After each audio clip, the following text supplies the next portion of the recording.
Obunu gini kama chozunu Imana chukwa kosi womo Onyele miu Nyelu yumi What am I looking for? See my God, he don't bless me, yo. He give you me, give me you. Obunu kife la chasha so Obunu kife me chasha me my baby, you know, say you go love for me. Hey, yeah. I do go. I could go. When I call your name, Shakara for me. Oh, Roma. I will be your Romeo. You go be my Julie.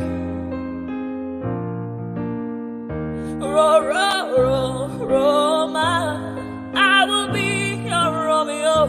You go be my Julia. Oh, give me your love and I'll go run away. Show me your love and I'll go use you play. Carry me, go me, I go follow you way. Follow you, they go. Maka Munagi, me and you. Okwa Munagi, my baby and me and you. Me and you, Aqua Monagi, my baby. Obuzi kife la chasha so, Obuniki fe la chasha me. My baby, you know, say you go love me. I do go. I could go. When I call your name, Shakara for me. Oh, Roma, I will be your Romeo. You go be my Julie. Yeah, Roma, I will be your Romeo. You will be my Julia. Oh, Roma, I will be your Romeo. You will be my Juliet.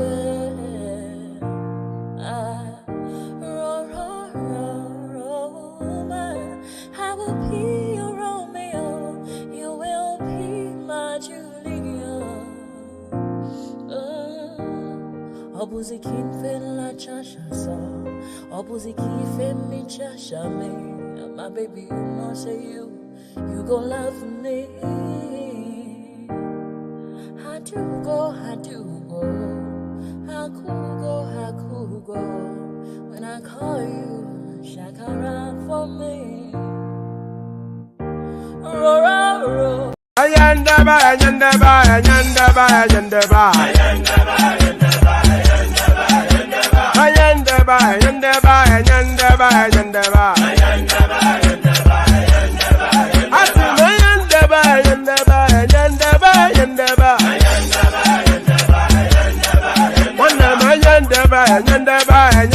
Ayandaba.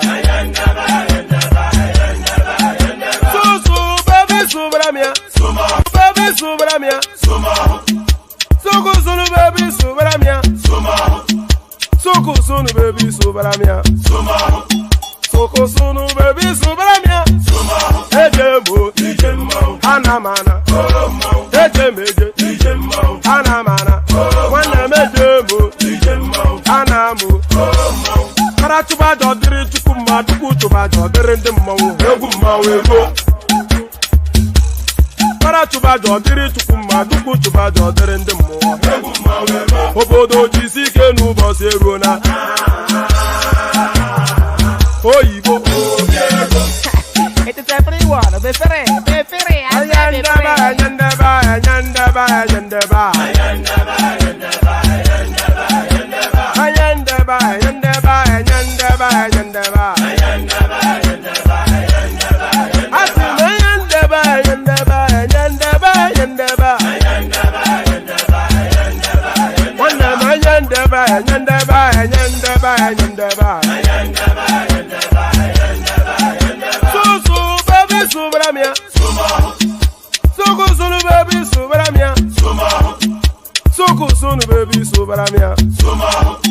Soko sunu baby subramia. Ladies and gentlemen, sometimes you just have to act like you are drunk, like you are crazy. Confuse your enemies, confuse them. Obo da say yeah we mo. Yeah we mo. Obo da say yeah we mo. No basa ye ga ponto mo iye de gugeme. Okwitara kara mi nguru ma mi ga kwuru mu gwo ya baby mo. Abe Maria. How are you feeling? Ayandaba.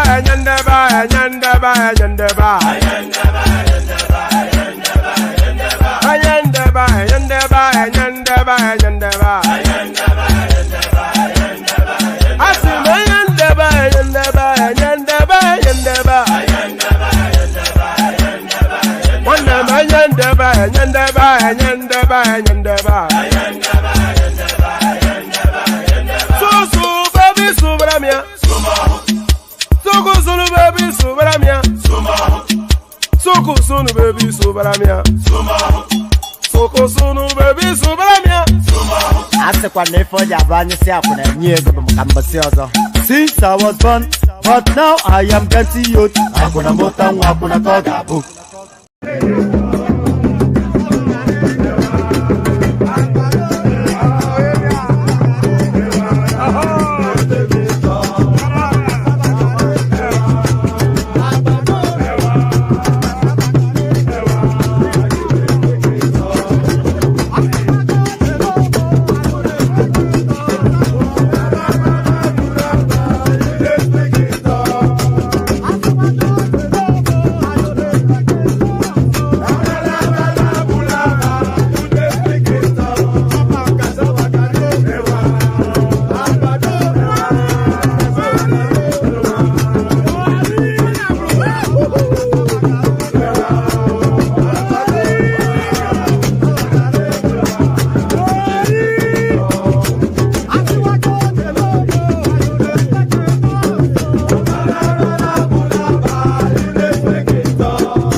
I wish I go back to the old days when I used to be the kid in the 3rd grade, playing in the street with my homies all day. Cause we live so fast, now we can't relate. We come a long way, money can't wait. And no worry about a thing, happy all days. This is how we live, we cannot complain. And nobody leave, keep the old plans.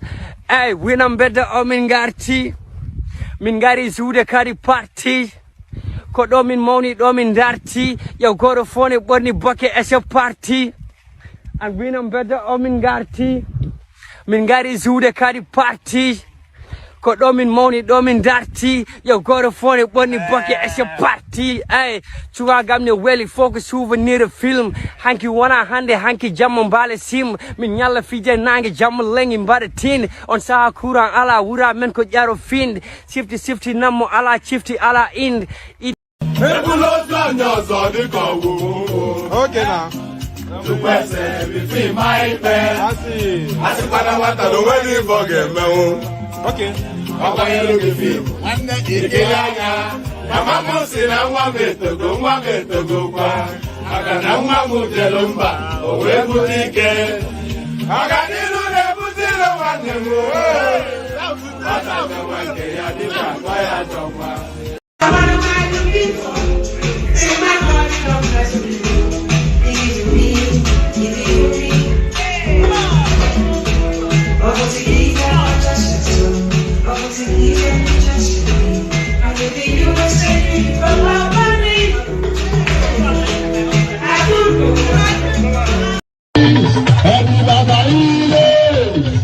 Bola, bola, oh no,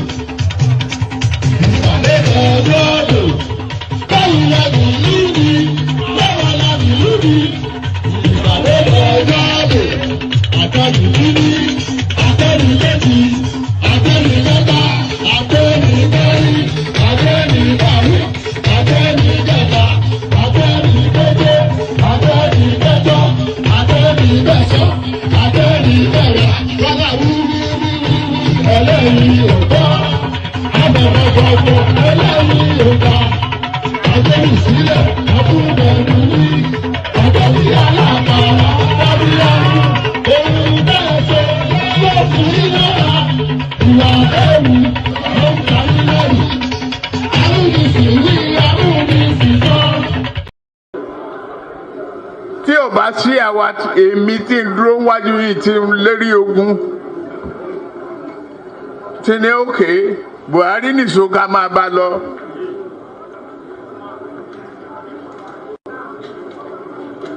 Kò lè di president. Ó ṣe kìíní olùlẹ̀, ó ṣe kejì olùlẹ̀, ó ṣe kẹta olùlẹ̀. Ó tiẹ̀ sunkún lórí tẹlifíṣàn pé láyé òun ò tún rán mọ́.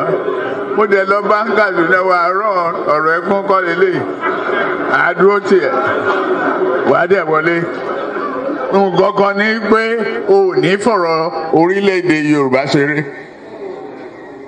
Ó dẹ̀ gbà. Àtijọ́ tó yẹ ti débẹ̀ mi ò gba mínísítà, mi ò gba contract, mi ì tọrọ ọbẹ̀, mi ì tọrọ gàrí, mi ì tọrọ fúra lọ́wọ́ ẹ̀, mi ì dẹ̀ ìyàwó ń bẹ̀. Ó wá ní lọ́tẹ̀ yìí o, Yorùbá ló kàn.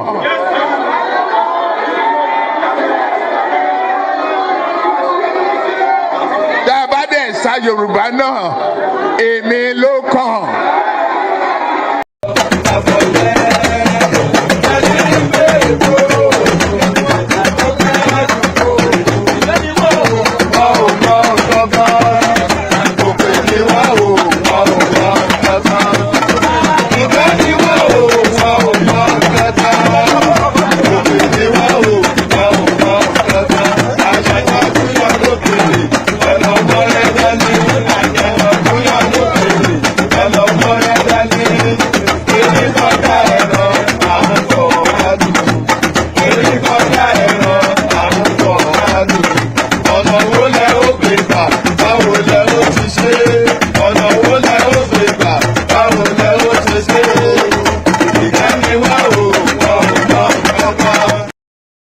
Ẹ̀jẹ̀ mi ni ẹ kí n gbọ́, àkọ́bí ewé ayò, ewé tún méje, ìtún ló ní ọ̀tún ẹ̀ ṣe, ìfà ló ní kan fà ẹ̀ mọ́ra, àìbínú gbogbo àtàrẹ, gbogbo méjì ọkà bàbà, gbogbo mẹ́ta ọkà wáṣẹ́, orí ló túmọ̀ ẹ̀dùn, gbogbo ọ̀nà ní túmọ̀ ẹsẹ̀. Akọni ìmọ̀ tú ìmọ̀ jọ, ìmọ̀ èmi ni wọn kì í dálẹ̀. Wọ́n bá lọ mẹ́lẹ́mọ́, wá fi jóye ẹlẹ́mọ́. Akọni wọ́n bá lọ gbé fèrè, wá fi jóye ẹlòkò. Bọ́wọ́ wọn bá tẹ̀lé, wá fi jóye aláre. Àwọn mẹ́tẹ̀ẹ̀ta parapọ̀, wọ́n wá jọ ń pẹ́ mọ́, ẹ̀ẹ́mọ́ olóko jẹ. Wọ́n pa Akíntọ́lá, Akíntọ́lá ọmọ Ògún. Wọ́n pa Ìyọ̀dà, ọmọ Àtàlàbọ̀bà. Àkọ́bí wọ́n pa Jíṣà Tàdádẹ, ọmọ ọba Ìjẹ̀bú Mèrè. Aṣíwájú odò gbólùkẹrẹ, ajagun lólòdì ọ̀run. Tó o bá ṣe pé tìyẹ, tó o bá ṣe pé tìyẹ, lọ bá ń darí jọ wí. Àgbèrò ni kò ń gbọ́wọ́, ọgọ́ ti ṣìgìdì máa gbé, àgẹ́tì ló máa ń gbé, àyàn ti ìlàyàn ewúrẹ́. Ọlọ́run dákun má padà lẹ́yìn ẹ, kó má gbàgbé ọ̀rọ̀ tẹ́. Aṣíwájú Ọlọ́run dákun má padà lẹ́yìn ẹ. Àkọ́bí Ọlọ́run dákun wá padà lẹ́yìn ẹ̀. So I need a confession from you people. How many of you sway to that song as a, you know, I never even used to like that genre of music. I thought it was for touts, Fuji music. I probably still don't, but that one especially catchy. So that's just, you just feel the need to, just sway as the guy. I'll give you another blast of it. So as I'm saying it now, I bet every single one of you now listening to it again, you'll be swaying. So let's start it off with a dance. They say I'm probably the only known black man that cannot dance. So I'm not going to traumatize you with my attempts to, but I will play you music for you to sway to. Sway to this. ẹ̀jẹ̀ mi ni ẹ kí n gbọ́ àkànbí ewé ayò ewé tún méje ìtún ló ní ọtún ẹ ṣe ìfà ló ní kan fà ẹ mọ́ra àìbínú gbogbo àtàrẹ gbogbo méjì ọkà bàbà gbogbo mẹ́ta ọkà wáṣẹ́ orí ló túmọ̀ ẹnu gbogbo ọ̀nà ní túmọ̀ ẹsẹ̀.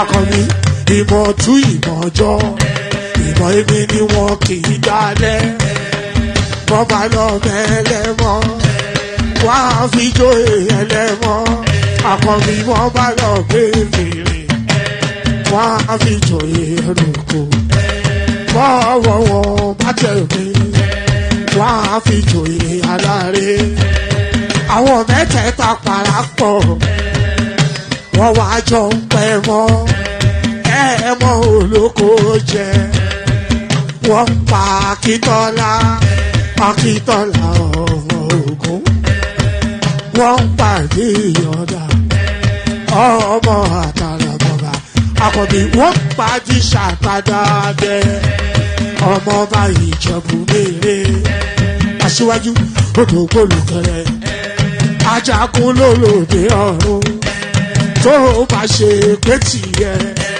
tó bá ṣe pé tìyẹ lọ bá ń darí jọ wí àpérò ní kún gbọ́wọ́ ọ̀bọ ti ṣìgìdì bá gbé àgẹ́tì ló bá ń gbé àyàn ti ìlàyàn ewúrẹ́ ọlọ́run dákun má padà lẹ́yìn ẹ kó má gbàgbé ọ̀rọ̀ tẹ́ aṣíwájú ọlọ́run dákun má padà lẹ́yìn ẹ.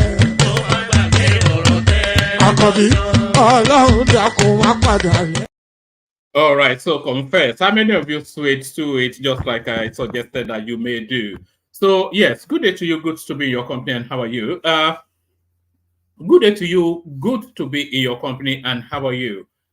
This session is going to be in the lap of the gods. I'm not quite sure which direction it's going to go. I was actually going to abandon it, but I thought, for one, I don't have somebody to hand over to, but we'll see where it pushes to and we'll see where it lands. Maybe Adan Lekoko will step to the bridge, but we will see how it goes. But there's always something missing when I don't spend time in your company. So spending that time in your company is the cap of my day. So the day being capped off in the usual manner. And one Nigeria, no, I don't think it's Ogboni. They may well be Ogboni, but I think it's a tradition of Anko where people like to dress similarly to an event just to show either friendship or family. I think it's I think it's Anko. Yeah, so I was trying to show him the ropes earlier on now, and Nigel Koko was just kilo and all that. So we see how it goes. So yes, good day to you. Good to be in your company. And how are you? So hope you've had a gloriously wonderful day that has now cascaded and landed onto the birth of another weekend. So another weekend, it never stops. The cyclical nature of life never stops. So the cyclical nature of life, they say Groundhog Day, but don't let the next day or even the next moment be a repetition of what you've done before. You may do something similarly, but do it differently, just so that you expand the tapestry of your experience of life. So that's philosophy from Oyo. Where I come from, of course. So yes, good day to you. Good to be your company. And how are you? And all that. The usual protocol, click on the like button just as soon as you come in. So click on like on YouTube. Click on the equivalent on Facebook and all that lovely stuff. So do that immediately and right now. Click on like. Click on subscribe as well if you're not subscribed already. If you spend that sufficient enough time, sometimes we average about 130 thereabout peak viewing. Sometimes it goes to 160, 50. So sometimes it goes to, but there's never a time that the like button shows the viewership, which is quite concerning. So you wonder if some people are actually watching us out of spite, so spiteful viewing. That must be a new innovation. I've innovated quite a few things on this social media space, but I'm not sure I want to take I'm not sure I want to take the credit for spiteful viewing. So maybe a bit of spiteful viewing going on there. Who knows? Well, even though you're watching in spite or not, click on the like button anyway. If you spend that much time hanging around with this funny sounding guy, you might as well tip him a like. So tip him a like. So instill that spirit of tipping. As we anticipate 5 super chats in the course of every session, we've already agreed that. Ayo sets us off excellently. One man went to mow a meadow. One man and his dog went to mow. In case anyone doesn't know what, if you don't know where the inspiration for the one man went to mow came from, then you probably need not to be here.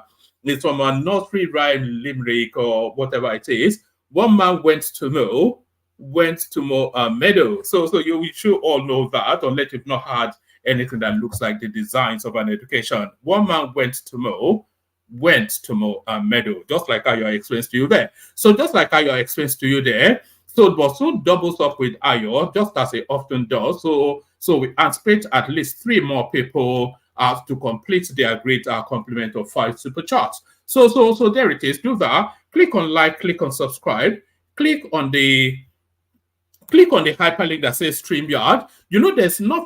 There's nothing that inspires more. Like yesterday's session, for instance, it was so delightful, so beautiful, So there's nothing that delights more than having, a back and forth with somebody that has a bit of capacity, a bit of oomph, and a bit of, spite and bite, not spite, but bite. There's nothing that engages more. So, that's the experience, it is a participatory sport. It's an active involvement environment. It's not a radio. There's something they call rapier weight. RAPIER, then weight, WIT, rapier weight. So it's a speed of thought and a quicker speed of rethought. So I throw it at you, you bat it back at me. I try to move you, you move me back, so the ebb and flow of that conversation, it just makes the hours go. Yesterday, they were 11 hours in, and I think they forced themselves to stop. So that's the sort of space that it's not so much a listening experience, it is a participatory sport. And the participation is this hyperlink that says StreamYard right there. That's your ticket to ride. So if you want to ebb and flow with this peculiar sounding Oyo man with a bald head talking SHIT all the time on screen, then click on that hyperlink that says StreamYard. Up it pops into a studio space. Soon as I finish delivering the body of the talking points, let you onto the screen, invite your thoughts. Nothing complex, nothing complicated. So click on like, click on subscribe, click on the hyperlink that says StreamYard, and the $sign, of course, a complement of 5 is the anticipation for every session. So all of that, do all of those things, and you'll be subsumed with a glowing feeling of warmth. You will be subsumed.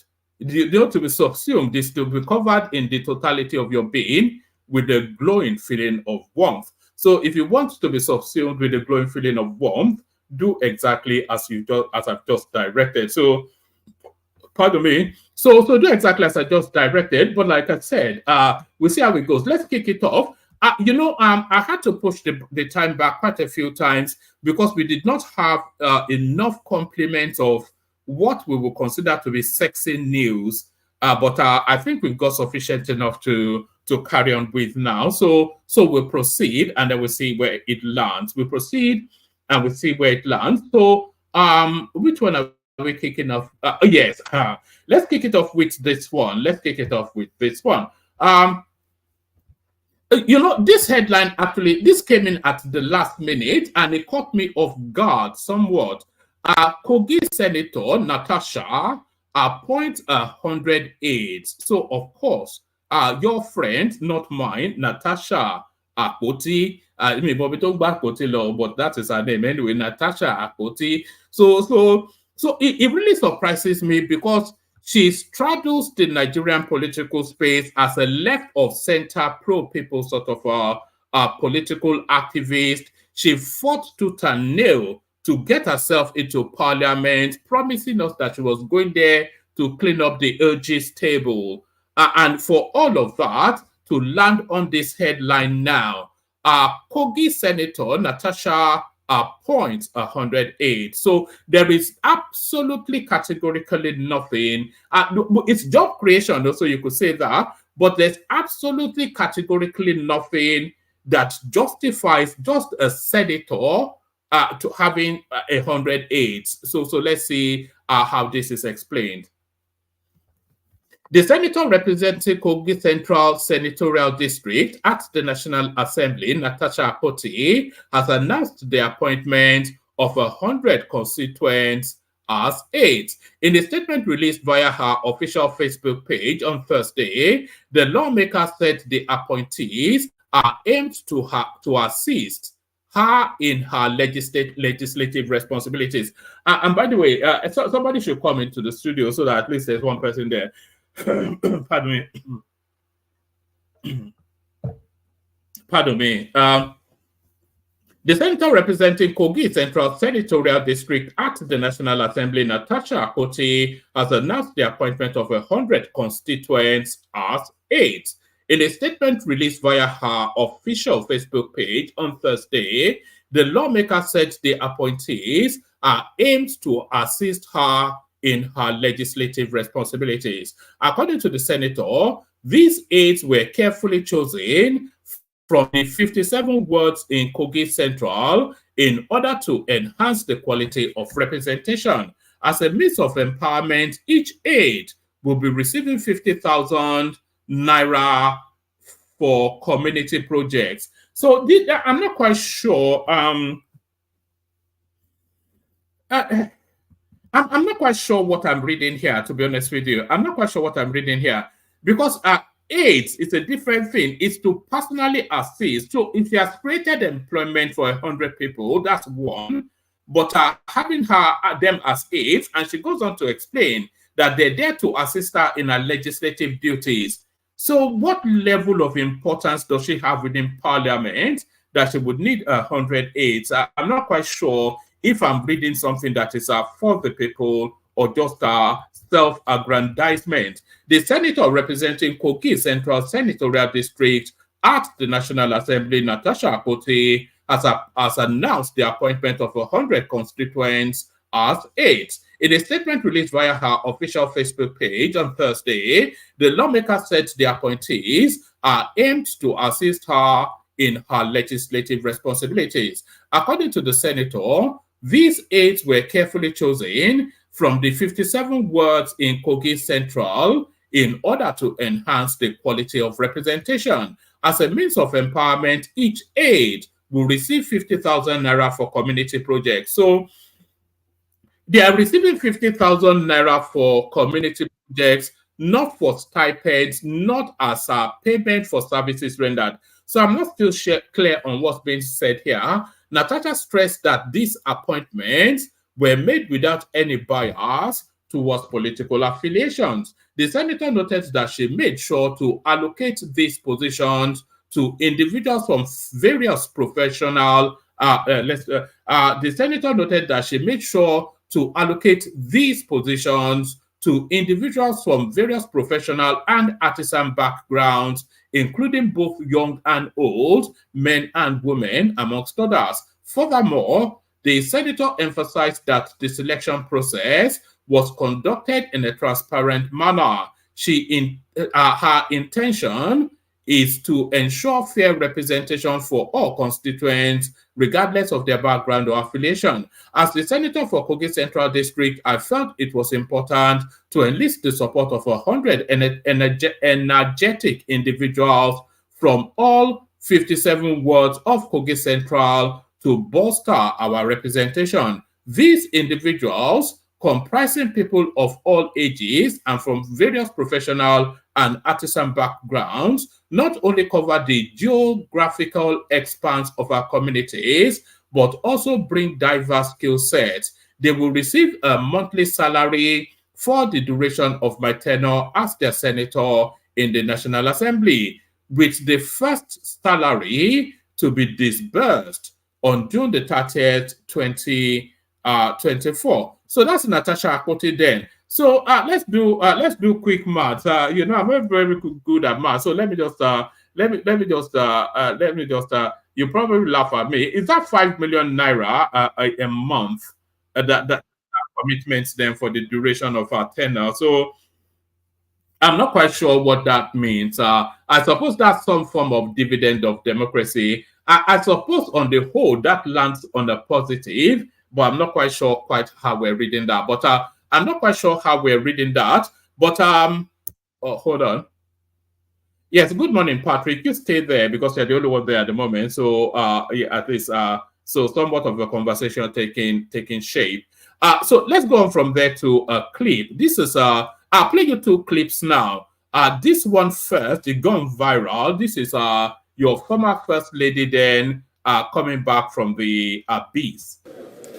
My dear husband, His Excellency Dr. Goodluck Ebele Jonathan, show a good example. As a peace lover, when as a sitting president, he willingly relinquished power without a fight. After losing the presidential election in 2015, today he is a reference point all over the world as a man who loves peace and pursues it in earnest. We must talk of peace. Where there is no peace, no development. Where there is no peace, nobody can live there. Please, please, please, I'm kneeling down for you with the peace. I'm on the floor with the peace. When we failed election, I was still with him. It's my husband. We were together. We were in the room when we were told, you have lost. I did not whisper to him that we must stay because we will share blood. Innocent people will die.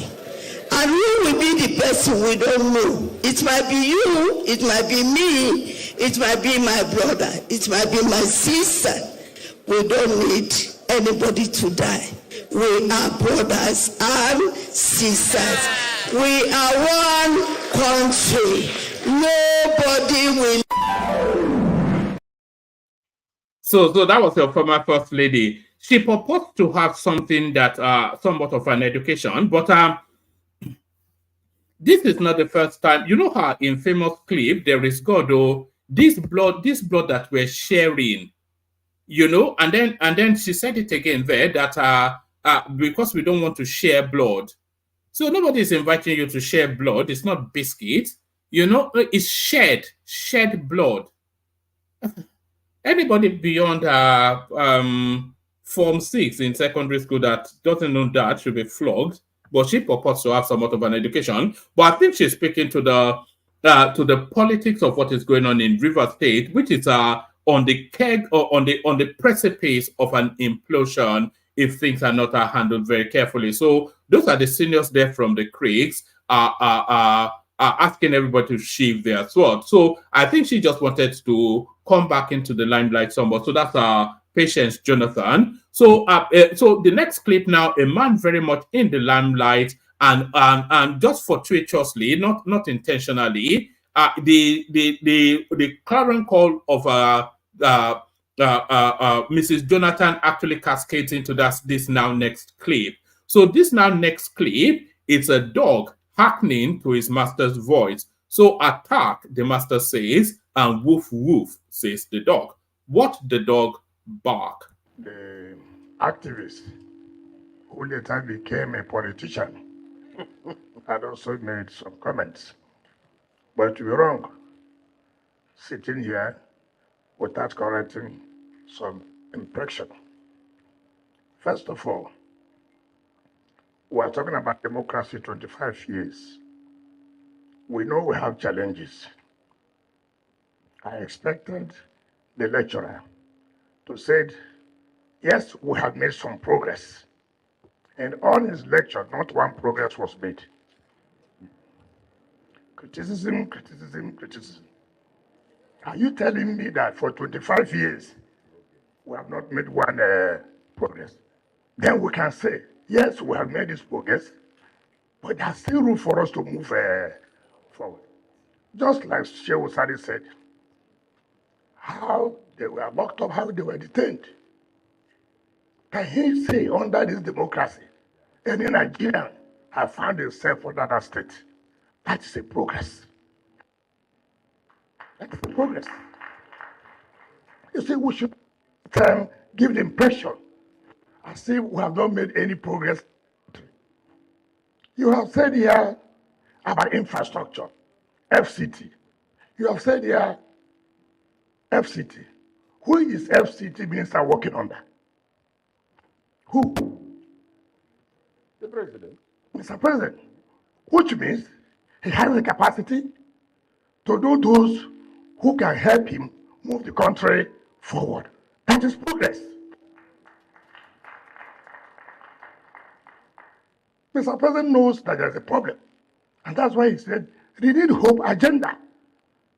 Why did he say renewed hope agenda? He knows that Nigerians have lost hope. For the day that he must work hard to bring back that hope to Nigeria. So it is not as if, Mr. President, don't sit down, let people not deceive you that Nigerians are suffering. Who does not know that Nigerians are suffering? That is no longer a story. And we should not be saying, well, we should distinguish between theory and real practice. You know, we like to come to the public and begin to talk. That's what Nigerians like. You like to clap hand. Mr. President has been making a lot of efforts. And you know where we are coming from. We don't expect, within a short time, economy that was down, everything was, this country was broken, and then you expect, within a short time, everything will be corrected. That is not correct. Thank you for saying that we have turned Abuja around, which means if Abuja can be well, it means other things will be well. Yes. So I thought I should contribute this and to say, my brother friend, and that the mere fact that you were active does not mean that you will do well. No. That they did not allow you to be good. No. Activists have always failed. Activists have failed. We have seen activists that were given appointments, and yet they failed. When you were in Senate, how did we perform? What was our performance as senators? And you have said about rigging elections, and as an activist, how many times have you rejected brief? Those who have rigged the election, you have always defended them. So it is not about every time we come here, we postulate and postulate and postulate. Thank you, and God bless you.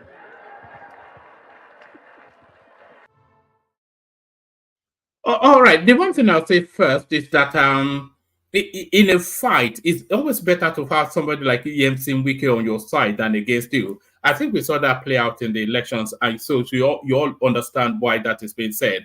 But also what he's saying there, it is refreshing for the government to actually come out to say that, look, we are not unaware of the situation that the country is in.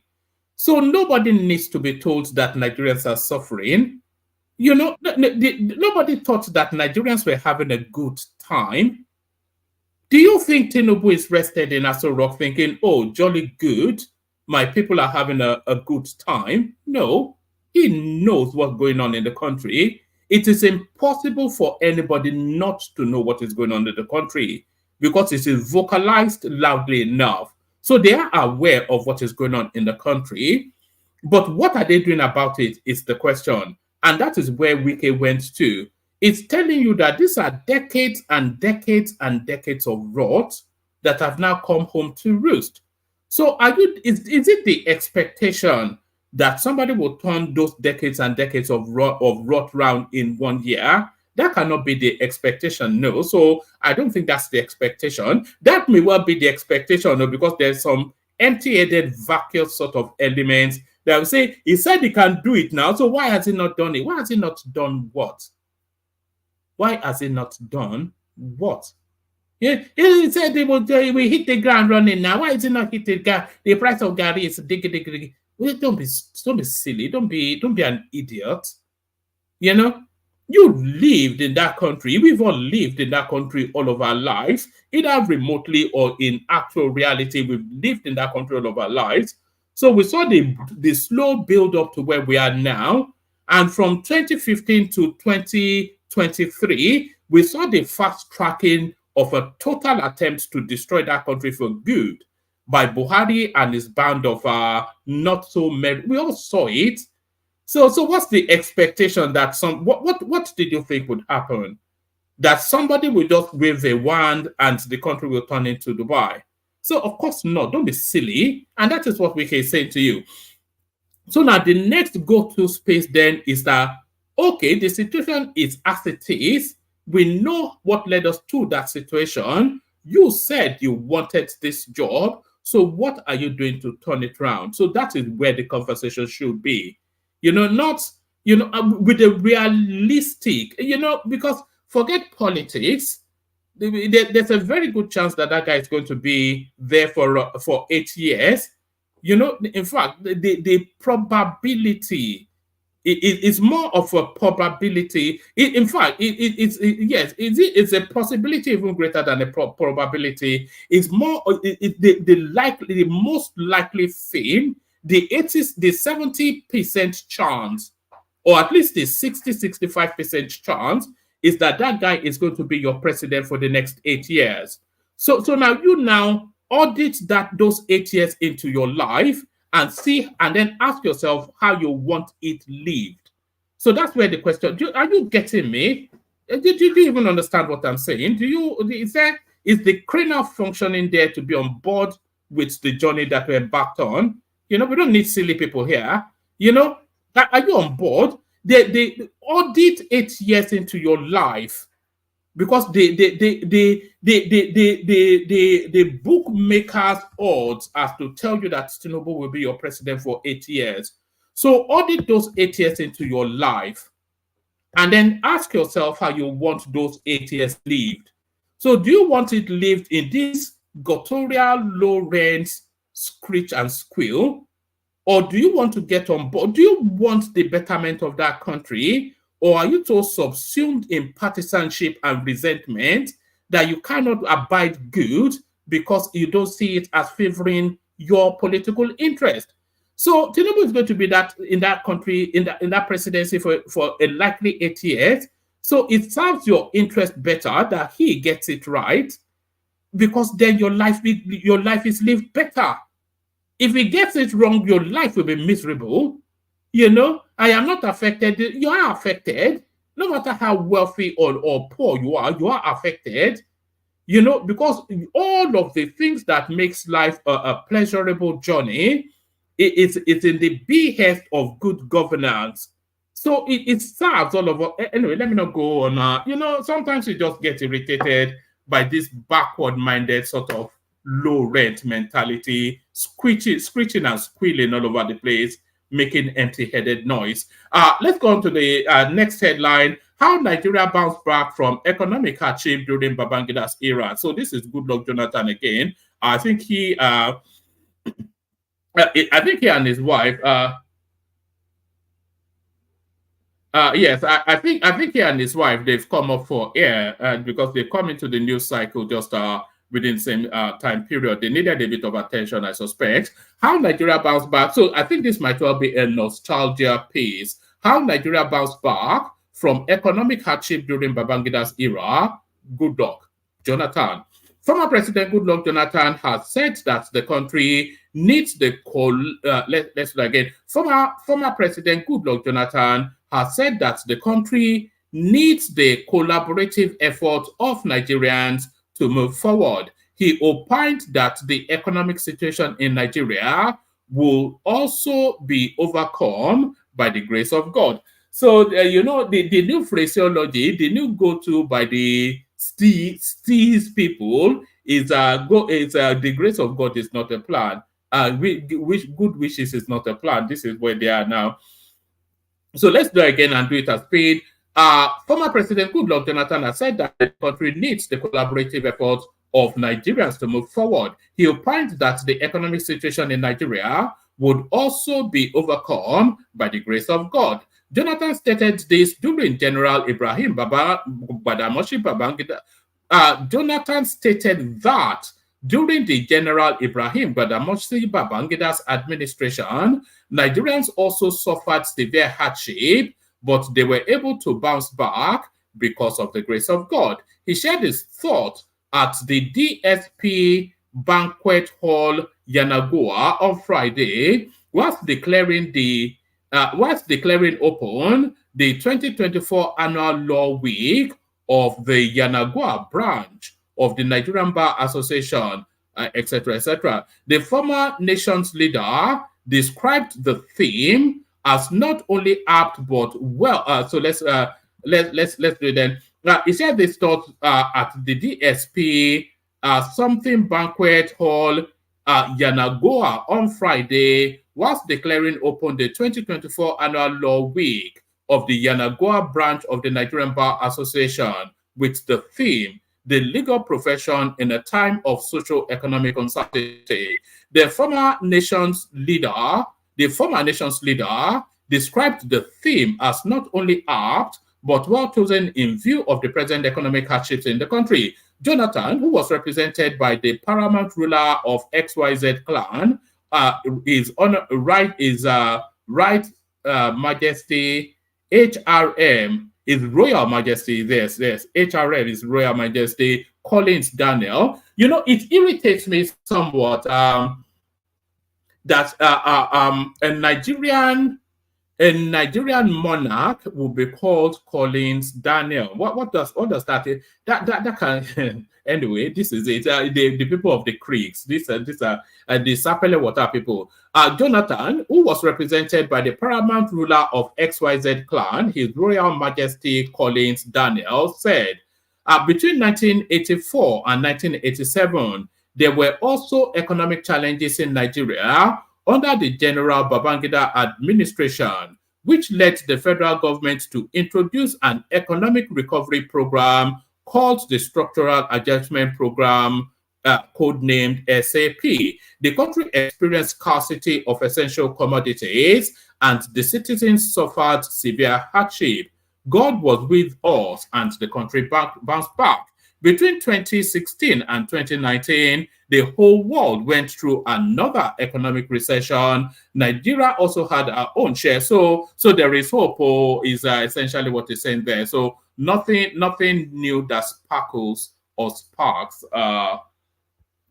at the political space. So let's go on from there to a more contemporaneous one. So we've been tracking now the movements of the Northerners all the way through, and is landing now on this port. So the ill-mannered son of Nasir El-Rufai, he has come to run his own commentary. They are getting jittery. El-Rufai's son mocks Tinubu's government after father's visit to Buhari. So that is to tell you then that the line is now drawn between the administration and the erstwhile best body of Tinubu. So this is to tell you now categorically that there is open warfare. They are getting jittery. El-Rufai's son mocks Tinubu's government after father's visit to Buhari. So are we then to on board? Are we working on the understanding then that that Buhari? Are we working on the understanding then that Buhari is against the Tinubu administration? Let me just do something quickly. Let me acknowledge the people that super chatted so far. Yes. So are we working on the understanding then that because all the enemies of the administration, they are converging for nocturnal meetings in Daura. So are we then to on board? Because of course we all know that Buhari never wanted him in the first instance, and is still bearing a bit of grudge. They are getting jittery. El Rufai's son mocks Tinubu's government after father's visit to Buhari. Bashir, the son of former Kaduna State Governor Nasser El Rufai, has mocked the Bola Tinubu-led government, adding that the administration's officials are jittery ahead of the 2027 general elections. El Rufai has been meeting some prominent northern politicians in the last few weeks, prompting rumors of the North plotting against the Tinubu-led government. Shehu Sani, a former senator, had also accused the northern politicians of ganging up against Tinubu ahead of 2027. Sani, a People's Democratic Party chieftain, went ahead to write on social media pleading with the North to allow Tinubu to complete 8 years in office. Reacting to the post on X, Bashir wrote, LMOAO, that's laughing my ass off, is what they tell me that means. Reacting to the post on Twitter, Bashir wrote, laughing my ass off, they are getting jittery and sending the wrongest person from the North to advocate for their propaganda with absolutely no electoral value to his name, but his old glory days of supposedly fighting for democracy and being locked in prison like it was Mandela. So that is, of course, there's an ever ongoing battle between the El Rufai family and Shehu Sani. Remember when El Rufai put a bounty out for Shehu Sani's hair, that people should go and shave his hair and bring it to him, and they will pay. I will pay them. So the son picks up the mantle, reacting to the post on reacting. I need water. Reacting to the post on Twitter, Bashir Rose, laughing my ass off. They are getting and sending the. Hold on.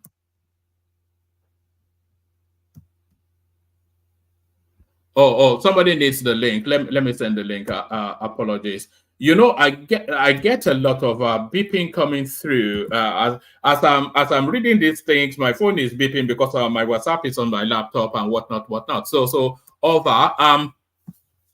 Reacting to the post on Twitter, Bashir wrote, laughing my ass off. They are getting jittery and sending the wrongest person from the North to advocate for their propaganda with absolutely no electoral value to his name, but his old glory days of supposedly fighting for democracy and being locked in prison like it was Nelson Mandela.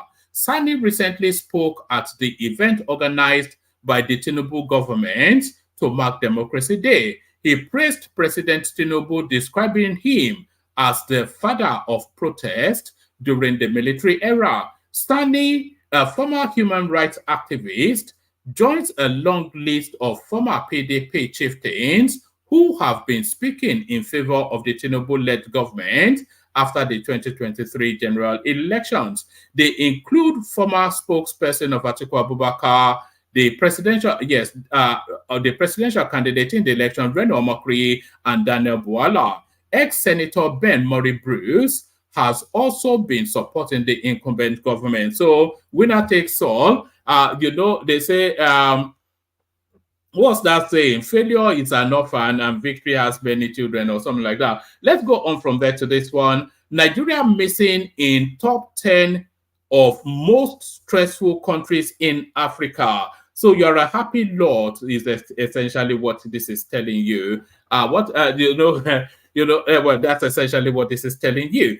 Nigeria missing in top 10 most stressful countries in Africa. So let's see what this offers. A report has revealed the top 10 most stressful countries in Africa in 2024, with Nigeria ranked 33rd on the continent. So that is, in fact, that is a happiness metric. If the topmost is number one, the most stressed out country, the most depressed, and we're 33, then what this is telling us is that Nigerians are happy people. Nigerians are happy with their lot, is what this is telling us. A report has revealed the top 10 most stressful countries in Africa in 2024, with Nigeria ranked 33rd on the continent. In Africa, stress levels are notably high due to a combination of economic challenges, political instability, and social issues. In a report by CEO World Magazine, it shared the most stressful countries globally, with several African countries ranking high on the list. The report, which compared 211 countries and territories across 4 categories, the report, which compared 211 countries and territories across 4 categories: work-related stress, money-related stress, family-related stress, and health and safety-related stress. So that's the metric of measure. Those are the matrices, if there's such a word, of measure. So work-related stress, money-related stress, family-related stress, and health and safety-related stress. So I'm not sure that there's any form of stress that comes outside of that quartet.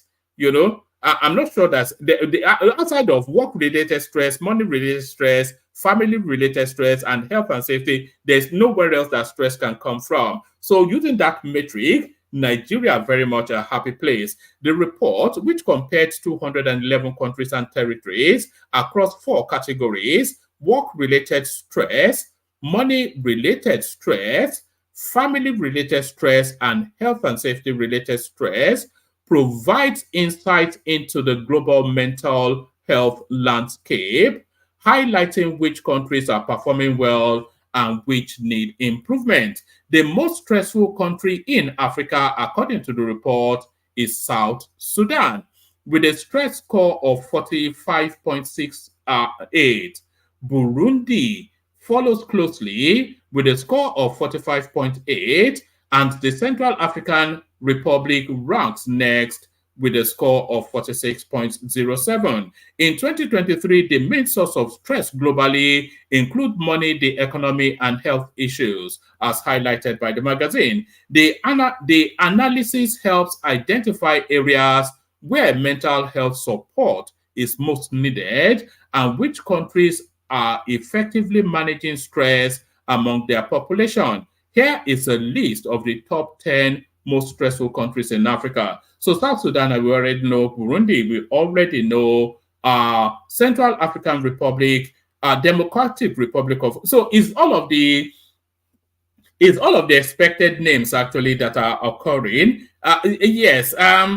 I was actually expecting a war-torn sort of a country to be at the top, but I'm not sure that South Sudan is war-torn, but certainly a stressful place. South Sudan, Burundi, Central African Republic, Democratic Republic of Congo, Niger. So yes, I suppose part of their stress level is Tinubu induced when it was threatening to blow up the country. Mozambique. So that surprises me because I thought Mozambique was a middle-ranked country where nothing really happens. Eritrea, well, they are surrounded by enemies. Ethiopia, Somalia, etc. Liberia, that surprises me somewhat, and Chad. So those are the top 10 most stressful countries in Africa. Nigeria ranked 33rd on a global chart. Actually, sorry, I did want to move on from there, but let me actually see if Nigeria is less stressful than a westernized country. So bear with me one moment. That curiosity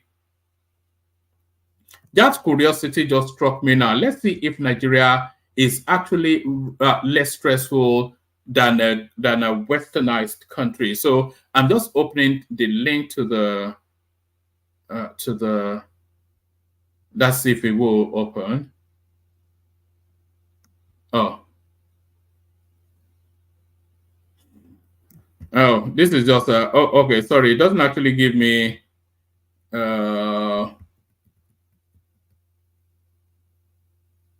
It does give me another top 10, though. Let me just share this other top 10 with you. Top 10 best African countries for women in 2024. Namibia, South Africa, Mozambique, Burundi, Rwanda. So Burundi is a stressful country, but it's also the best country for women. So the two don't marry up. South Africa, yeah, South Africa. South Africa, the RAPE capital of the world, is it's the best country for women. It's just unbelievable stuff.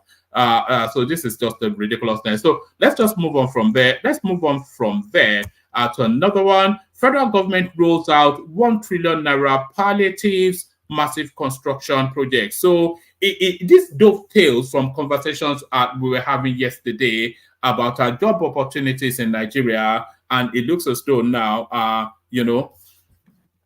President Bola Tinubu on Thursday gave all the state governors 7 days to provide concrete feedbacks on their plans to rev up food production in their respective states. Tinubu gave the directive at the 142nd National Economic Council meeting, attended by the state governors and some deputies at the State House in Abuja. He also announced a national construction and household support program, which will see 100,000 families in each state get 50,000 naira grant for 3 months, 155 billion naira to be disbursed for assorted food, 540 billion naira for household grants, even as 36 states and the FCT will get $1 billion. So this has no meaning. All this gifting of money all of the time, you can't feed them for 3 months. Then what happens after that 3 months?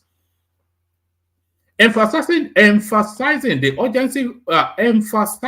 urgency of boosting food production in the country, the president urged state governors to work together to meet the needs of citizens, stating his willingness to provide the needed support to ensure that Nigerians are relieved of hardship. We must deliver on our targets at all levels. Please report back following your consultations and submit it to my office within 7 days. So this is it now. So this is the sort of language we should have been hearing earlier. There is nothing we are doing that is more important than producing high quality food for our people to consume, buy, and sell. We create jobs in the production of it. And that is before we generate wealth by exporting the excess. It is not beyond us to achieve this for Nigerians. The president's comments followed the multiple economic challenges rocking the country, high inflation, etc., etc. So is that food inflation that they must essentially bring down? And I think it's throwing $1 trillion naira at it. So hopefully that works. So let me now go on to the headline piece, and then we may start to, hopefully there are people in the studio now. Presidential jet, Nigerian government to buy for closed aircraft from German bank. So it's a done deal. So that jet will be bought whether you like it or not. So yes, presidential jet, Nigerian government to buy for closed aircraft from German bank. So they couldn't even buy a brand new one. They have to buy, popular way. Our correspondents can report that barring any changes in plan, the Nigerian government will purchase an Airbus A330 aircraft seized from an unnamed Arab prince and businessman who could not pay hundreds of billions of dollars he owed a German bank. Presidency officials have kept their lips shut about our plans to buy a new presidential jet. However, this newspaper has obtained information that the government has already identified an aircraft for purchase, but is scrambling for funds to consummate the transaction. So why are they scrambling for funds? All of this windfall from the removed subsidies.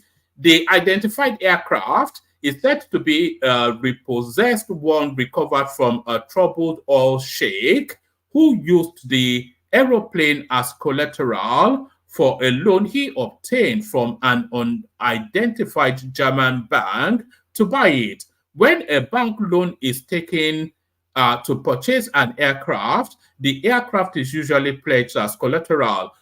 Sources said the bank repossessed the aircraft from the debtor businessman, but found it challenging to sell due to its executive customization. The aircraft is now in the possession of L&L International LLC, an American aviation firm based in Miami, Florida.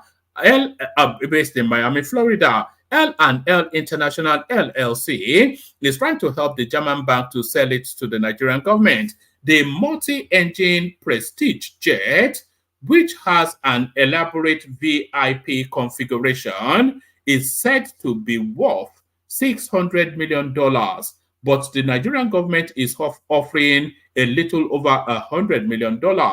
Our sources said they are unsure if that offer is acceptable to L&L International LLC. If L&L International accepts the amount offered, it will be an excellent deal for Nigeria. One of the sources and aviation experts said Nigeria can resell it twice or triple that amount, and it is a perfect aircraft. An L&L International spokesperson told correspondents on Thursday that he has no details to share concerning this transaction. Another source said AMAC Aerospace AG, a Swiss aviation company, is coordinating the Nigerian government's purchase of the aircraft. AMAC Aerospace AG has a long-standing aircraft maintenance contract with the Nigerian Presidential Air Fleet. So there it is. It goes on and on. I'm not going to give you all of it because I'm tired of reading. So that's that. So whether you like it or not, Tinubu is getting his new jet. So you can weep, and then when you've done weeping, you wipe your face. So there it is. Once you're done weeping, you wipe your face. I think only 2 more spaces, and then hopefully there will be people in the room. Tinubu suspends import duties, VAT on medical supplies. So these are the sort of targeted moves to open up spaces that actually impact on people the most. Just a couple of paragraphs. President Bola Tinubu has signed an executive order to suspend import duties and value-added tax on essential medical supplies imported into the country. This is aimed at easing the high cost of locally producing pharmaceuticals, diagnostics, and other medical devices such as needles and syringes and biological, amongst others. So that doesn't make sense to me. But Mohammed Ali Pateh, Minister of Health and Social Welfare, announced the development on Friday, saying the Ministry of Justice, the Minister of Justice and Attorney General of the Federation is expected to take necessary actions towards codifying the new order. The order is pivotal to the success of the initiative for unlocking the healthcare value chain, which was approved in October 2023 by the President. The order introduces zero tariff, excise duties, and VATs on specified machinery, equipment, and raw materials, aiming to reduce production costs and enhance our local manufacturers' competitiveness. According to the minister, specified items include active pharmaceutical ingredients, excipients, and other essential raw materials required for manufacturing of raw health products like drugs, syringes, and needles, long-lasting antiseptical nets, etc., all these medical jargons. But I think you get the drift of that. Let me just give you the last one as a headline, and then hopefully there are people in the room, and then we kick off the session. We wait for this to load. Right, federal government announces significant boost to Nigeria's economy. So we cannot just leave that as a headline. It's a short read, so let's speed through it. The federal government has reported significant boost in the nation's economy, with the excess crude account standing at $473.75 million and the stabilization account at over $28.7 billion.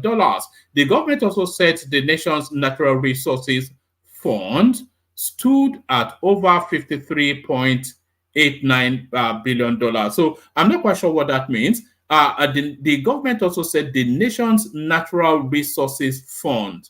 I don't know quite what is that, a pocket of money, or is that audited resources that are available that can be harnessed? The Minister of Finance and Coordinating Minister of the Economy, Wale Edun, disclosed this at the 142nd National Economic Council NEC meeting, presided by its chairman, Vice President Kashim Shettima in Abuja. A statement on the NEC meeting was made available to correspondents by Mr. Stanley Nwocha, the Senior Special Assistant to the President of Media. Nwocha said the Vice President linked the boost in Nigeria's economic outlook to the financial prudence and transparency framework adopted by President Bola Tinubu. According to the statement, Vice President Shettima said, at the helm of the nation's affairs is a leader who always reminds us of the necessity of making the right calls to deliver on our promises to the nation. Shettima added,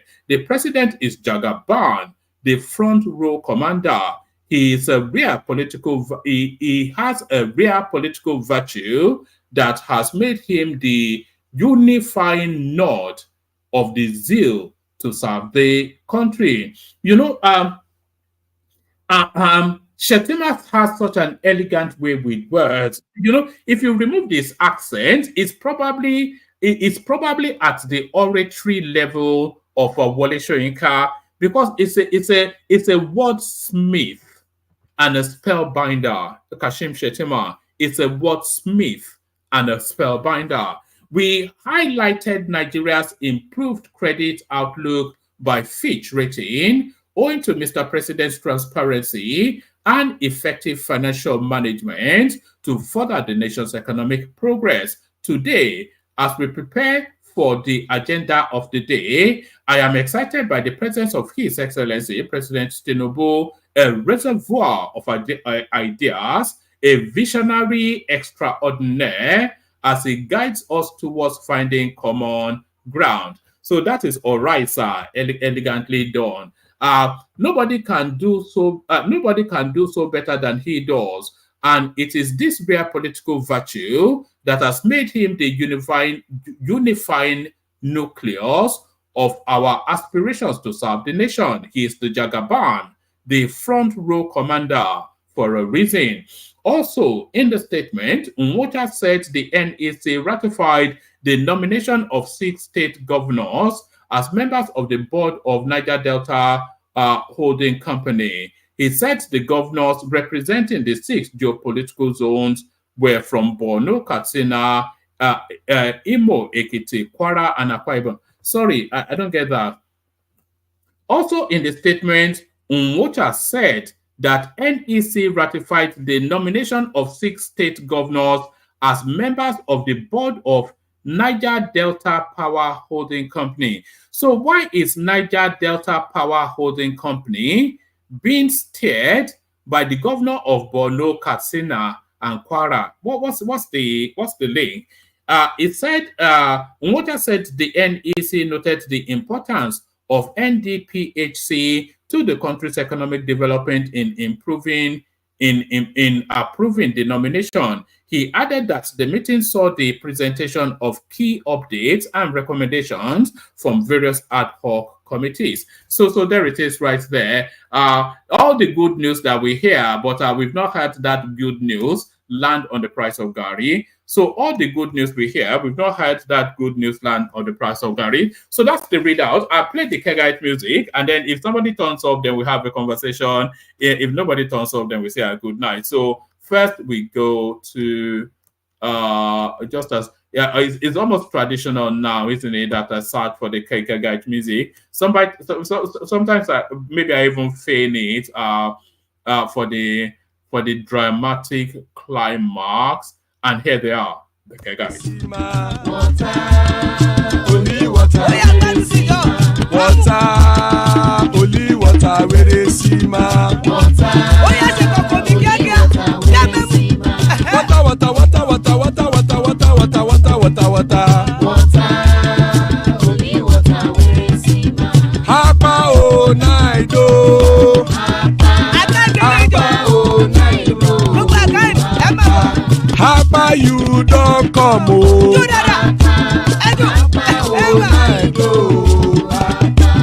Hapa o naido.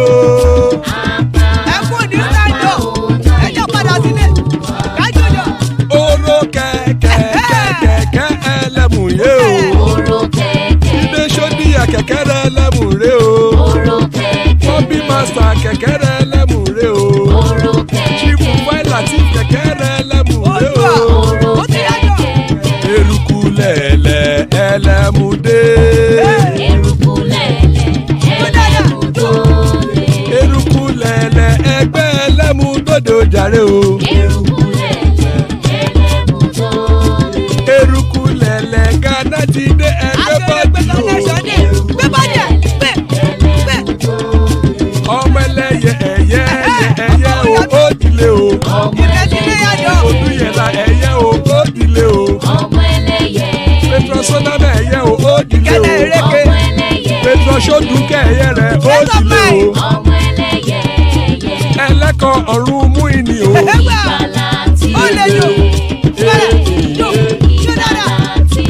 Àkùkọ ọ̀run mẹ́kọ.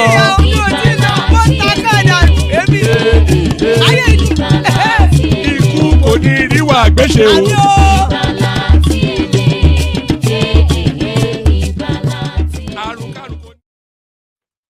And there it is right there. Which you will be glad to know that there's somewhat of a conversation taking place. Before I bring on the panelists, let me actually acknowledge Super Tata so far. I, of course, traditionally kicks it off as he often does. One man went to mow a meadow. One man and his dog went to mow a meadow. So Boston joins him in that space. So that's Boston right there. Alexander Gomez registers his presence with that.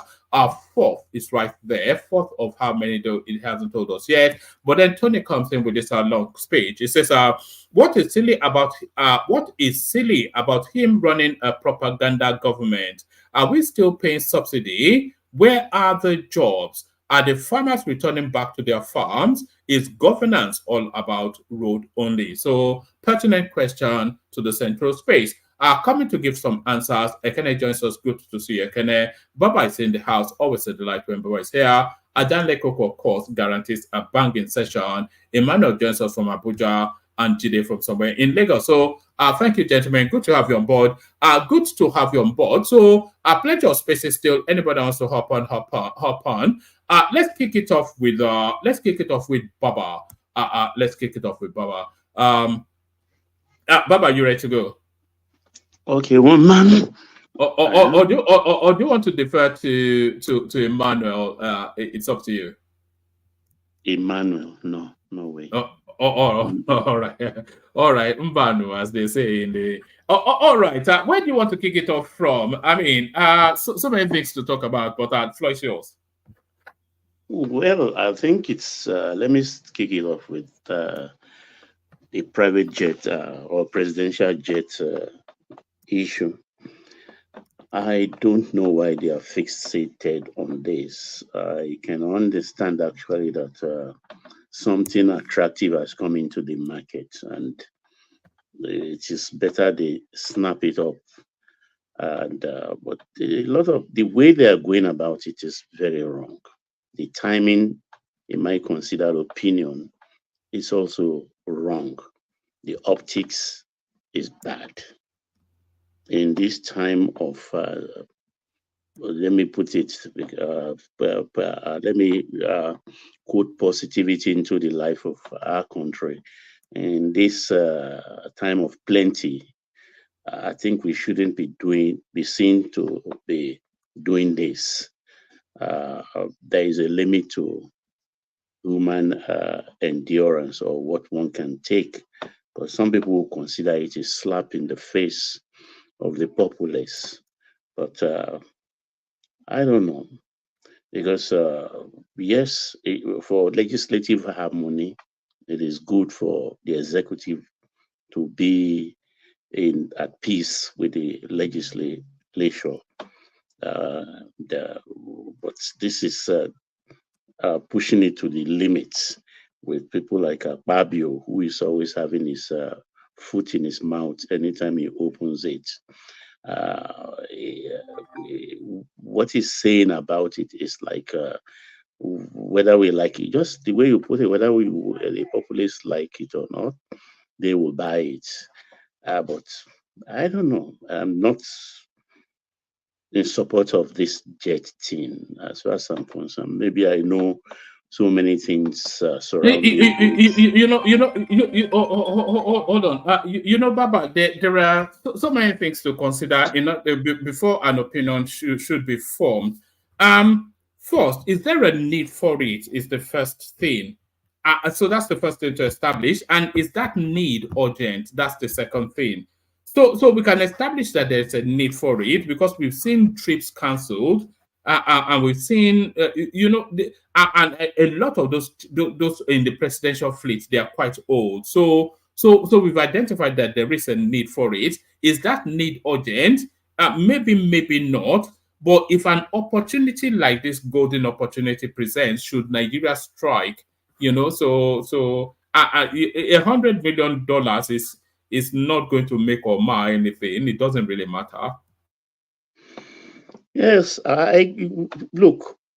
My own take in all of this is that is the timing, and they didn't do a kind of softening the populace enough before they threw it into the arena, the financial arena, if I may put it that way.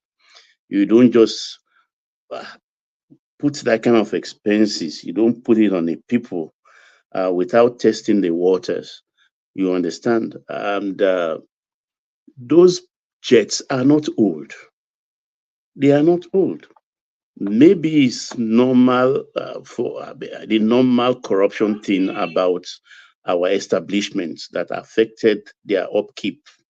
Because a 19-year-old aircraft is not old, particularly if it's one that is in a presidential fleet.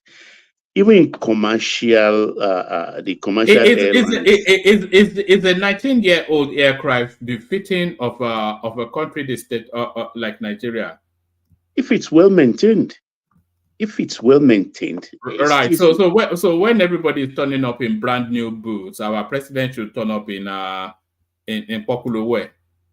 It doesn't matter as far as internally in the president's country, all is well or seemingly to be well enough. It's enough pride for the president to even ride in an omolanke to a meeting. You understand? Our creditors, they note all of these things. I mean, Africa is so funny that, I mean, there are stories where some countries will welcome maybe IMF or a European lender. When they welcome their party in their country, they use a top rank Mercedes, BMW, just to put them in the best hotel. And those people will start to wonder, if you have this much money for this kind of opulence, I mean, you don't need us. And when there is a return visit to that lender's country, you find out they will bring out the Fiat, the Volkswagen to pick them and put them in a middle level hotel. That shows prudence. That shows prudence. We are not showing prudence in this because we have, I think, 6 or 8 in that fleet, and now they are taking 3 to L&L in Miami. You understand? To sell. How much will they sell those ones? Maximum, the 3 maximum, maybe $15 million. So we have to cover because the aircraft they are after actually is about $60 million. It's about $100 million. But are we really making much ado about nothing, really? With avionics and added other things, because that aircraft has been lying fallow for maybe 1 or 2 years. It's not too old. It's just about 5 years and used by a prince. You understand? but it has bathroom, it has bedroom and everything, which this one we are using at the moment doesn't have. So in a situation of plenty, we could consider that a bargain for the country. But are we in a situation where there is plenty in our land? No, by no measure can we say that here. But good luck to them anyway. That's what I would say about that. All right. Let me take you to another space. Natasha Akoti and 100 AIDS. The headline actually reads differently from the content of the news. One man, leave this people. Give me better thing, I beg. What's the next one after this? Well, I was not paying attention when you are reading it. Okay. Rufai's son. I think the young man, he should be about 29, 30. He's been too loud for his own sakes. You understand? He's just being too loud. Family is very important, no doubt about that. But when your father is involved in a political fight, and you are a budding politician, you are a honorable member of a house, you better hold your mouth, hold your tongue, and don't just spew rubbish. You can't say because your father dislike Shehu Sani and you two want to jump into that. He spoke well in the beginning of this present political imbroglio in Kaduna, but I don't know this new statement he's making now. Maybe because Shehu Sani has come into the foray and they don't like him. Whether he likes it or not, Shehu Sani, whatever the father is enjoying today, or whatever the father enjoyed while serving Kaduna for 8 years, it's people like Shehu Sani actually that made it happen. It's coming across as an ill-mannered young man. There was a time that he was insulting Madam Obiesekwesili, who I don't really have any time for, but are comfortably old enough to be his mother, using quite vulgar words on Twitter. Countlessly insults Senator Shehu Sani, who is probably older than his father. It's just the upbringing is not there. It's not there because even though I'm not a fan of Kola Biola, but you can see that he hardly gives press interview. You can't read his mind. It's not vulgar. He doesn't talk. You understand? So, I mean, when you create that kind of atmosphere of mystery around you, people tend to respect you, even if they don't fear you, because they don't know what your politics are or the color of your thoughts and stuff like that. But this young man is driving it to an extreme by mocking people, because these politicians, anything can happen. The politician that is down today in the doldrums, don't be surprised in the next election cycle or anything, it could be numero uno in that state. But 24 hours in politics is a very long time. If your father is grieved, cry in the corner of his bedroom, wipe your eyes, come out looking bright, and say things that are positive, that is reconciliatory, not trying to stoke the fire. Because whatever your father is enjoying today, people like Shehu Sani made it happen, even though they lost out. Because I felt so sorry for what I would call the ivory tower of that political era. People like Falano, the civil liberty man, the SAN, into the shipping lawyer, and the rest of them. Shehu Sani said, look, they were the first set of people, because the Tinubus of Nadeko, they were all outside. They were the first person Abdul Salam called and said, look, come, let's talk, take over. But they refused, because it's like, no, we don't want to talk to you. He invited them twice, according to Shehu Sani. Abdul Salam, I let them draw map how they can take over the place. They all refused. They don't want to talk to them. And he said, Tinubu called them and said, look, We should talk to them. Go talk to him. But they refuse. At the end of the day, the political wing of those in exile, they are the one who took over the reign of government because they contested. By the time the Falanos woke up to say they want to contest to and come into the foray, they lost out. Falano actually contested, wanted to be a governor. He didn't. The other one, the son, wanted to be a president. He didn't succeed. A host of them. And even Shehu Sani, who became a senator, what became of him today? He is out of government. You understand? It's not like they fought for nothing, because I know definitely the Nadeko people, they do take care of themselves unto tomorrow, because there is like a brotherhood. So where was El Rufai in all of this, in that period of suffering, of fear, the dark days of Nigeria? I think the father should talk to him, or the mother should call him and draw his ears to stop talking and face his legislative duty. That's my own take on this. All right, let me take you to a different space. Apparently, for all that is going on in Nigeria, it's a happy place. Nigeria missing in top 10 stressful countries in Africa. Does that surprise you? I'm not surprised. You understand? I've said it repeatedly on this platform that, look, we are peculiar people. Whether we don't know, I know our what as Nigerians, but maybe the youths of today, they don't even know their what. That is why, or they deliberately want to denigrate Nigeria or thumb their noses at Nigeria by just being disagreeable and lash out. Because all they are doing is lashing out. Nigerians are peculiar people in the sense that we are very resilient. I call it the Nigerian spirit in every one of us. We just believe that tomorrow will be better. Maybe has that got to do with religion? No, I don't think so.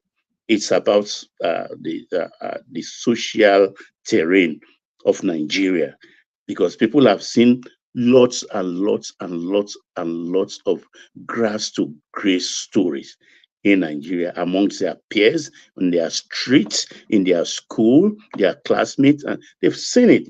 So it kind of encouraged them and say, if Lagbaja can make it, who am I was better at school and things like that, why can't I make it? So that is the spirit. And I'm not surprised when they say, look, we are even missing in top 10 distressed countries in Africa. And you can see we are 33rd. There are, I think, about 51 or 52 countries in Africa. So if we are 33rd, that's not a bad thing, even in our present situation, where we all think is a gloom and doom for Nigeria. I've said it before. If you listen, really what I wanted to even play today, if you have the time, just that opening question in yesterday's America's presidential debate. The first question, which will not take more than 10 minutes, explains it all about the economic order in the whole world. That salvo of a question. What was the question? What was the question? It's about the economy in America and inflation and what's it now? The inflation. They took it from last year and compared the Biden's tasting. It's just about 10 seconds. And that explains everything. Putting the figure in place and the inflation is a global phenomenon. I'm not quite sure why people are insisting that it's peculiar to Nigeria. And that rattled Biden, and that is where Biden problem started, because he couldn't really handle that question. Maybe that was not what he was expecting as a first salvo and things like that. Yes, the whole world is suffering, and we are. But like I said the other day, look, somebody just put in $10 there now and talking about where is construction, the job. When we are in this kind of situation, the first thing any government will readily do is to turn the country into a massive construction site. Construct anything, the ports, the road, air, whatever you can find your hand. You build infrastructure, because that is the way to put people to work. Like the coastal road is now in 3 segments. Another one is starting at Akwa Ibom, where it's supposed to have ended. They are bringing it, and they are going to choose a middle road and start again, so that in the next 3 years at least they will start meeting up themselves, the roads, I mean. And the Sokoto to Badagry, they want to start it. I know they can't finish that one. It's just for the optics, for the northerners to see that they are doing something for them. But there will be thousands of people at work. I know Nigerians will say, where is the work? Let me see. Must you see everything? Go there, work, go there. Mosquitoes walking in the coastal road we've seen, they've constructed a few kilometers. Mosquitoes walking in the Dangote refinery and other establishment. No, they are Nigerians working. Nobody's going to give you the credentials and say, oh, come and see me. This is my letter of employment at this. I don't like people asking silly questions that until I see I will believe it. You know some of the most ridiculous questions. Let's take this student loan thing, for instance. This has got to be one of the fastest initiatives that have been brought to fruition in the history of that country.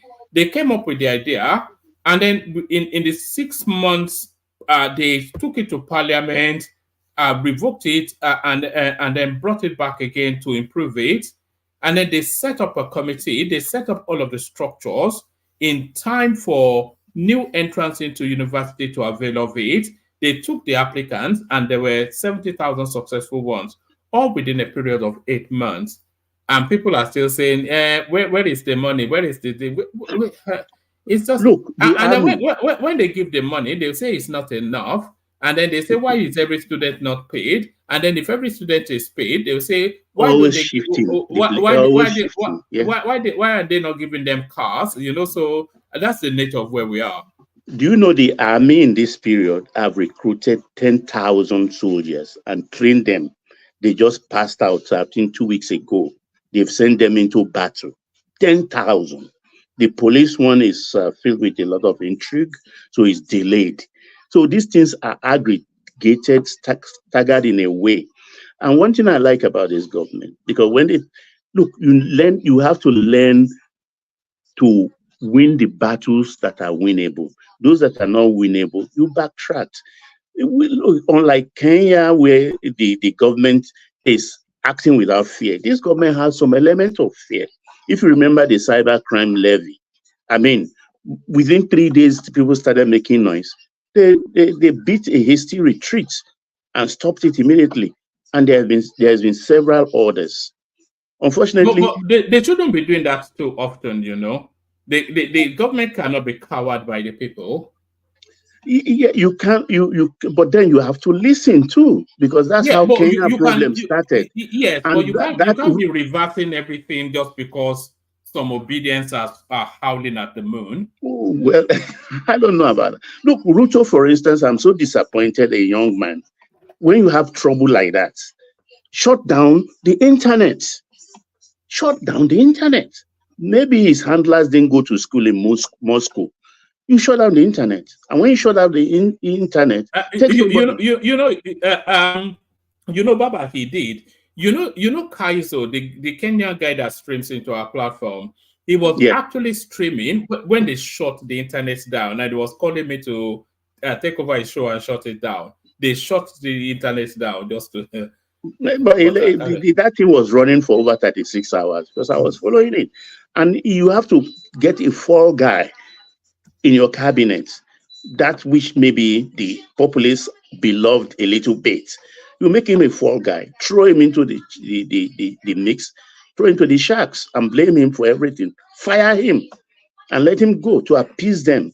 But he's not doing that. Look, so when Tinubu at times beats hasty retreat, I can understand, because we are in a volatile situation, and anything can blow up. People really wants to bring down the country for whatever it is worth. But I have good news for them.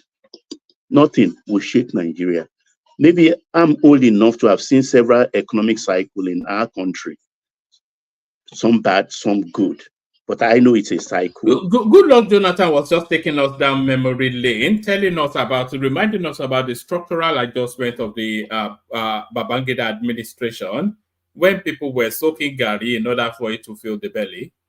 No, nothing phases me because I've seen so much in that country. I've seen the Andrew era, everything, and of course the government even benefited from it because throughout last year, I think Nigeria is the first for inflows from diaspora. Almost $20 billion came in. This year alone, up to I think May, already they've collected that 20 billion. Though they mix it up actually with the portfolio investors inflows. So we don't know if you separate it, we don't know how much is the inflow from diaspora and how much is the portfolio Hello, investors. Baba. Can I interject you, Baba? Can I Yes, interject? is that it, man? Yes, I might not state you because I was in Yeah, go drop ahead, go now. ahead. By all means, go But ahead. let me interject you because there's some statements you're making here as if we are the one, or just Nigerians are the one manufacturing the problem that we are facing. Did We I are not say the that? one. No, I said the way you're saying it as if we are the one manufacturing the problem that we are seeing in Nigeria. Thou sayest, not me. No. So I want to ask you if are we actually making progress from other country that we got independent till now? Like when we start comparing the country that got independent when we got, are we actually ahead of them, or are we just going downward to compare to based on every sector, education, economy? Are we actually making progress, or should Which we country should we particularly you want to measure us with? should okay? Let's use South Africa as an example. Yeah. Yes. So And which other one? let's use Egypt as an example. Okay. I'm just calling you Africa country. So are we actually making progress compared to those countries I mentioned? Well, that's all. Can I continue? Can I Yeah, you can answer continue the question? because Okay. yeah, you can continue. Okay, South Africa, for instance, as far as I'm concerned, in Cape Town, they have the Indians. The Indians practically own Cape Town. The Dutch, the Australian companies, the English, they own the other places and things like so. South Africa actually is an advanced country. It has rather retrogressed when ANC came in. Absent ANC, South Africa will have opted to be in the continent of even Australia because they have a military industrial complex that is very high there.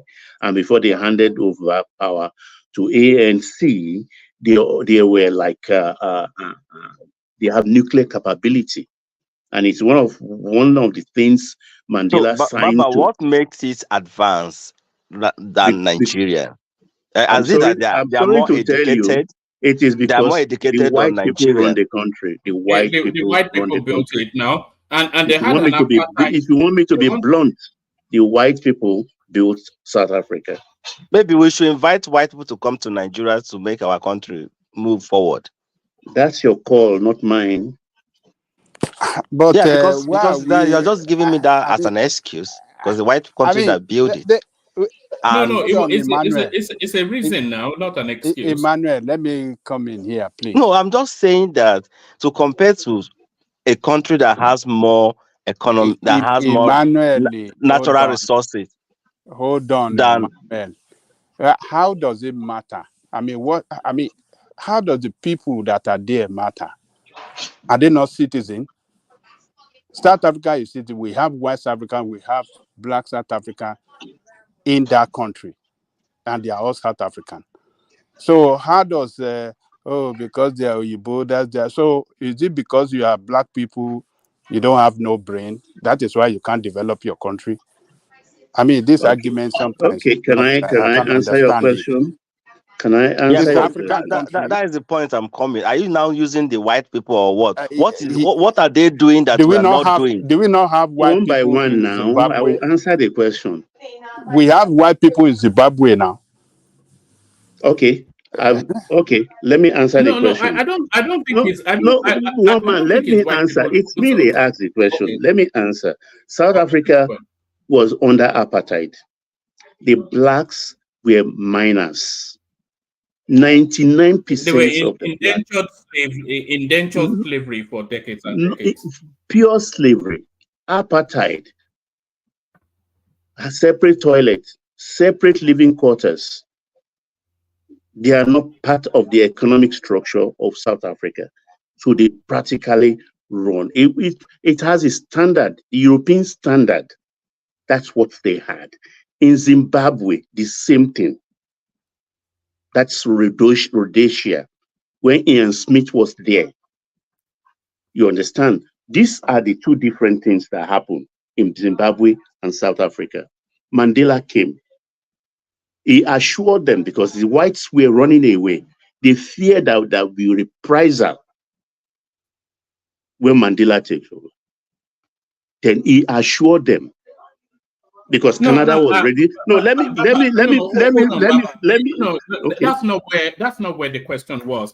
The question is. No, I'm trying to explain. Hold on, Baba. The question is, why is South Africa successful and Nigeria is not? Nigeria has more natural resources. And your response was that South Africa was for a very long time run by white people, indigenous or not. And Ajale Koko then asked, why should that matter? And Emmanuel then chimed in that maybe we should then get white people to come and run Nigeria. So that's where they're inviting you to.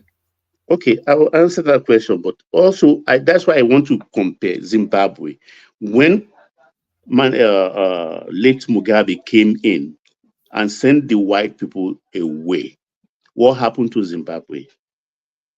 When Mandela kept the whites in South Africa, what happened to South Africa? The West, whether we like it or not, they've made progress.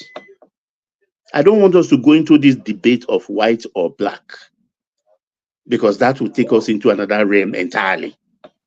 I'm sorry, Baba. You are not putting this thing in the right perspective. I think he is, Ajale Koko, but you go first and I'll come after you. The black took over. The blacks took over in Zimbabwe. Ajale Koko, I think Ajale Koko wants to come in. Okay. But Baba is not answering the question. The question is clear. Why are those countries that are lesser in resources, all resources you want to talk about, natural, human, and everything, why are they doing better than us in the same continent? That is the question. It has no relationship. It has nothing to do with whether white or black. The white in South Africa are South African people. They cannot point to anywhere as their country other than South Africa.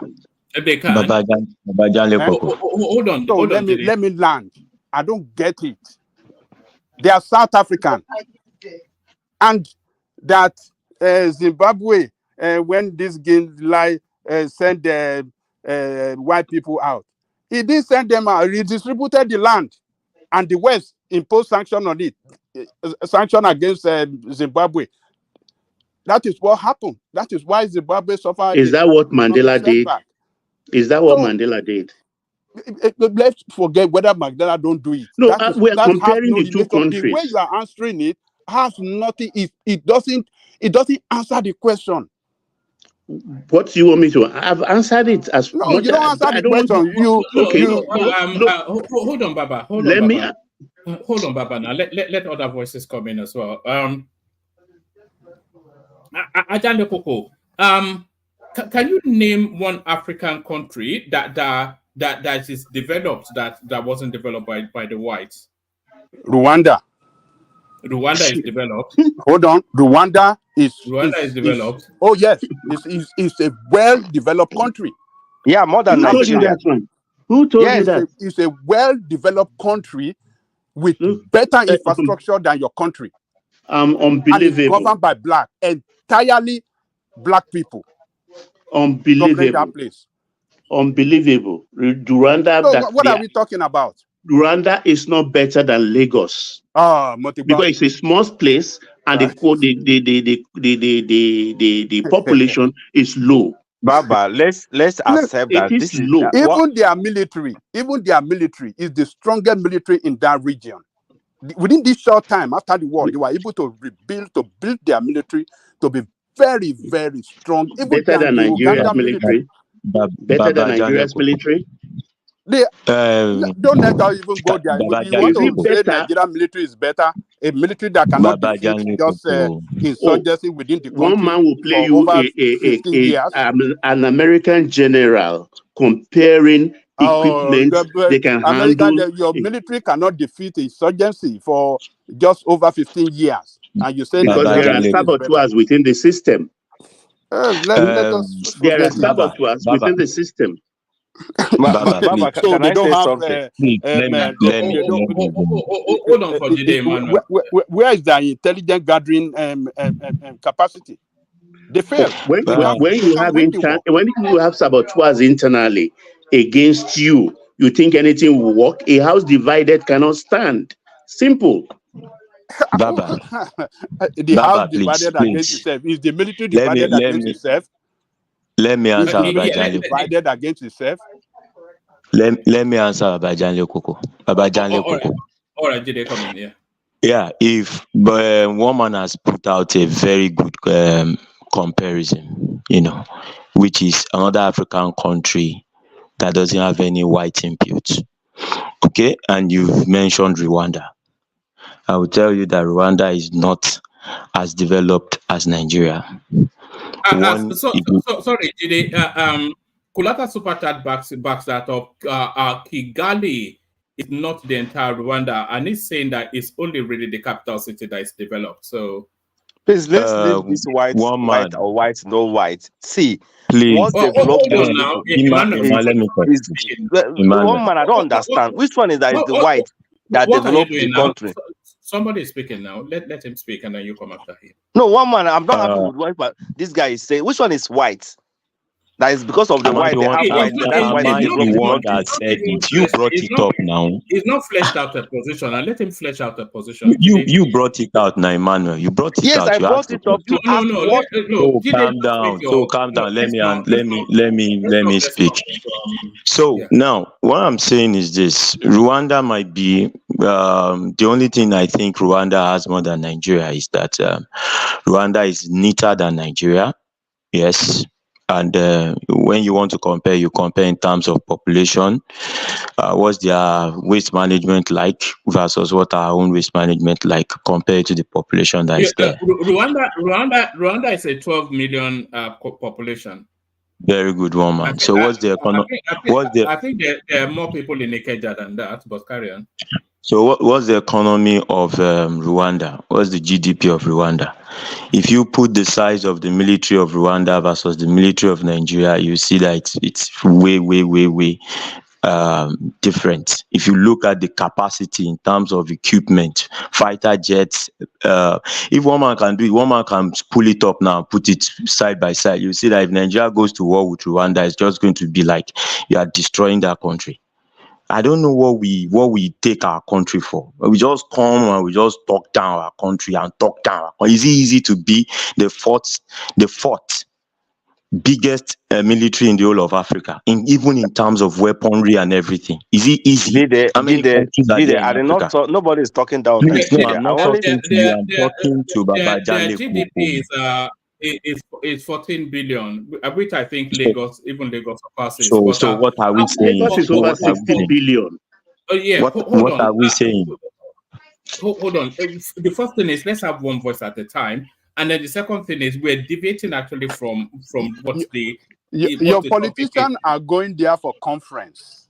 They cannot even stay in your country to have their how do you call it this resort. I can't understand. This That kind is of corruption. That is different in entire. It's not about hold on, development. Baba. Hold on, Baba. If your politician can see Rwanda as a comfortable place, as a good place to go for, what is this? It's not really conference, but a kind of, retreat. What? Is it retreat? Retreat? Yes, like a retreat for them to,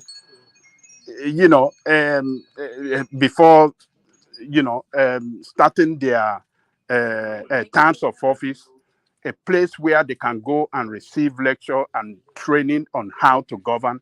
Rwanda, do you know how far Rwanda is from Nigeria? Why can't they go to Ghana or some other? Look, we can't deceive ourselves. That is a country. Hold on. That is a country that is well governed, is making fast progress than us. Rwanda is well governed. Rwanda is under a dictatorship. What do you mean is well governed? They don't have democracy in Rwanda. Look, they are having rapid development, and investors are trooping in where there. is that? In one city? You say in one city. Well, let me, after Abuja and Lagos, yes. Which other city do you have? Which other city do you have? Port Harcourt. We have Port Harcourt. Yeah. Port Harcourt is developed. Yes. You people should go and sit down. Don't deceive yourself. Yes, Port Harcourt is developed. Port Harcourt is developed. See, let us not deviate from the main thing I'm talking about here. We must just have one voice. We cannot. One man. Let me finish. Let me drop. See, let us not deviate from or run away or shine away from what is facing us. See, we have a collective problem, and that collective problem is a leadership problem. They don't have political wills to govern us properly in Nigeria. You will see them grab power and they will just do nonsense with it. The reason why I mentioned those two countries to you guys, Egypt and South Africa, we should go and learn what they are doing. Come and tell me, say, because they have whites. It's white that is developing their country. That's very ridiculous to come and tell me that because they have whites. See, South Africa is retrogressing. Egypt is a one-state this thing. It's retrogressing, but they just surpass you people in your GDP. They just surpass. They are doing well. Their country is well developed. What do you mean? What do you mean? They are not doing anything like well. One might say anywhere you can measure South Africa with Nigeria. Emmanuel. We have more numbers. We have more numbers in human capitals. They have less, but they are using their number properly. We have more resources down here, natural resources. They don't have, but they are using the little they have judiciously. What we have in Nigeria is a leadership problem. Did they just let him do what he wants to do? Yeah. You understand? Emmanuel. So don't come and tell me because they have whites. Because they have white, that's why they are ruling them well. So, woman, can I talk? It's an ill-informed perspective, but yes. The GDP is as a result of devaluation. If Nigeria revisits the valuation of excuses, please let us not hello, brother. Wait. Emmy, if you want to learn, if you want to learn, let's talk. Let's talk based on learning. Gentlemen, let's have one voice at a time. It can be overwhelming. One man, please. When Tinubu came in and the dollar exchange rate to the naira was around 700 naira, Nigeria was still the strongest economy in Africa. Yes or no? In terms of GDP, yes. And the moment he floated the naira and said, okay, let it go to wherever it's going to land, let's find the true value, we're not defending it again, Nigeria dropped to number 4. And it was overnight. It's not as if something happened. There was no war. There was nothing that happened to us. So that's a progress? That's a progress to you? Baba Janle Koko. Are you describing that as a progress from number 1 to number 4? Babajanle Koko, That is sometimes what you take Emmanuel step is back. talking about. That is the No, question my God. Emmanuel is asking. Why are we dropping down instead of going up? Babajanle Koko, you cannot always And so you are stay not on making top. progress. That is what Emmanuel is No, saying now. that's not the point. That's not the point. We That is the cannot point continue Emmanuel to is do. making. That is what I'm No. saying. I said, why are we going That is down the point instead of Emmanuel going is up? making. That's what I said. Okay, There Babajanle is Koko, can no we please anything to say around this, any defense, anything Babajanle to say Koko, around this. can we both ask ourselves a question? Can we ask ourselves a question? If you were the president and you were defending your currency with huge amounts that you did not have, you were even borrowing it, would you have continued that regime? That is the point. All right, let's not get stuck in this on this particular thing for too long. But bring it home, Jide, and then we move on. So when we start comparing nations, what I think is this: sometimes you take step backwards to view where you are going to, and you take the right step forward.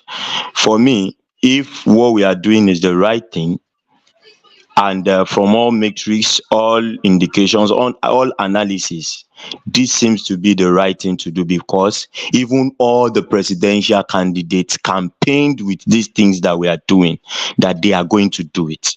So now, if we have done it and we are now facing the consequence of it, we should just, tighten our belts and go back into being productive. That is the only way out, instead of us coming to be emotional all the time. How many of us have a plot of land, either spare, borrowed, or leased, or even bought, that you plant something on in your community? What are you doing with your backyard? That is where we should be discussing now. One man. You see what is intriguing. When I saw electricity, you understand, in where I was born, I think I was just like 3 years old. Was the period Ghana got in I think 57 or 58, I saw electricity. Do you know, from that 1958, I shouted up NEPA, or ECN then anyway, ECN. It graduated into NEPA. We started shouting up NEPA. So this electricity thing has been with us from time immemorial. We're talking about over almost 70 years of our history. And it's a mystery to me, upon all the billions of dollars pumped into that thing, we are still talking about up NEPA till today. Some people want to put it at the doorstep of President Tinubu for 14 months. Give me a break. To be fair, I don't think he was especially President Tinubu. I think what Ajanle Koko and Emmanuel were pushing. I just put that on my side based on what I read in the comment section. I'm talking about electricity. It has nothing to do. It's a mystery to me. Mystery to me. What is going on in that sector? Whether issue, I don't know what is going on. Because right from the time I can say, call Baba or Mommy, I've been hearing up his ECN, hey, light. almost 70 years then, 60 something years then, it is still the same story. So this man cannot solve that in 14 months. For this VAT thing on medical supplies and the import duties, I applaud it, because it has been something that is very, very painful. Except you don't have an old woman or old aunties that require special medical testing. It's becoming too expensive. Very, very expensive. So the president now removing duties and VAT on it, I think it's a welcome development. And that shows that he is a listening president, because the people cannot afford good medicine, and a lot of rascals have been taking advantage, bringing drugs of lesser strength into the country and practically poisoning people or making people sicker and weaker. So it's a very good thing and I applaud it, but I hope, because like I said the other time, before policy meets execution, it takes time because they have to gazette this thing before custom will even start to implement it. I hope they will gazette it on time so that the custom will start to implement it and we'll get cheaper medicines to buy. So our local manufacturers too are in danger, MZO and all the rest. I don't know how they are going to do in this regard. So the government have to balance their policies in safeguarding the local industry, because we must not let them go down. We've made that mistake before we started building again. So because I hear now they are going to bring meat from Saudi Arabia and stuff like that, I don't know. You have to be very, very careful with that. It should not be stampeded into making the food thing a policy that will destroy whatever we have going on locally. Thank you, one man. Oh, all right, brilliant. Thank you, Baba. So Baba kicks it off excellently for us. Let's go from Baba to Ekene, who hopefully is ready for us. Ekene, you're up next. Honorable one man. Okay, kwata, buddy. How was the day? Fine. Emmanuel don't go. Yeah, Emmanuel don't go now. I be like saying battery no day. It was just yeah. I was going to go to him because he was saying about battery, but you're up next. Okay, just give Olajide, just let Olajide hold the space. I'm coming back. I'm putting something in my stomach just to hold some appetite. Wait till you the job. I'm just taking it. Waiting the poor man go. No be apple in the chop.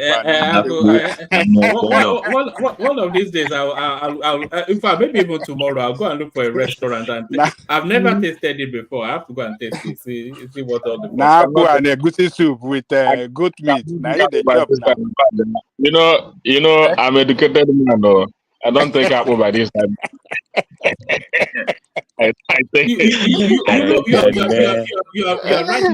are right not to take aqua at this time. You know after 7 you shouldn't really eat something heavy. That's the that's the received wisdom. Yeah, I'm a very educated man. I don't do that. Olajide hold this space more time so that I will have something to say when I come back. So you go 40. You go 45.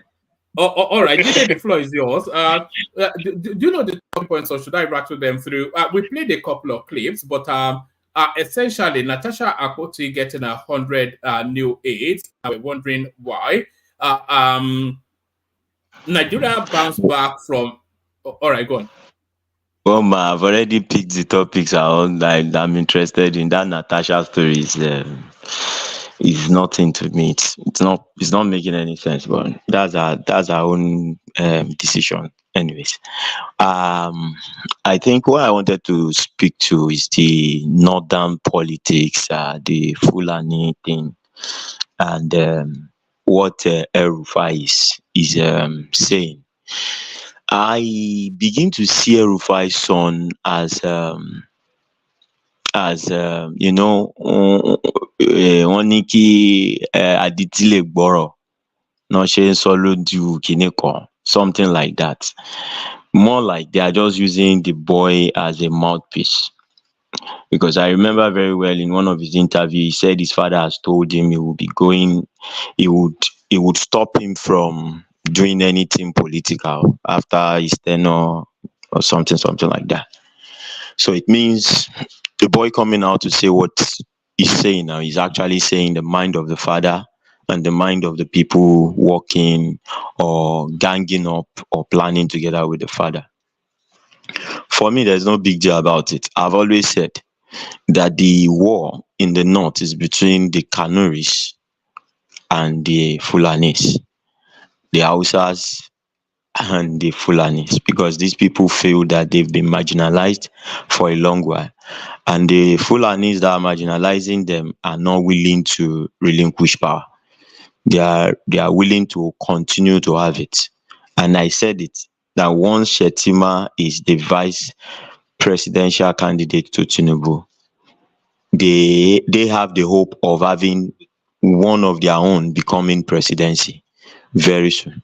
So they would not want to throw that away for a Fulani man to come up again. But the way I see it is, I think they are the ones that are jittery. From what the boy is saying, they are the ones that are jittery. And I feel Tinubu has everything set already. He's already playing that game, because sometimes when you look at the way these politicians react to things, you begin to see a game of chess. And sometimes you trick your opponent. It first started with the way he's doing things. They said he's marginalizing them and things like that. Okay. Now the man went ahead and pushed for a bill for regional government. One man, take note, that regional government is going to be a big factor in the decision making of 2027. Mark my words. I don't know if anybody is seeing it the way I'm seeing it. That regional government thing is really something like, let me say, a trick of Tinubu's sleeve to keep these people in check and to keep them at bay. And if they decide to say they still want to go ahead and take power at all costs, then everybody goes back to his father's house. That is what I am seeing.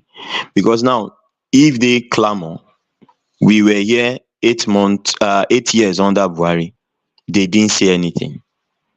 We all endured it. Nobody from the north, from the Fulani side, went against this man to say, okay, what you're doing is right or wrong. They kept on singing praises, and they kept mute on everything that he did wrongly. Now, to have a southerner be there for just 14 months, and you're already raising alarm, you're already ganging up on how to take power back after you had it for 8 years, then that is not going to work. So this regional government thing, the way I'm seeing it is, by the time we get to that 2027, the noise on this regional government thing is going to be so loud. From now, it's going to be so loud.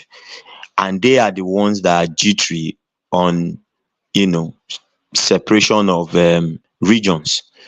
They are the ones, because they don't want to let go what they are getting from the central. They have always been like that. They've always wanted to have control over the central and milk other regions. Why they continue to enrich their own regions. The good roads in Nigeria are all in the north. When Umahi was analyzing the road project that was given, and he was saying 20-something% to the northeast, 20-something% to northeast, he said in his own word that 4% to the southwest, 3% to the southeast. So we the south are being marginalized. All the roads in the north, you find them in good conditions, and the road in the south, if they want to do any project today, the first one they will think of is something in the north before they even think of the south at all. So I begin to see it like they are trying to blackmail the government again into putting them back in power or somehow, but they are going to have it. That regional government thing, I think, is really a joker, a strong card that Tinubu is going to play on them. So if you say you don't want the south to continue, let's go back to regional government. And he has the power now. They can sign it into law, and everything goes the other way. And somebody said, I was listening to, I think it was yesterday's show, that they can take over with the military. If they try taking over with the military, then Nigeria is divided. That's the end of Nigeria. Everybody goes to his father's house. Simple. It's as simple as that. The East are already ready for it. If you give the South the South the offer, they will take it. And the Southwest will also gladly take it if you want to force us to continue to be your slave. I don't mind the next election, Peter Obi wins, any other person from the South wins, but it would never be a Northerner. That is my own point. And they can go and cook whatever they want to cook, but it's not going to come. It's not going to happen. So that is my view on that. And I know I feel they are the one jittery. They are just trying to play games. So woman. I'm here. Yeah. Which other the other topic I wanted to speak on was what Wike said, and I feel yes, I see it at both ways. Partly doing the bidding of the person that employed you.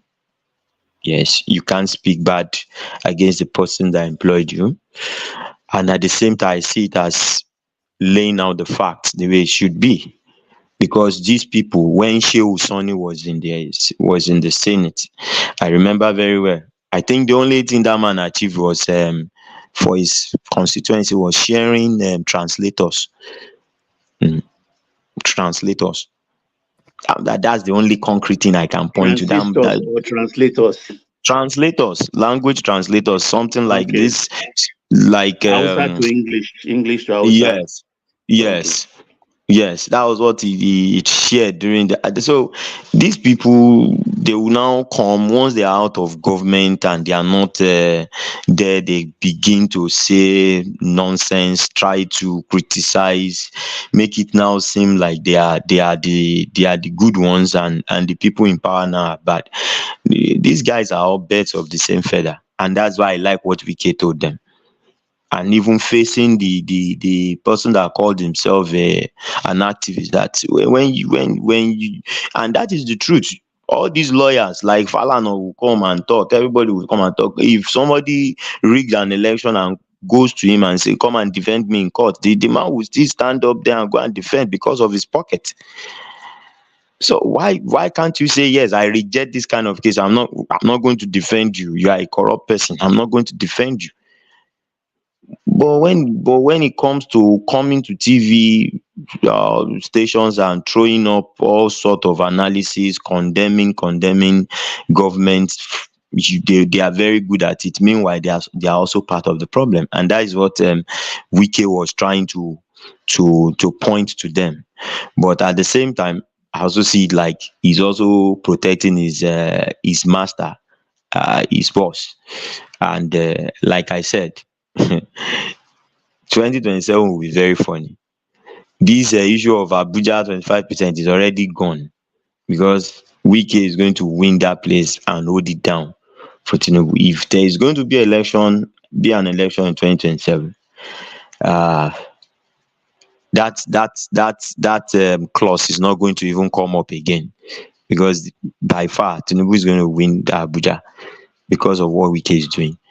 So, but for me, I think all the pointers should go back to the governors. They are the ones making Nigerians feel what we are feeling. The governor of Niger State has cultivated 1,000 acres of land. Niger State alone, 1,000 hectares of land. So now, if Ogun State does the same, the rest, they did the same. And we have, let's say it is corn, it is rice. These things we are talking about, corn, rice, it's a 3 to 4 month thing. Then we start having food flooding the market. I've said it before on this program that you see, what we need now is just food saturation. Saturate the market with the food and the price will come down automatically. Somebody went to a village along Oja side and priced he went to make market survey on tomatoes, basket of tomatoes. You'll be surprised that just from that place back to mile 12, 14,000 naira difference. And these people will come all the way from my 12, buy these things, load it up, and when they get to my 12, they have already added. I saw that clip. I saw that clip. Yes. You can imagine they've already added 14,000 naira. These things happen in farm settlements that I have my plantain this thing there. These people will come with trucks, buy it from there, but once they are getting into the market, the price will just shoot up. And if the farmers by themselves, if I have plantain and I load it in a trailer and I say take it to my 12, when I get to the market, they will not let me sell. There are these people they call gatekeepers, intermediaries. They will prefer to buy it from you at a very ridiculous price. And if you say you are not selling to them, no other person will buy from you. It's like a law. They have formed a cartel. You cannot just bring something to the market. It's an open market for God. You can't bring something to the market and just sell. But these people will buy from you. And when you are gone, they will now sell it at very, very ridiculous prices. So to a large extent too, the food problem we are having now in terms of price is largely due to the fact that some Nigerians too are wicked. Some Nigerians in this business are wicked. So that is why I'm saying, to correct this, if the government comes in from all angles, now state governments, they own the land, you cultivate 1,000 hectares of cassava here, go to another area, cultivate 1,000 hectares, let everybody cultivate it like that. If we can have at least 4,000 to 5,000 from each state, they have the land, for God's sake, they have. And this thing comes into the market at the same time, you will notice that all of them that are either storing for when the price will go up, and they would run into loss, and they will learn their lessons. But the government, the state governors are not doing anything. That's why I'm saying that the problem is basically at their doorstep, because what that guy from Niger State is doing is just awesome. The man said they should not even refer to him as a governor. They should refer to him as a farmer. You understand? So I think we need to tell ourselves the truth, and we need to start demanding results from our governors. We need to start demanding serious results from our governors. We need to put pressure on them. And that's the only way we can get ourselves out of this dilemma that we find ourselves. So that is the major thing I really want to speak to. I would have to yield the floor now if Emeka is ready. Or all right. All right. Thank you, Jide. So thank you, Jide. So let's go on from Jide then to Emeka. Give Ekene a moment to digest this meal. So Emeka, you're up next. I've digested. Digest some more now, eh? All right. If you're ready, then come in. Where do you want to start it from? A vast array of topics. Emeka is there. If you will end very soon, because his talk is very long. But let me just wait for him, because I really want to get your opinion before I will start to respond to issues. Because now respond like that. All right. Let's hear from Emeka if it's ready. Emeka. All right. Let's hear from Gas. So yes. Hello, people. Hello, people. So how are you? Everybody, what's popping? What's going on? Are you just coming in? I can hear movements like just coming in. No. I'm just walking around. About to go make some food while I'm listening to my Nigerian.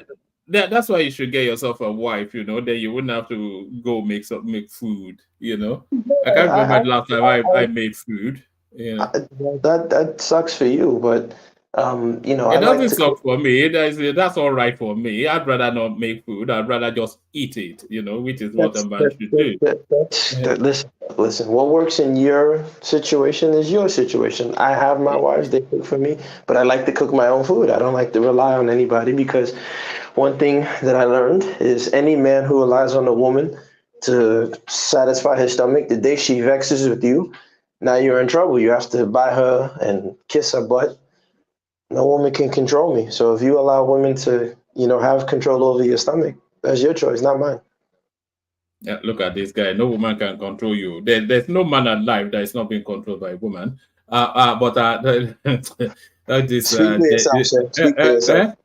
Speak for yourself, sir. All right. I'm not sure how much of the conversation you've caught up with, or do you just want to go into it at will? I How want do to you do the want to? topics. I try to be as orderly as possible. So start me from the beginning of the topics and let's go down. All right. Let me rattle through the topics, and then you just pick and mix as you will.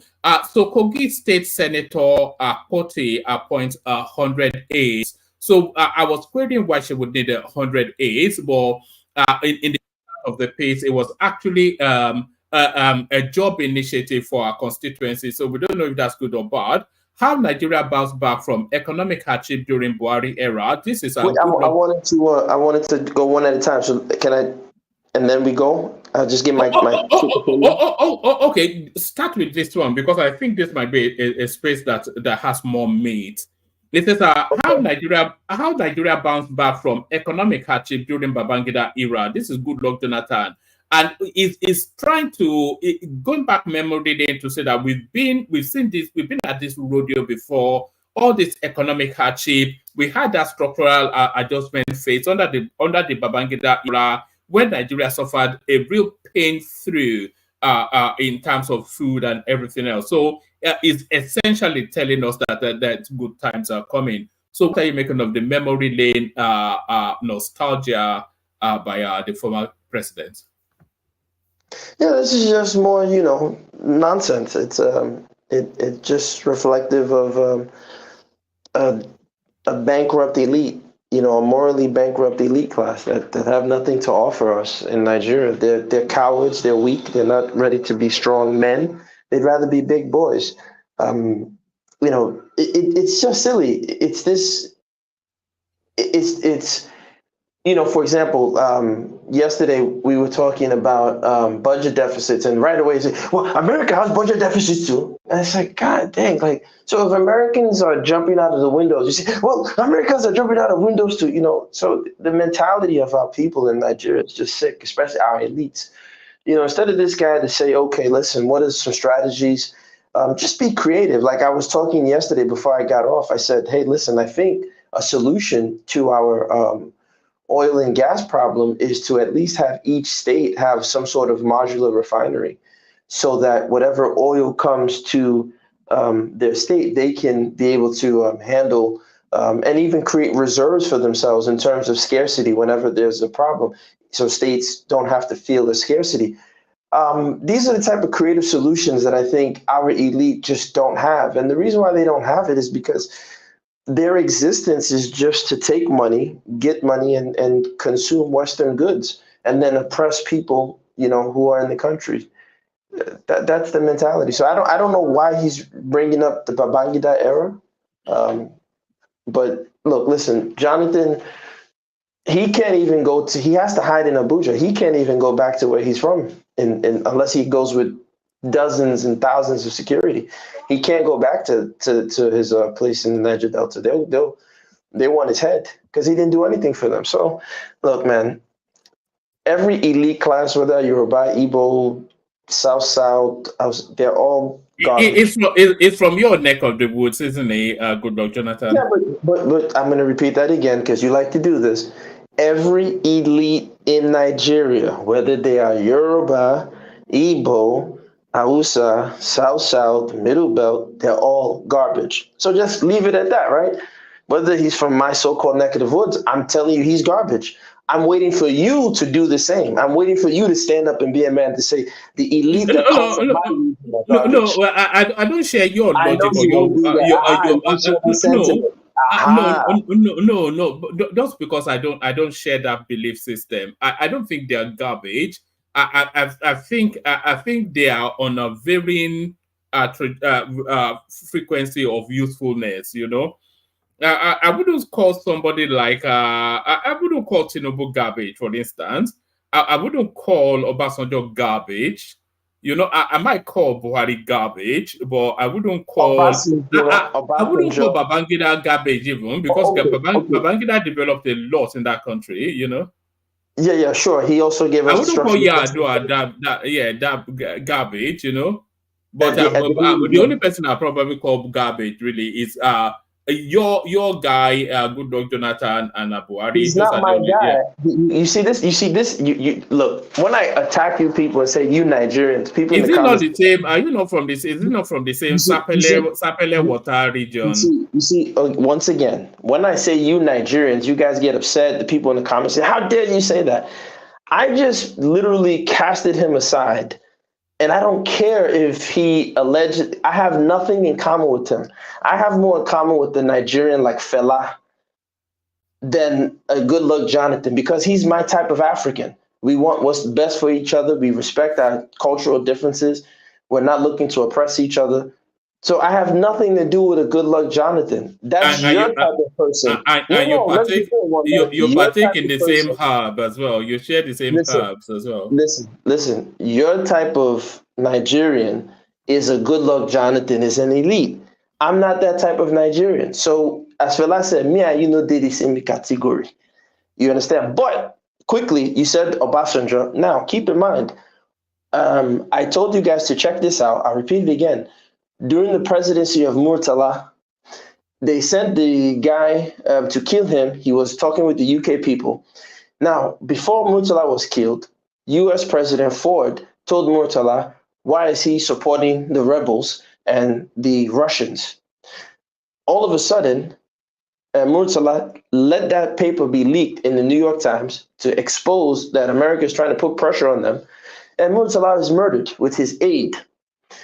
Obasanjo goes to Gerald Ford's office, takes that picture with him and Ford, and he's wearing his Yoruba thing, as if he's showing us power, when in all actuality, he capitulated to everything that Ford said. As a matter of fact, Obasanjo revealed in the video, he said, you never tell the World Bank and IMF no, or they'll rub your nose in the ground, or whatever he said. Indirectly, now he's admitting in his old age that, look, they have power. I couldn't beat them. I was scared of them. So I capitulated. So my whole thing is, look, listen, all our elites are garbage. May I just drop in a word, gas them up, please? Let me finish, and then you just quickly, please. Let me say this last sentence. Thank you. The point is this. Our elites in Nigeria are women. They're not men. They're cowards. They come to Nigeria and oppress us, but they acknowledge and admit that they're scared of the West. That's the last thing I said on that topic. So go ahead, so you can respond. Okay, the other day you talk about this giraffe Ford issue and Muritala Mohammed. Yes, you're correct. I thought you will extend the story to the extent that Obasanjo did not cooperate with America. The issue you're talking about, if it's the same issue we're talking about, is in Angola, and it's about Savimbi in UNITA, who the Americans supported, and Obasanjo backed MPLA by Agostino Neto. That's the war actually that brought Nigeria to its present problem today, because it was during that period people like Professor this man with plenty hair. In short, our Nigerian External Affairs Institute was very, very involved with Obasanjo. Bolaji Akinyemi, Bolaba Ogunsanwo, Alaba Ogunsanwo, and all the agents in foreign policy. That was when they made wave, and we fought America to a standstill in Angola and got MPLA, Agostino Neto, installed as a government. There and then, America vowed with Britain, the Iron Lady, that because we bought over all American and British assets. We were forced to pay cash before we took over those assets. I've named those assets before here. And since then, they vowed that Nigeria must not be made or be seen to be as powerful as that again. And that's where our problem actually started. Just to put that in its proper historical perspective. Thank you. Yeah, look, listen. Obasanjo did some good. My point is that the Nigerian elite, all of them are cowards, because the truth of the matter is, if you stand up, there's a price to pay. But the reality is, they don't want to pay the price, and it's easier to go along and get along than to stand up and be men. But that's what men do. And that's why, if you read, there's a theory called Sapir-Whorf hypothesis, which talks about how language structures and shapes reality. There's a reason we call ourselves big boys, because we're acting like boys in that country. We're not acting like men, because men take care of their home. There's no real man that will see his country the way it is, called Nigeria, in shambles and be proud. But leave it to Nigerians. They're proud of their shithole countries. When you start calling it a shithole country, the Nigerians will get offended. Hey, you shouldn't say that. That is not good. But it's a shithole country. So let's fix it. And let's get rid of the elites that are compromising us. No one wants to do that fight. Then they start telling you, I say V now, I see V now. Now we, now. Then the partiality. So that's Nigerian work. What's the next topic, one man? Emeka, sorry, let me just. That's not Emeka. That's gas them up, but yeah. Oh, gas them up. Sorry. Let me just take 1 minute. First thing, you said something earlier that all states should have modular refineries. Modular refineries, to a large extent, won't help us because it can refine petrol, which is something we consume like water in Nigeria. It cannot refine petrol. It's only diesel, so it will be like to a large extent waste of resources to invest too much in modular refinery. That's one, just to put that one there. The other one is saying that our leaders are this. Yes, I would say to you that we've had leaders that have done their best. In fact, I can say that in Africa, when they say leaders that have been resisting the West to a large extent, they are largely Nigerian leaders. Baba just gave us an example of what Obasanjo did. Jonathan stood against their male, whatever ideology, female, whatever ideology. He did not hide it. He went against it publicly. And instead of supporting, he went and made sure that there was a law that was even, punishing such offense. So the truth is, we need to give our leaders some credit too. It's not everything. It's only Nigerians that do that. Everything about the countries. I don't know why, anyways. But just to put that to you, anyways. Yeah, I listen. I've heard these things my whole life.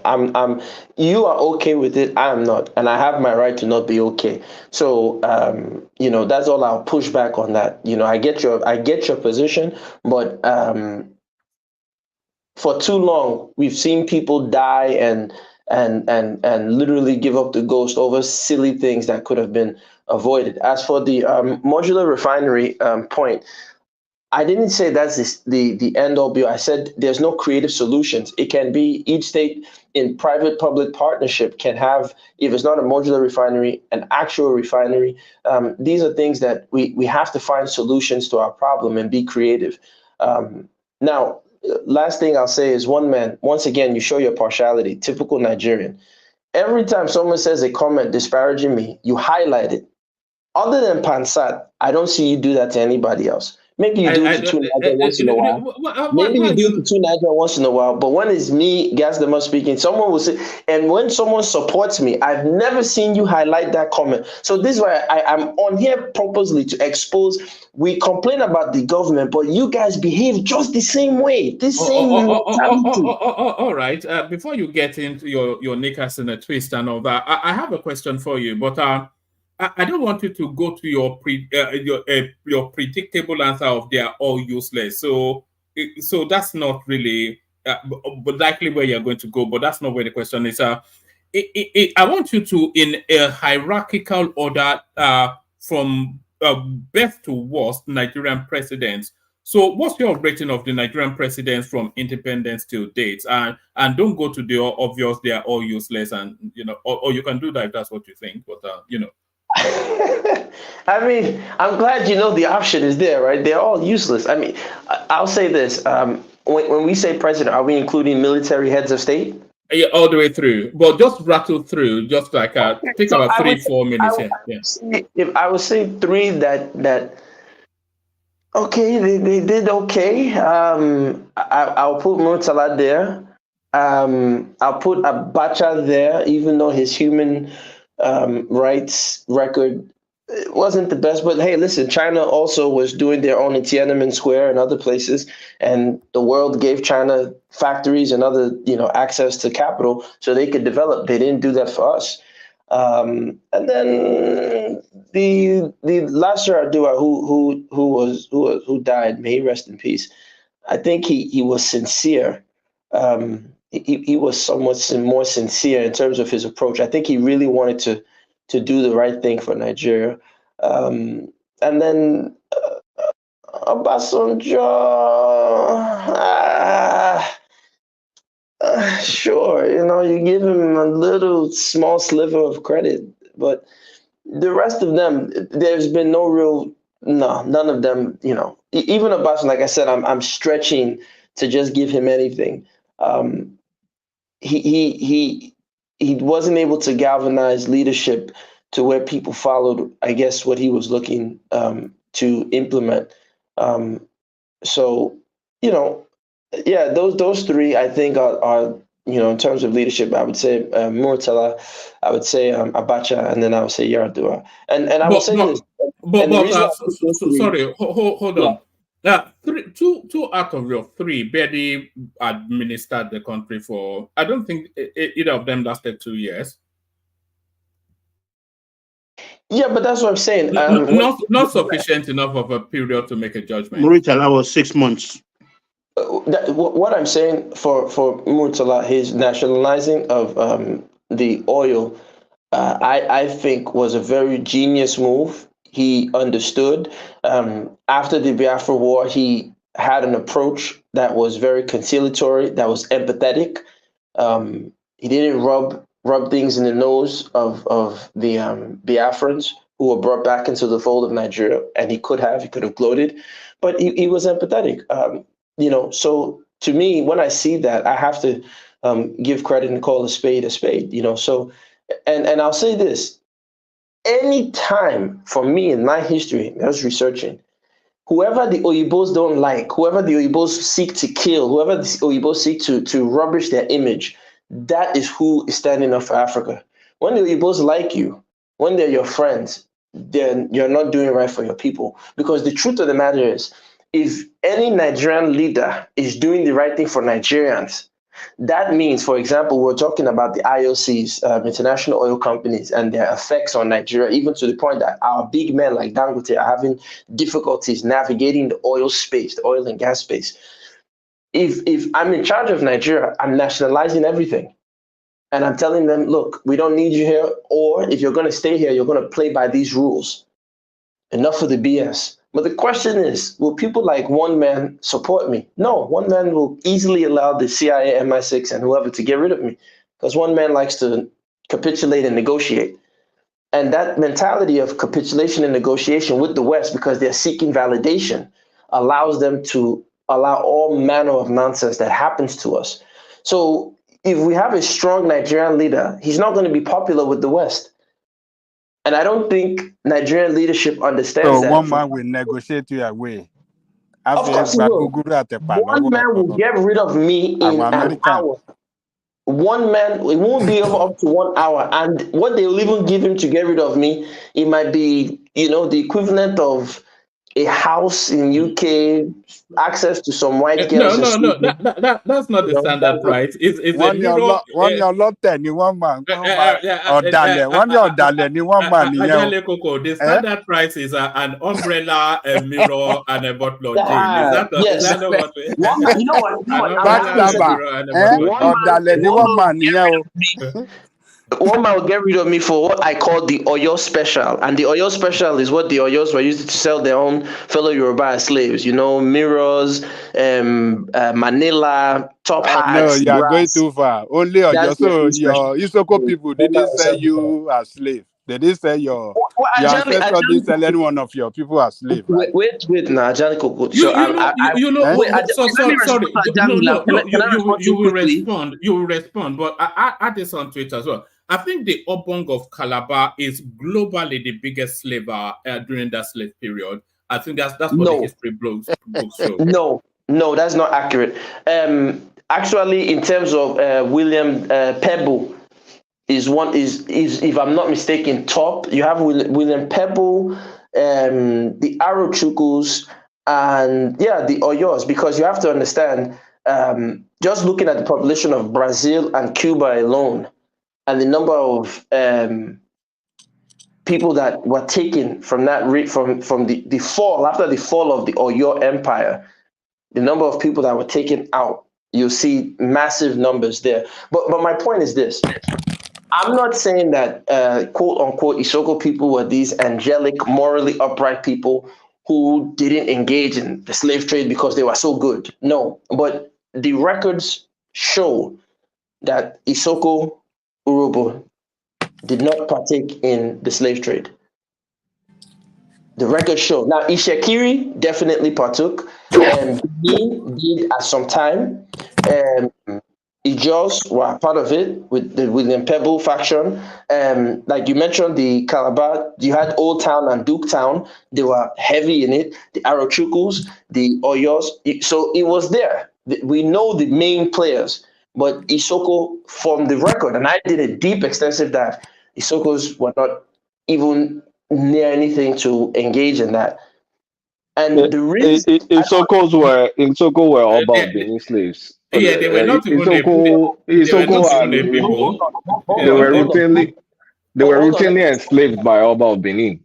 No, okay, let me respond to that very quickly. So anyone who has studied true Benin history will know, for example, Benin, the reason why they built their moat is because after the fall of the Ogiso, there was a mass exodus of people leaving that region. So the Asian left, the Ga left, I believe in Ghana. They traced themselves from going from Benin all the way to Ghana. The is it them? I forgot the name of the job people that are there. They left Benin. The Urobos and Isokos left. So they were not enslaved by Benin. No, that's a false. Benin will tell you they were enslaved. Let me finish now. They were routinely enslaved. They were used for sacrifice. You see, I don't like this. I will let you go and then you can respond. You have to give credible sources. I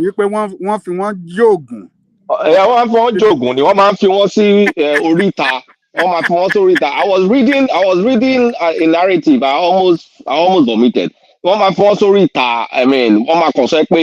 I think one of the kings deposed.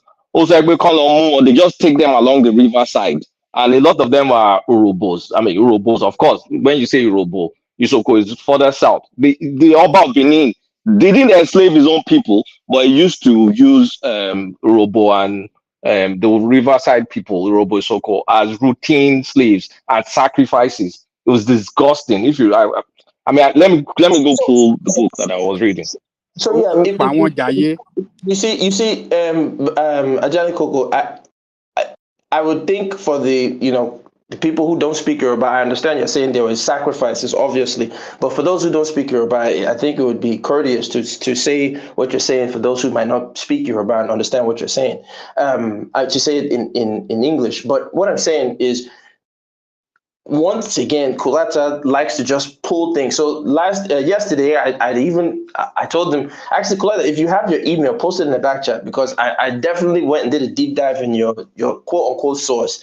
And dude, once again, if you've been in the halls of academia, that will never. What did you find out in the source I gave you? It was nonsense. It was pure nonsense. What did you find out? It's an Arabic book.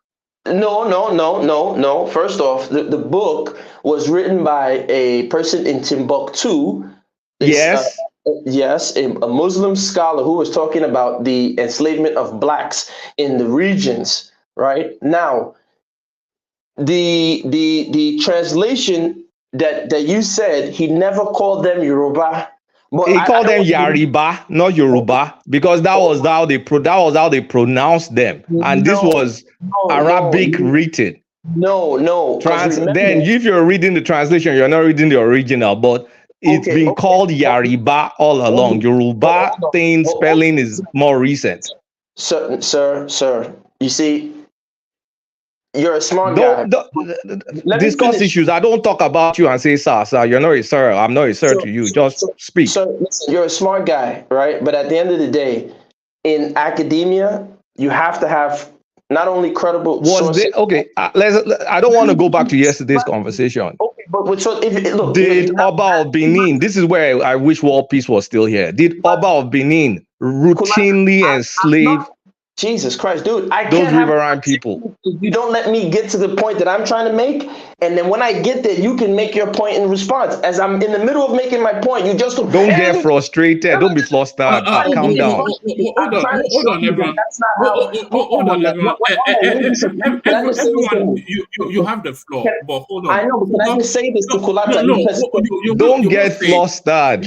Calm down. Everybody, I don't like when you're doing this. You see, you didn't interrupt. You are still. Oh God! But why are you doing this? Why when I want to respond? Exactly what you are doing now. Wait. It's not good, bro. Like, don't be impartial. When he was talking, you said nothing. As soon as I want to respond, you want to call order. No, I'm not calling order. Yes, thank you, Gastemo. I'm saying this to you directly. I get a lot of feedbacks about you, Gastemo. And largely, you seem to chime with the audience. I'll probably forward you some of the feedbacks I've been getting to you. I'm not quite sure why, because they seem to like you. I don't know why they do, but the one thing is, just slow it down. It's a conversation, not a confrontation. So when it's ebbing and flowing, open the window for the ebb, and then you flow back. So just bring it down a bit and make a conversation. I'm trying to explain to him, like you just said, it's ebbing and flowing, right? So as you were speaking, I muted my mic and I heard what you said. Now I'm responding. Kulata, and you're not saying anything about it. When I'm in the middle of giving my ebb, when he's supposed to pause and wait, he jumps right in.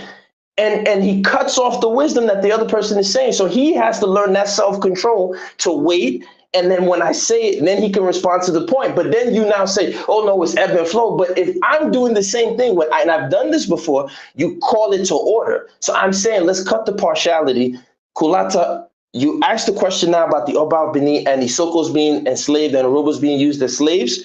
So I will address that. But while I'm addressing it, I need you to wait, and then you can respond. So let me get into it. Okay. But I've been waiting all along. There is no, as far as I've researched, and I could be wrong, there is no credible source that you will point to in which the Isoko or Urhobo history, and Peter Eke is the foremost historian for Urhobo scholarship and Isoko scholarship. You can read his book on the Urhobo history. It's like a 400-page book. I have it. I bought it. It's more than 400 pages, right? There is no on the Urhobo or Isoko oral history or written history in which they claim that the Oba of Benin was using them as slaves and brutalizing them.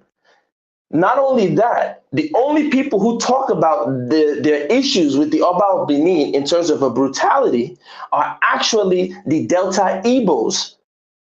They're the ones who had skirmishes with the Oba of Benin because of territorial disputes and jurisdictional authority. So they have a very different picture of the Oba of Benin and the authority that he represents, because he definitely, had to send troops out to enforce his policies in that region. That's one. Two, on the Benin side, what's the Benin chief that wrote the history of Benin with all the Obas? I forgot his name. He doesn't even have anything in his history to say that he was using specifically the Urobos and Isokos as sacrifices. And Ajali Koko, I think you should take that back to allow Kulata to use it in Yoruba. And this is the type of partiality type of thing where you are saying, oh yeah, they were sacrifices. It's not good. We need to speak with empathy when we talk about it, because he has to show the reference. And if you can't show a credible reference from a Bini or Urobo scholar, or even a Western scholar that says, yes, specifically Urobos and Isokos were just grabbed, only them, out of all the groups that left Benin, only them were used as sacrifice. Come on, that's just erroneous. And it just speaks of the type of mentality we have of one another in that Nigeria. But I'll let you respond. All right, let me respond now. You know me, I don't do all these ad hominems and woe is me. So there's the history of Nigeria by Tony Falola and Matthew Hitton. There's the Benin and the Europeans, 1485 to 1897 by Alan Ryder. And then there's Benin Kings and Rituals, Court Art from Nigeria by Barbara Plackensteiner or something. And the additional text. And like I typically do with this kind of conversation with one man, I'll send you the actual documents from, the PDF scan documents, one man, maybe when I have time over this weekend. So I can just show you that the Oba of Benin routinely used people, they used to call them people from the riverside, Urobo and Isoko, people as sacrifices and enslaved them routinely. Not by the riverside. Excuse me, I'm speaking. Excuse me, I'm speaking. Routinely did it. So one man, I've given you some references. In addition, I'm going to send scanned PDFs to prove what I'm saying. So continue. So essentially, let me come in just to condense. So essentially, what we are saying is that the Oba of Benin considered the Isokos, the Urobos, and all of these riverine types as no more than canon fodder. Yep. Yeah, that's what he's saying. But remember, look at one. The source he used is a Yoruba source. That's one, and that's what I quoted four sources. Four sources. The first one was a book written by a Westerner and a Yoruba person. The other three were books written by historians, Westerners. So are you trying to say that you can't even account for history properly? Nigerians can't? I let him respond, so now it's my turn to respond. So here's the problem. You have to, again, my email's in the back chat. Send me those books, because then we're going to cross-check. I will. I said I will. I will not just even send the books. I'll send the text. I'm not upset at so that. give me some time. I don't do this for a living. I'm a busy guy. But I'll send you the text. I did not tell you you're not going to do that. Slow down. So let's move on. No, I'm not moving on. Okay, stay there. So let me finish. The point is, just for the record, what he just described is obviously the type of arrogance that he thinks, and I'm going to call it out.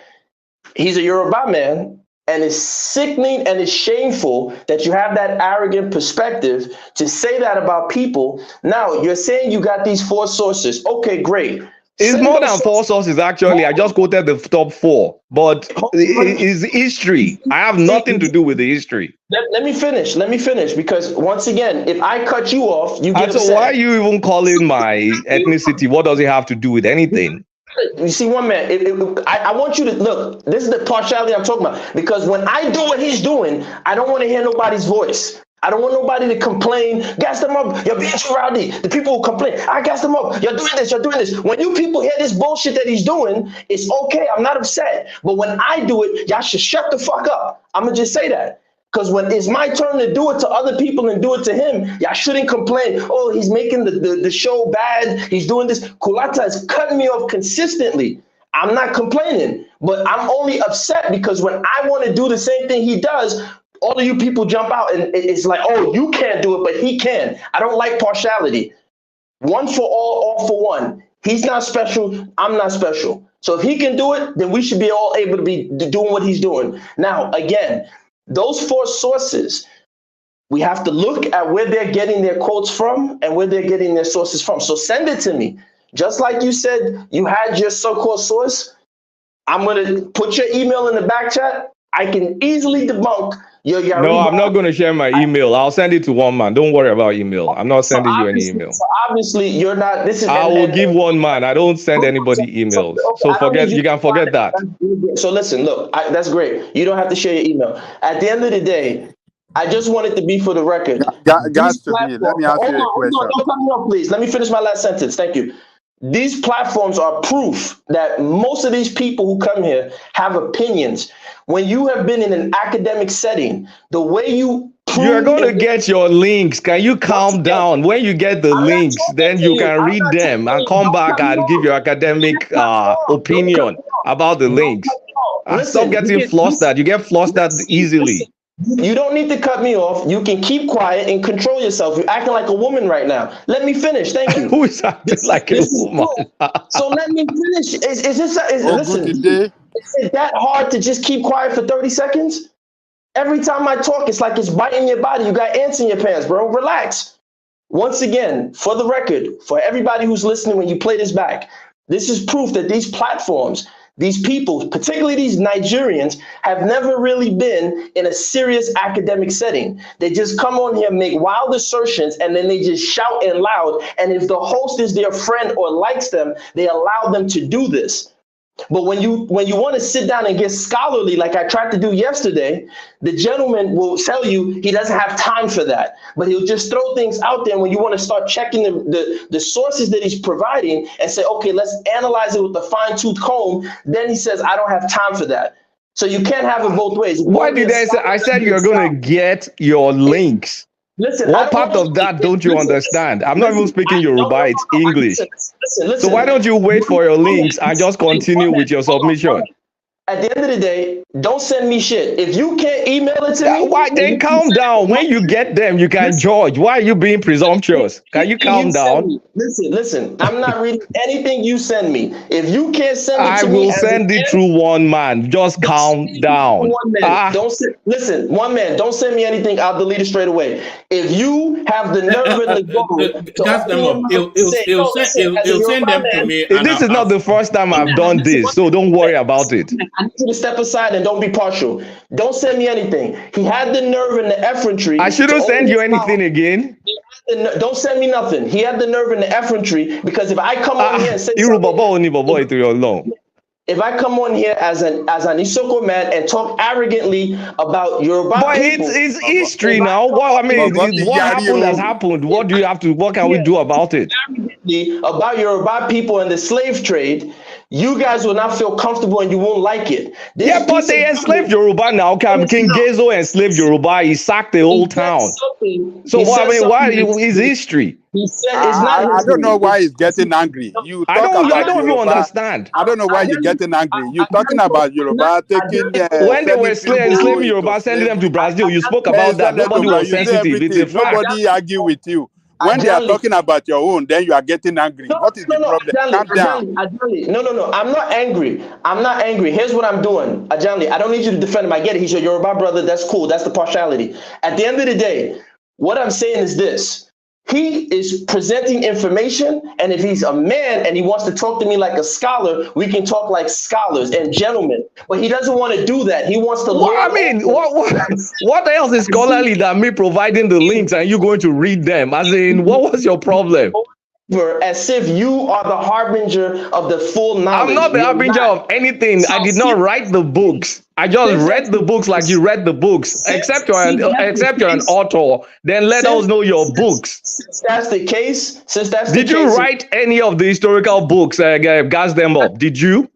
Listen, I'm not answer my question now, because you're acting like, oh no, I'm a scholar. Did you write any? Like you and I, we both read books. Listen, like I said, since you refuse to engage with me as a scholar, which is your right. Well, I don't even understand what you're saying. The engagement I'm going to engage with you is sending you the links and the text. And then you're going to read them and come back here and run your mouth. Anything. You came here and you threw. I came here, honestly speaking, to come and wind you, and I already wrote it earlier in the comment section. And you're falling into the trap. But I will send you the links. But continue. Sure, the trap. You came here and you threw shots at Isoko people and Robo people. I'm not throwing shots. It's a fact. And then okay, it's an historical fact. The same way King Gezo sacked Ketu, a Yoruba town in Benin, and enslaved all of them. Slavery is a fact in Africa. Deal with it. Okay, at the end of the day, I have too much respect for Yoruba people and the good Yoruba people I know to fall for the nonsense that you're trying to do. So I'm not going to fall into that. Keep doing what you're doing, but everybody. So Kulata is not a good Yoruba person, right? Everybody has seen it for the record. This is the type of mentality that some Nigerians possess, and this is why our countries will never move forward because of people like him. And Ajani, I'm very disappointed that you're supporting this nonsense because he's Yoruba. Because you said it subliminally, you thought I wouldn't understand. You said it in Yoruba. Wait, is it an historical fact that the Oba of Benin routinely enslaved? I mean, is it a fact or not? It's not a fact. Then allow me to send you the links and calm down. Don't send me anything. You just said you just said you're not going to speak to me directly. So since you can't I thought I'll give you the links. I did not write the books, did I? Sir, I didn't. You just said you don't want to speak to me directly, and that's fine. I agree. So if Mama, that's the case, okay, so I'm sorry. You continue. No vex. The case. Hold on, Jide. If that's the case, can I ask you a question? Yeah, good. Yes. So what Kulata is asserting is that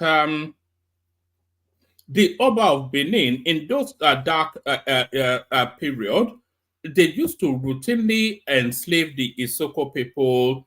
And he mentioned another set of people. And he said these are from historical notes.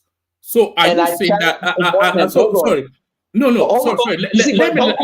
Let me land the question so you can. Are you saying that is wrong? That hold on, one minute. Listen, I'm not going to say with any arrogance that is wrong, as if I know everything about everything. No. But what I will say is this: is that in history, right, there's certain specialists, that people who have a specialization in history, in anthropology, and archaeology. So there's some people who might have a general history.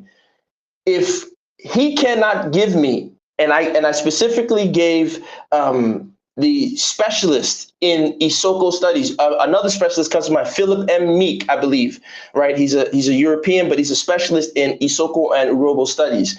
I told you guys about Peter Eke. This is another specialist, not a generalist in Urobo and Isoko studies. I'm forgetting the name of the, he was a chief at the time, may he rest in peace. He wrote the history of Benin, right? All the Obas. He was one of the chiefs. He was a renowned scholar. If you are not coming with the specialists, not to say that they know everything, if you're coming to me with generalist information, then I have to critique it. So now when I'm saying let's use a fine-tooth comb. Okay, do me a favor. And find out the background of Tony Falola and tell me whether he's a generalist or a specialist. You will tell me to wait. He got to wait. I'm talking to one man, so I'm not talking to you anymore. Sorry, continue. Thank you. So one man, the point is this. If Kulata says A You can't create the narrative that his A is the standard because he gave you some text, because I also gave you some opposing text. So we can leave it in the air. And then if we want to go further, I gave him the scholarly option to say, let's communicate and we can come to a conclusion and we can bring it to you and we can have this conversation on your platform. But he declined, which is his right. He has every right, and I respect that. I will send it to one man. I don't want to communicate directly with you. I don't want you having my email. I will send it to one man. What part of that is not clear? I'm not backing down. I'll send it to one man. One man will send it to you. I'm confused why you're still talking. I don't want to be having back and forth conversation with you outside of this platform. I don't need that. I don't know why you're talking to me. I'll be honest. You just said you're a brother. So will you accept the links I sent to one man? So Kulata, do me a favor. Stop talking to me. I'd really appreciate it. No, I have to talk to you.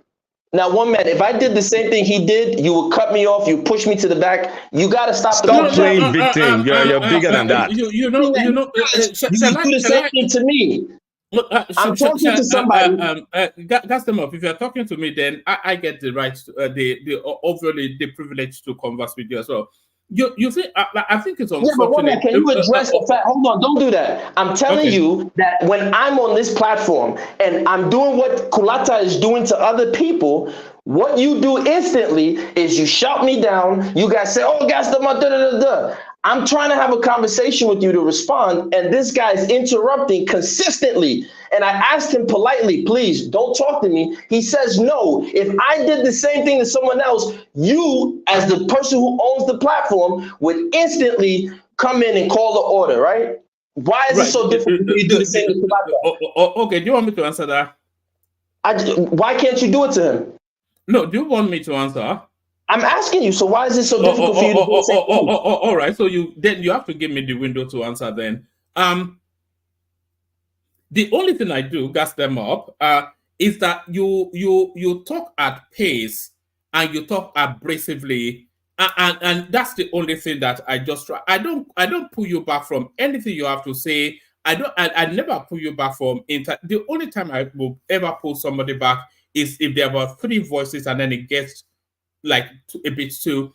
The only thing that I just wish you would do is not to talk as so much like it's like a rat-a-tat-tat, like a machine gun pace, and then very abrasive as well. So it doesn't leave room for conversation. You were on the throes of what could have been an elegant conversation with Kulata then, but then it's just I'm not quite sure if it's because he's asserting something, and I'm not sure if you are disagreeing with the assertion. You didn't answer the question. Yeah, no, that's my answer. Okay, so obviously I get it, right? This is you favor him, and it's okay. You have favor. I wish you could be courageous enough to just say it, because once again, everybody in the back chat will see this. I mean, on the stream, they see this. That if I were to do what he just did to anybody else, any other guest on your platform, you know it, and you can't deny it. You would cut me off.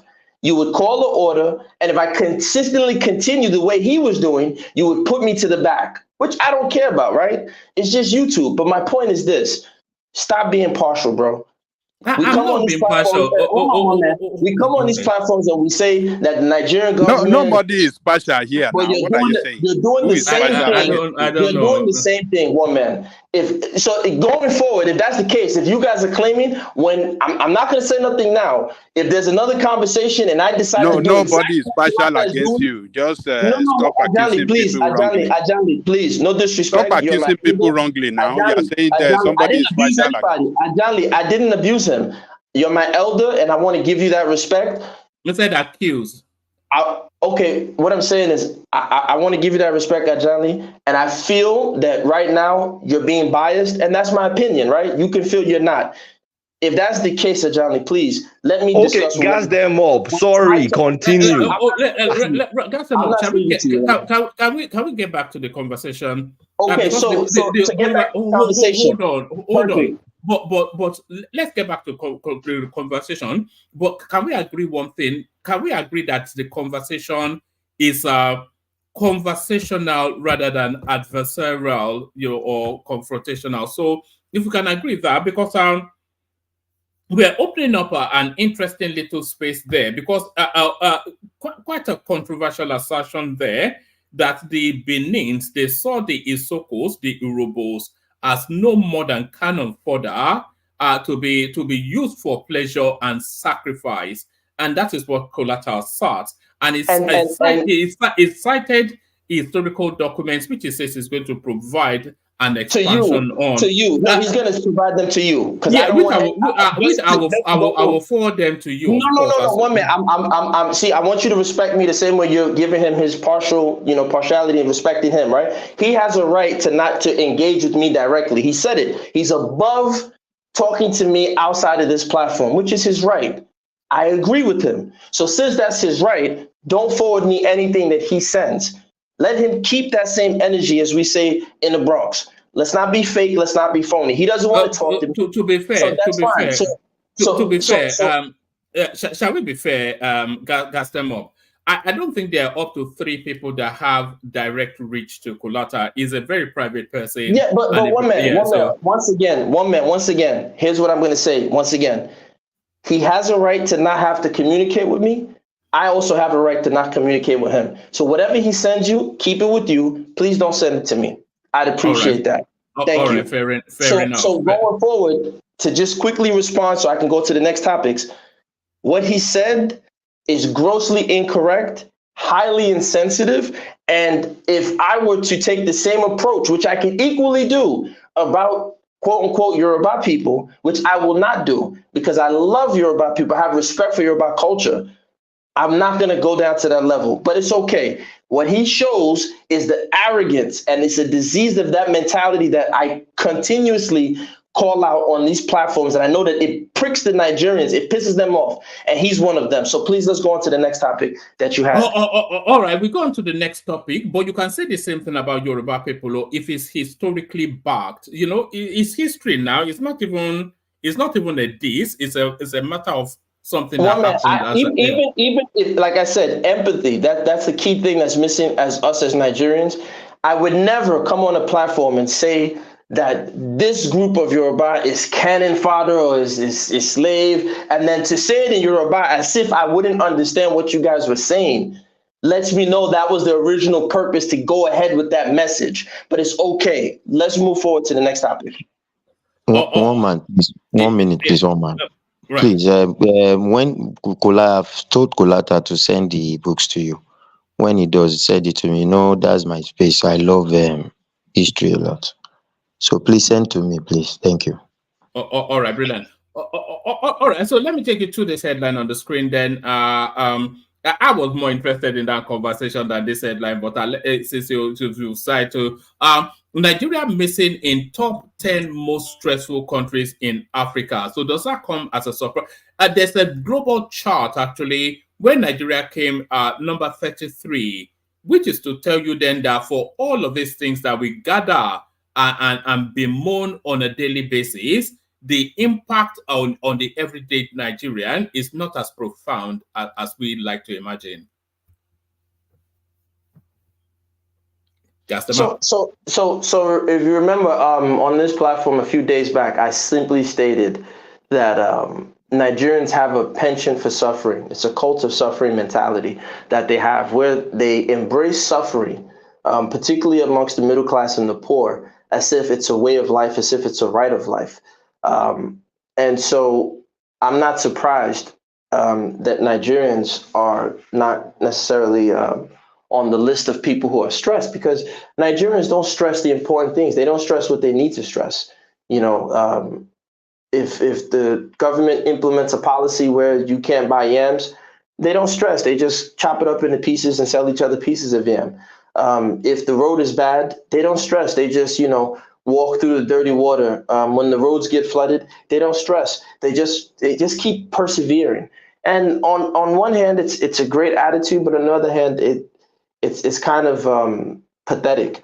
And Fela Kuti definitely talked about it in his song "Suffering and Smiling." So I'm not surprised by it. It's the same suffering and smiling mentality of Nigerians. Is it a negative? Because you are somewhat inferring that it might well be a negative but a wholesome, it's a glass half full rather than a half empty approach to life, which a lot of people will say that that's how life should be approached. Well, listen, look, I hear what you're saying, and look, it's you're definitely a man from the UK, because I know the UK, the Brits say keep a stiff upper lip and get on with it, right? That's their mentality. So I'm not surprised. I will say this: it's probably not a coincidence that the countries who are probably the most developed might be on those top stressful countries, and that's because they do stress their development. They do have an angst over their existence as citizens and as human beings in their societies. There is a stress as to making sure they're being delivered the best, and getting the best resources and maximizing their time on Earth. I guess Nigerians. No, the most stressful country is actually South Sudan. Okay, South Sudan. But tell me the other countries, because I want to know who. You said top 30. So who other than South Sudan, the obvious like real poverty-stricken countries, were there any developed countries on that list? Yes, there are developed countries on the list, but it gives us. Well, not on this chart, because this chart focuses especially on the African space, but I can dig them out. I was actually trying to see which Western country. It says in a report by CEO of magazine. So let's see if this takes us there. There's a hyperlink there somewhere. But in the African, all right, I think we may have it. Okay, perfect. Yes, the most and least stressed countries in the world. I hope it just gives us a table then. Yeah, yes, and there it is. So let's look at the parameters. Hold on. Let's look at the parameters first. So let me establish the parameters for.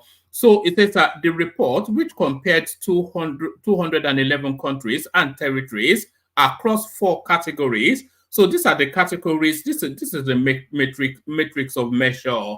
Matrix of measure.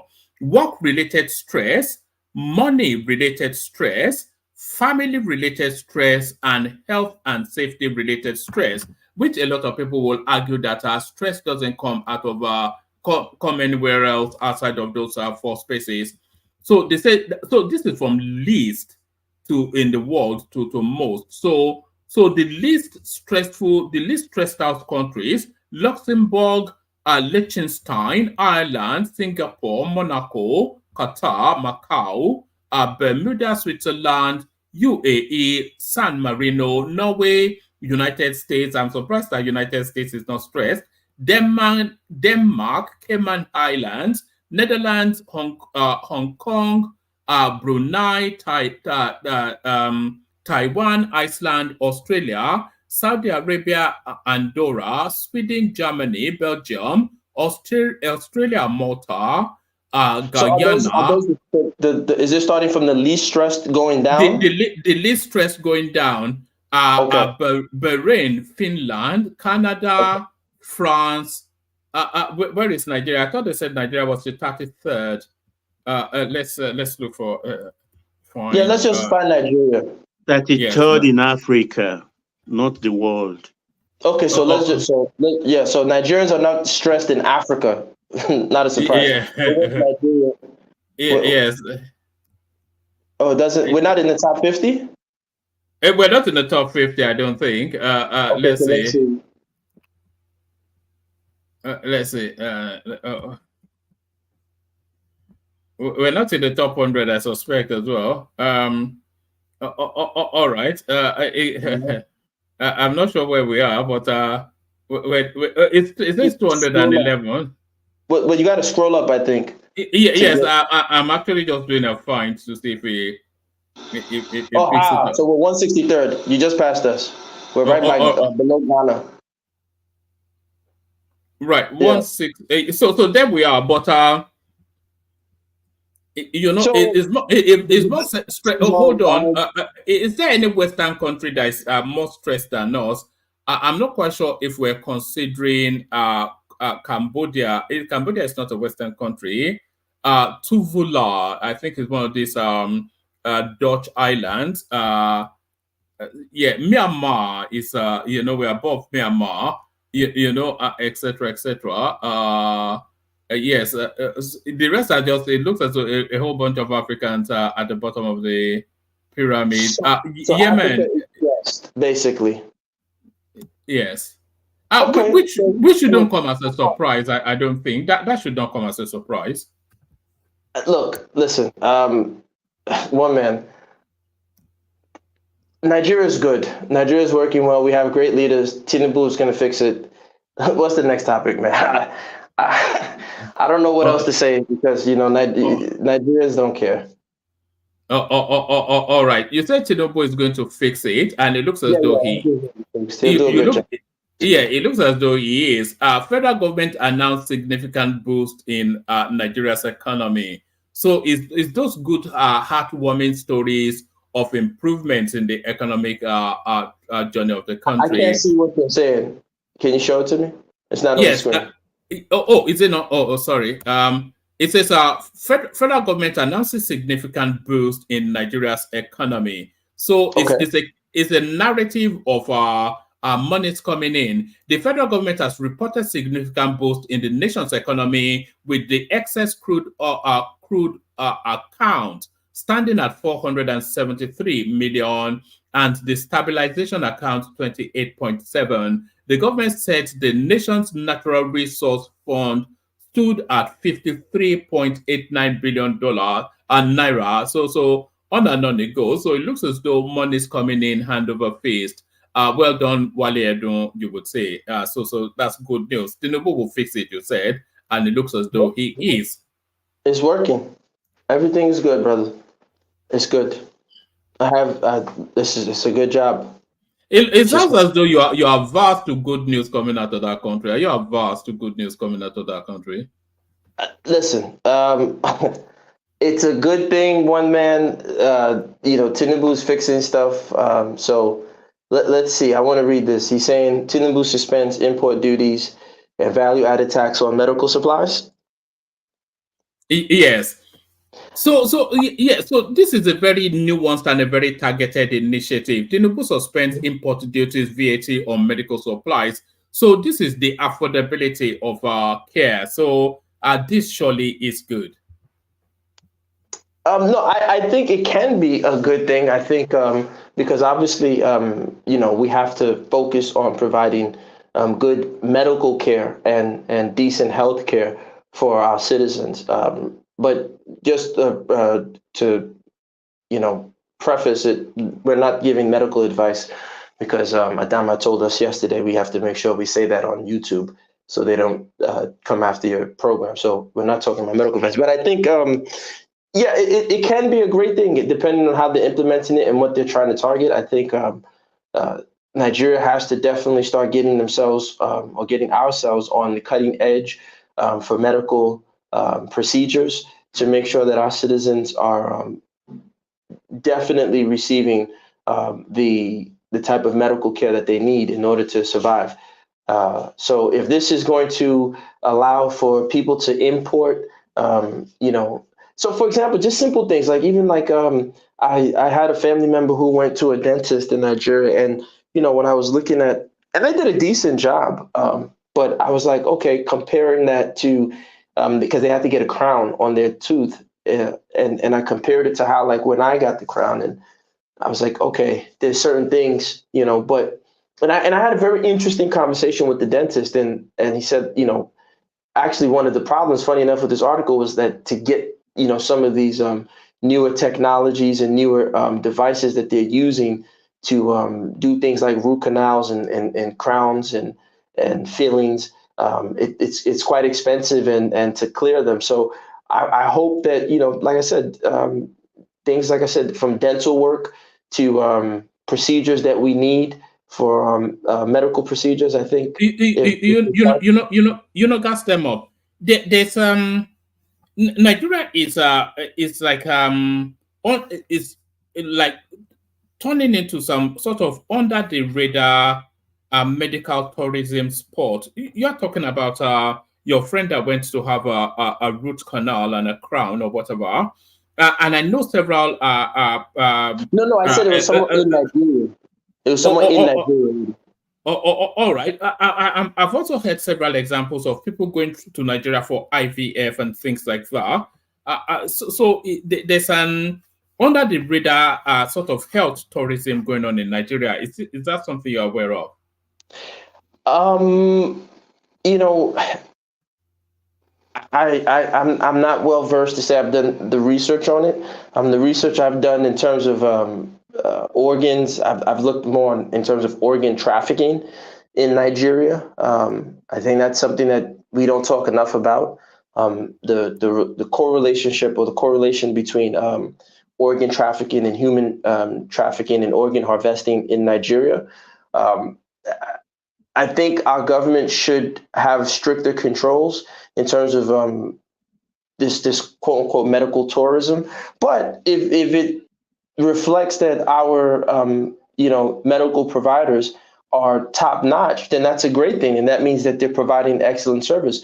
And they shouldn't only be able to give it to foreigners who come in with their foreign exchange. They should be able to also provide this at a rate for the people in the country. So again, there's no good or bad. I think it's relative to how it's structured and who are the real beneficiaries of these policies, right? And if my whole contention is, can the average Nigerian enjoy the benefits of this medical tourism?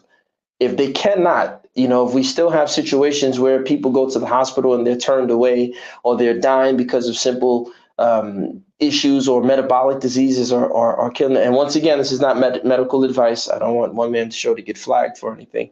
But if this is affecting the average Nigerian, I think that's a problem. And our government should steer their efforts in rectifying that. So if what he's doing, removing this import duty and the tax, is going to help people get access to proper medical care and decent health care, I'm all for it. But if it's not going to really do anything, I think they should revamp the policy. But I don't know what's the next topic. All right. Let me take it to one more, and then we'll move the conversation to Ajanle Koko. It's a storyline that is slowly developing. They are getting jittery. El Rufai's son mocks Tinubu's government after father's meeting with Buhari. So it's essentially the power tussle for the presidency. It looks as though the North wants their boots back. Well, listen, these are all the political maneuverings that are happening behind the scenes. I will say this. I will say that they need to be very careful playing with BAT. As I said yesterday, he is a very crafty and intelligent Aries 1. He was born in the week of the child. His birthday is March 29th. I did a very deep, dive into his horoscope, and the guy is, outside of his the stories we hear of him being a man who's very courageous. He's not cowardly in any sense. He's gone to bat with some of the biggest agberos in Lagos. They respect him, the biggest touts in Lagos. So he cut his teeth going up against some of those tough guys in Lagos. So if he was able to survive that, I think those guys in the North, like I was saying yesterday, I think Tinubu's plan, indirectly, he's reduced the North to political irrelevancy because there's so many more factions. So what was the norm before was that the Middle Belt and the North had a deep understanding where there was factions amongst themselves, but they made sure that the outside, which would be the Southern Nigerians, were not aware or were not privy to these divisions. But over time, we've seen cracks and fissures, and Tinubu is, as the master genius that he is, he's wonderfully exploiting this. And El Rufai's son needs to be very, very careful with what he just said, because first and foremost, if you're a wise strategist, you would shut the F up about it. You would conceal your intentions if that was your plan, right? Because now, let's not act as if Tinubu doesn't have the balls to go after Buhari. And he has the balls to do it, and there's evidence for him to do it. You see what they've done to Emefiele. Emefiele was in their group. He was a part of their gang. But when Emefiele took the side and tried to make things difficult for, our Aries president-in-chief to come into power, Emefiele is facing the whip, right? He's facing the whip. They don't care that he was crying in court because the judge ain't who's going to free you. It's Tinubu that's going to give the nod for them to free you because DSS is all over you. And so my point is that Buhari, to me, should be very careful, and El Rufai should be he should call his son, because his son, I've seen his son, he's very exuberant, and as I've said before, in power and politics, you have to maintain that, art of war, Machiavellian 48 laws of power dynamic. You have to follow that. It's a lot of favors for favors. It's a lot of posturing. It's a lot of betrayal, intrigue. It's really this Game of Thrones grimy cronyism that occurs at that level. And if you can't control your mouth and the things you say, you put yourself and those who are associated with you in harm's way. And if he's saying this and he's coming after Mr. Emi Lokon himself, which is he's saying that it is his turn. And this guy El Rufai his son wants to blab his mouth that, oh yeah, they're getting jittery because we're going to make this move. Tinubu will push that button, as they say in America.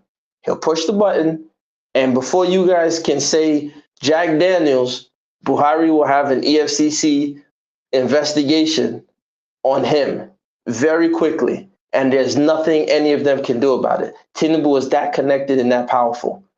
So if I was El Rufai's son, I would shut the hell up. All right. I was going to go to Ajale Koko, but I want to read you a paragraph. Let me read you a paragraph and invite your response. So this is from Slavery and Emancipation in Benin, 1897 to 1945. One man, don't read it yet now. No, one man, don't. Let me compile. Just leave it alone. Leave it alone. All right. Okay. Leave it alone. I told you I was going to provide you. Just leave it alone. All right. Okay. All right. Then let's go on to Ajale Koko. One man. Here's the thing. If you because you're going to go to somebody else, right? This is what I mean. And when I tell you this, I know where you're partial. It's okay. If you really are in the interest of having a real conversation about this, right? Schedule a date. I can bring my sources. He can bring his sources, or whoever, because I'm really not trying to engage with him. Whoever can bring their sources, and we can fine-tooth critique each source and where they're getting the information from. So not only are we going to read the text, we're going to have to go to the footnotes. After we go to the footnotes, so we'll see where did they get that information from. Then we'll go to the back pages, their glossary and everything, right? And we'll check everything. And we can have that conversation with whoever wants to talk about slavery in Benin and the history of Benin and the history of the Urhobos and the history of the Isokos. We can do that if you're genuine. But to now kind of throw it there where I'm not able to provide you. One man, I told you not to read it yet. Let me compile my sources. I didn't read it yet. Don't leave it alone. Let me compile. Let me access and compile everything. When I have time, then we can come and debate this. Gas them up. Ignore. Just move on. Like I said, I'm not speaking to you right now. I'm not speaking to you. Thank you. One man, I'm just move on. Let other people speak. Let me talk to one man. Thank you. I need you to just keep quiet. One man, what I'm saying is this, is that going forward, if you're really in the spirit of having a true dialogue, as you say, and these type of conversations come up, let's schedule it and let each party have equal and ample opportunity to provide the information that we provided to the public on the platform. And we give each party an equal amount of time to speak, have their rebuttals. We can structure it. But if you want to do it like the Kaiser way, which you oftentimes complain about and say it's not great, then, let's not have it both sides. If we're going to be dusty, let's be dusty. If we're going to be structured, let's be structured. That's all I'm telling you.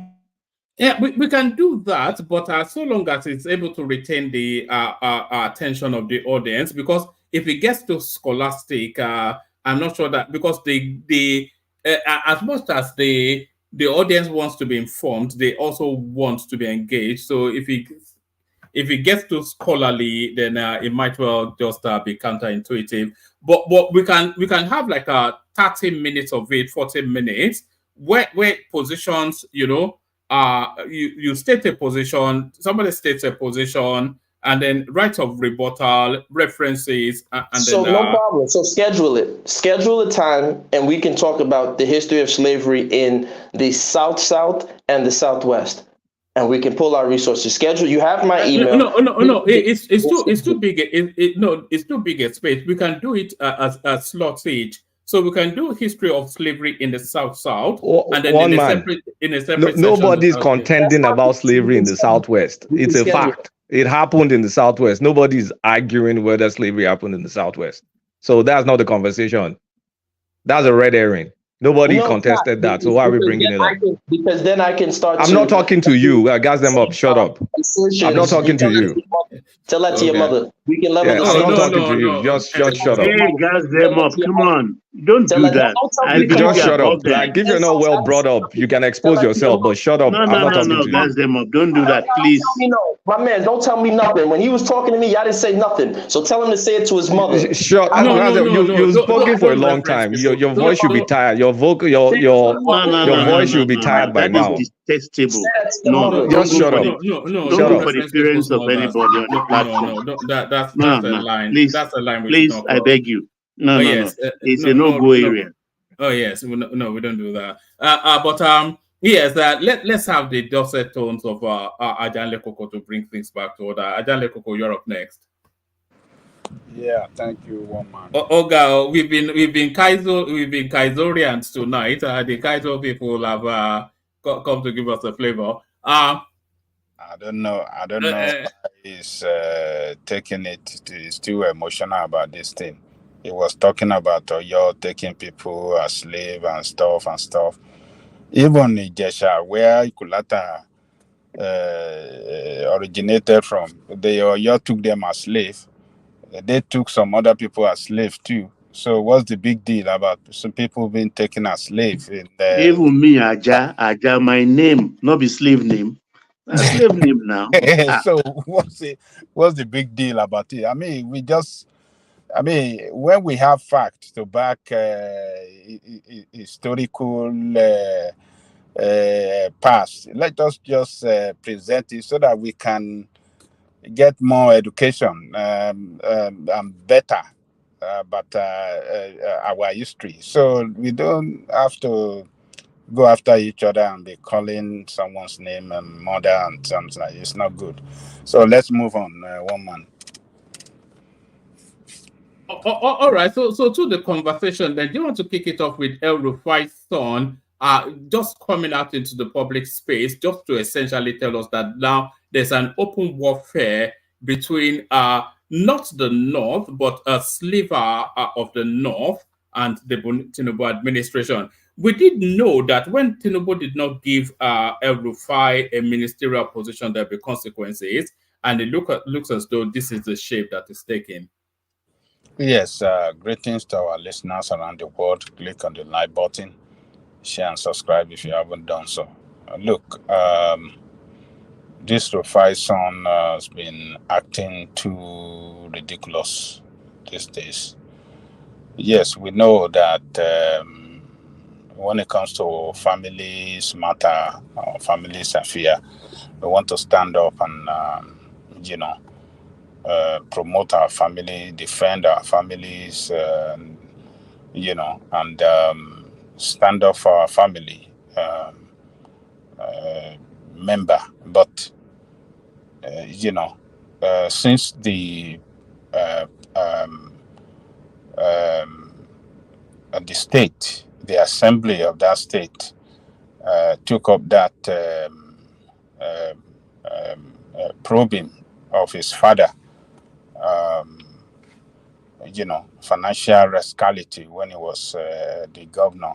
I think this guy has been calling people several things, been called the governor's names, and he, attacking people, making derogatory statement of some political leaders in the state. So I think um, it, it's surprising that he doesn't know that he's in a position of leadership, and as such, he shouldn't be talking like that.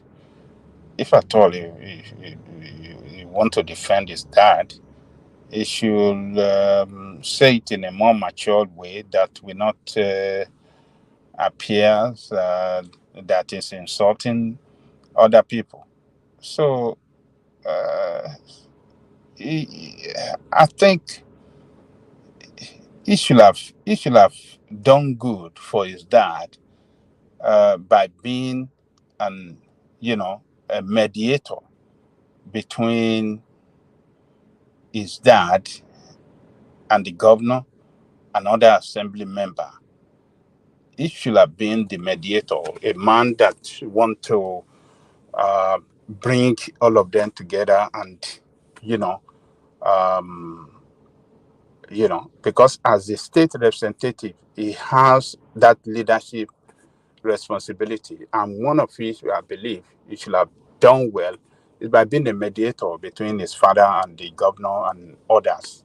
Because according to him, the governor was even responsible for him to be what did you call him? To be where he is today as a representative of the people, because he was a chief of staff. So that governor, when that governor was maybe a senator or assemblyman, he was the chief of staff. So the now governor, when he was very close to the governor. So I don't know why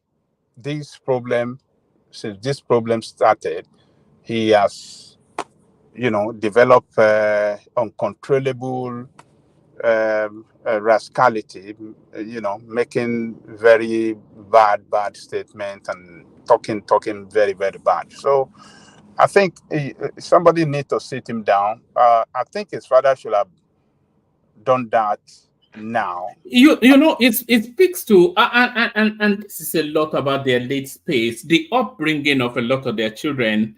It leaves a lot to be desired. Just ill mannered. Just uncouth, unsavory. Just crass, vulgar. Yes, I agree with you. Especially the El-Rufai children, they have no home training. Do we have another one after him that have been talking? So there are two of them. One is called Bashir, and another one who is called Bello. I think he's even wilder. I think he's a parliamentarian. Just hold on. This one, is it not the parliamentarian? No, I think this one is Bashir. Oh, the social media guy. That one yes. that used to come on social media and be talking. And if you look at them, they are all of 4'2", the whole of them. Short man devil. So I'm sorry. I thought it's the one that in the position of the rep that is making this statement. I didn't know that is the other son. So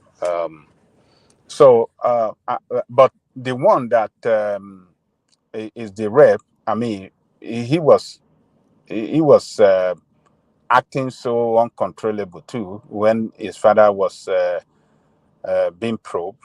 He was talking crazy to the governor and to those representatives. So, but you see, this song, Rufai should have done better to control his tone, not to talk to the media, not to say anything, and him alone should be the person to speak, to defend himself, and to make statement against the probe being carried out against him. So I think I blame Rufai for this. His children, his sons, two of them should not be making statements to, this kind of ridiculous statement. They shouldn't be saying anything. They shouldn't be talking to the media. They should just keep it calm. And the one that is the rep member should have been playing a mediator role, going from one place to the other, trying to see how he can, bring everybody together. And by so doing, he can promote his own political future. I think I put the blame on El-Rufai. I think he has no control over his children. That is why they are making haywire statements, right and left, and So let me leave it there. I think I blame Rufai for this. He should have a very good control of the children, not to be calling other leaders' name, because they are like their father. I mean, Tinubu and others in the political leadership, they are the friend of his father. They are all together. They were enjoying before. It's just, things just turn around against his father. Yeah, good point, Aja. Because when they settle, they are not going to call him into that parlor where they settled. When they settle? That's it. Yeah, exactly. Yes. The father will only come and tell them we are okay. And where will they be by then? I don't know. I don't know why Rufai. I blame Rufai the most. Yeah, he should have cautioned them, tell them, hey, this matter, I don't want any one of you going on social media, talking to the press. Leave it alone. It's me and them. It is politics. We might not be friends today. We could be friends tomorrow. That is the way politics is played. The nature of politics is no permanent friend, no permanent enemy, but permanent interest. So it's Rufai failed. I blame him completely for this rascal behavior of his children. So that's the way I see it, woman. All right, brother. Before I take you to the next topic, Ajanle Koko, this one to gas them up and Kulata. So just reflecting a little bit on the gauntlet that gas them up through down. So this is what I propose. We can have a standalone session of an hour or so just around a debate on that space. So what we'll agree is we'll agree on what the topic of the debate will be, and then we'll agree on the format. So the format will be opening monologue, 5-7 minutes. Oh man, it's going to be a waste of time. That guy is not okay. We also, you woke up. We came to you several times. The shouting was just too much for me. Yes. If I say something, he said I'm not okay, right? Now, if I say he's not okay, if I say something about his family, y'all gonna get upset. Tell him not to talk about me. I didn't say one word to him, so he don't need to say nothing. I'm not going to be upset for everybody. I didn't say nothing to you, so keep my name out your mouth, okay? If you like the name of a man in your mouth, you should go on Grindr.com. You are mentally, you are not all right. No. Let's not. Chocolata is going to be a waste of your time. All right. No. Hold on, Emeka. Let's experiment with it. But we have just one baseline rule. You can go at each other all you like, but please, no children, no parents. That's just it just makes people uncomfortable. I'm sure you understand. But you can go at each other, but no children, no parents, no wives. So because the children or parents or they are not the ones going at you, so go at the person going at you, not their family. But I didn't say nothing to him, so he should leave me alone. That's all. No, that's fair enough. Let me just say this, and then I'll put it in the air, reflect on it, let us know, and then we go back to Ajanle Koko. So, and 40 minutes an hour debates, a very structured environment, only the two of you on the screen with a moderator. So that moderator will not be myself. It'll either be Baba or Ajanle Koko. So I think both of you vest confidence more in both of them than probably me. I concede to Aja. His temperament is suited for this kind of thing, not me. Yes. So we do it like that, and then you agree Nah, that. I don't want. I'm gonna be honest. I don't want Johnny Coker. Give somebody else. Maybe the other guy. What's his name? Izon. Put him there. Let him if he's around. Let him be. Who's that? The Izon guy. Yeah. So you want to wait on your side, but don't worry. I can get his Okay, own. okay. Tell me why you don't want a Janle Coco. Tell me what. No disrespect. You an elder. I respect you. Say it. When you said one for one ruble, when you said I just want to know. Tell me. You said it. I told you already. You showed today. Today you disappointed me that you have a bias and you partial. A bias. When what Kulata is saying in English, I'm interpreting it in Yoruba, and that is bias. And what are you saying? Like I said, it's my opinion. I wouldn't want you to be anybody else. I'm asking you, how is it bias when what Kulata said in English, I interpreted it in Yoruba? How? Tell me how I'm biased. I can't listen, sir. With all due respect, I just don't want you to be the moderator. Is that? I'm not already. I don't even. Yeah, though it's nothing. It's not. One man, Shebi, you go first. Allow make the links I they give you. You go first. Allow. Someone already said he doesn't want to read anything I said. Blah blah blah. It's going to be a waste of your time. Let's keep it moving. I need to engage with someone that's a bit more emotionally stable. It's going to be a waste of your. All right. One man. We can have a great. Let debate. the next speaker speak. I'll still send you the information. You can give Jide the first one. One man, you met me on Kaizo's platform, and I've had excellent debates on a rowdy platform such as Kaizo's, and it's been cordial. We've been respectful, and you've seen that Kaizo can attest to it. All I'm saying is that the minute I feel somebody is trying to be underhanded, I'm going to respond in kind. So you set up a great premise to how the debate can be done.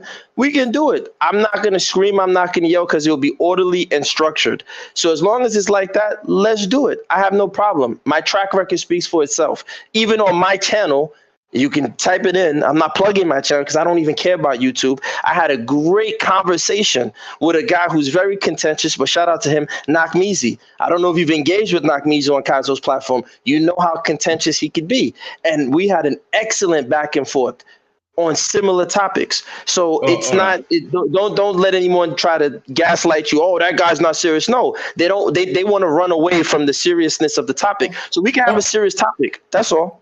All right. Maybe it takes place or it doesn't, but it's certainly a space that because I think I've invited Ajanle Koko and Pansat on topics of Biafra. So in terms of the evolution of the platform, I would really love it if we can evolve into occasional intellectual debates of expert opinions. Not, it's like a gentleman's wine bar, sort of like two gentlemen sitting on on a buttoned comfort seat in a padded room, with a glass of wine, debating, so civilized. Exactly. Hold Listen, on. Can I speak? Can I speak, please? Can I speak, if you don't mind?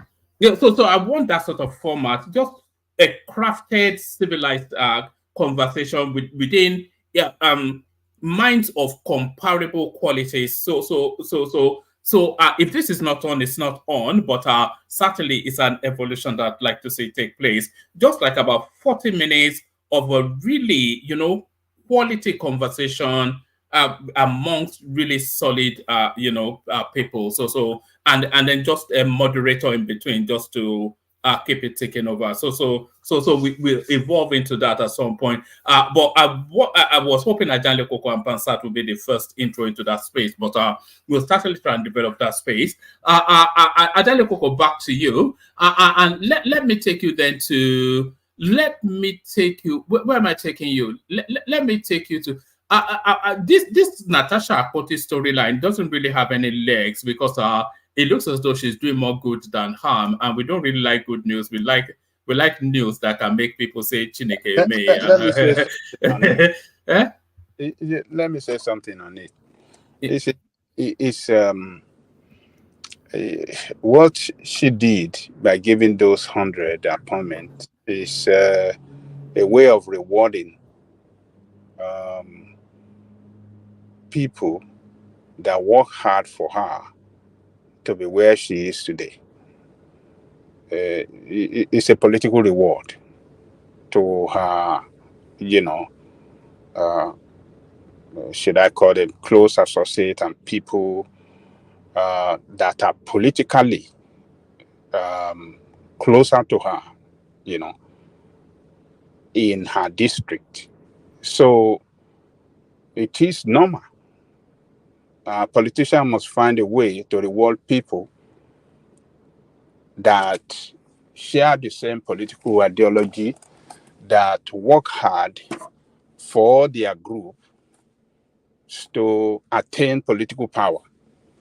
So she's empowered by the grace of those people that in the night, day, rain, you know, you know, work took a big risk because we saw what Yaya Bello was trying to do against this lady. Yaya Bello was trying to buy this lady. And that's the truth. He wanted to buy this lady. We saw it. So people that stood with her against Yaya Bello almighty power in that state, they deserve to be rewarded. So that is what this lady has done. You know, and I believe she will still want to contest another time. And who are those people that we, you know, work for her, go on the ground everywhere, campaign for her, and you know, take her to the victory again? These same people. So this will give them sense of belonging that yes, they are committed to the same goal. And what is that goal? Is to wrestle power from APC in that state. So she has done well to, take a look at his political associate and then reward them with this appointment. It's allowed by law. She's not doing anything against the law. So kudos to her and his political team for, for the victory that they had in the last election, because Ayabele did everything to frustrate her, to pie her, to make sure she run away. But this lady stood. She's a strong woman. She's a strong lady. She's a strong mother. And all of them, with those people that took her to this victory, all of them deserve that strong kudos. So I give kudos to her. And what she did by giving those people this reward, I think is the right thing to do. So one man, it is politics. So let's move on. All right, brilliant. And next, I'm going to take you to Tinubu's jet. But on my way, I'm going to stop with over with Gas them up again. Gas, I know you are keen on a debate. I'll hold you, but then I'm going to pair you with somebody that I think might be in the same energy. I'm going to speak to him, see if he's keen to take it on. I'm going to pair you with another panelist that might be in the same energy space as you, a guy called Enigmatic Condi. Do you think that would be a good pairing, Ajale Koko? Gas them up, Enigmatic Condi. No, Amaja Tukani. Oh no, that's they are in that energy space now. On what topic you wanted to? We'll agree the pairing first, and then we'll agree that I know how to contact both of them offline. So we'll agree the pairing. I'll see if Enigmatic is up for it, and then we agree the topic. So what is he doing now? He doesn't want to debate Kulata or no. I think Kulata is he doesn't want to take the beating. Kulata he is keen, but Kulata is. No, it's not the woman, right? It's not about the. You see, you could have the debate with someone, but when you've sized up the opponents and then you've estimated the mental capability of that individual, it's a clear waste of time. It's a waste of unique time. Emeka, will you keep on your any shots in? topic. If I start talking about you, Is you got a waste. Emeka, keep my name out your mouth. I told you, go to grinder.com and find a date. Go to grinder.com and get a I disagree date. with you. Emeka, I disagree with you. I disagree with you as well. It's fine. It's fine. Oh no, Emeka, I disagree with you. It's fine. Hold on. It's fine to disagree. It's fine. But let me say this. Kulata have done his research. He has brought out his facts.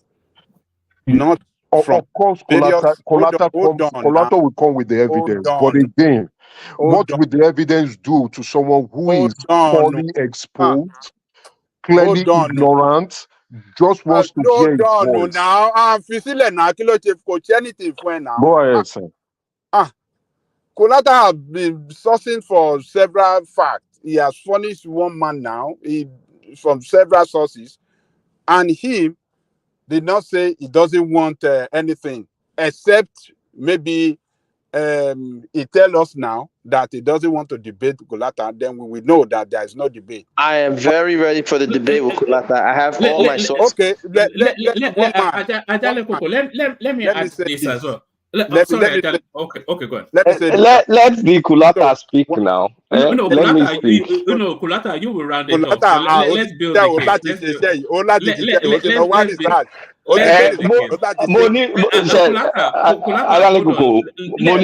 Money research.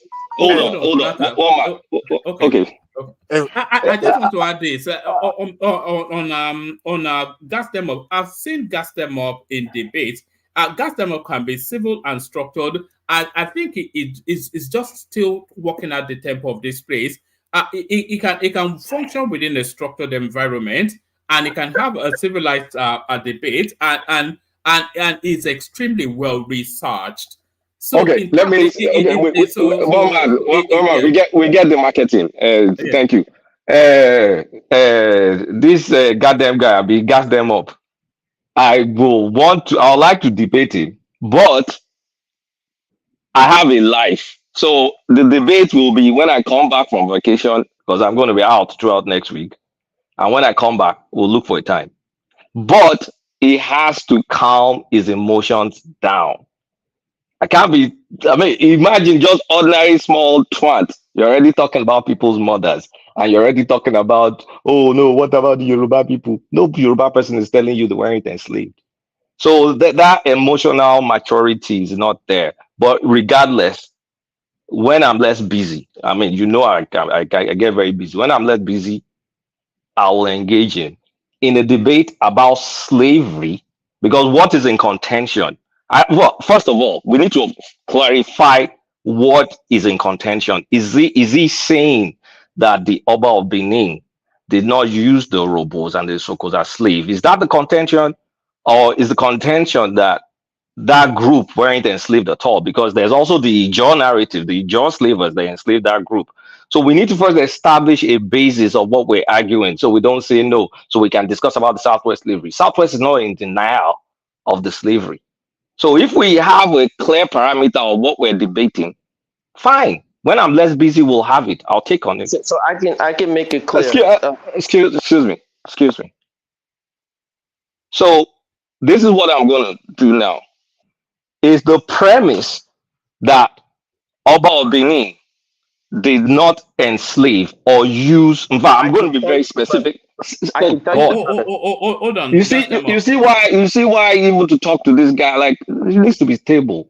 No. He's trying to establish. Hold on, Emeka, just let the conversation take place, please. Yes. So, Kulata, it wants to establish the premise with you. So the premise then, what is your Okay, Kulaka My first. premise is very Yeah, simple. what is your contention? My premise is my premise was, I was very specific. I said the Oba of Benin enslaved the people of the Yoruba and Isoko, and I have them as family, by the way. Yoruba as Isoko enslaved them and used them as sacrifice, and I have proof. And that's that's how specific I want to get to. So I'm not throwing it up at some wild, this, that.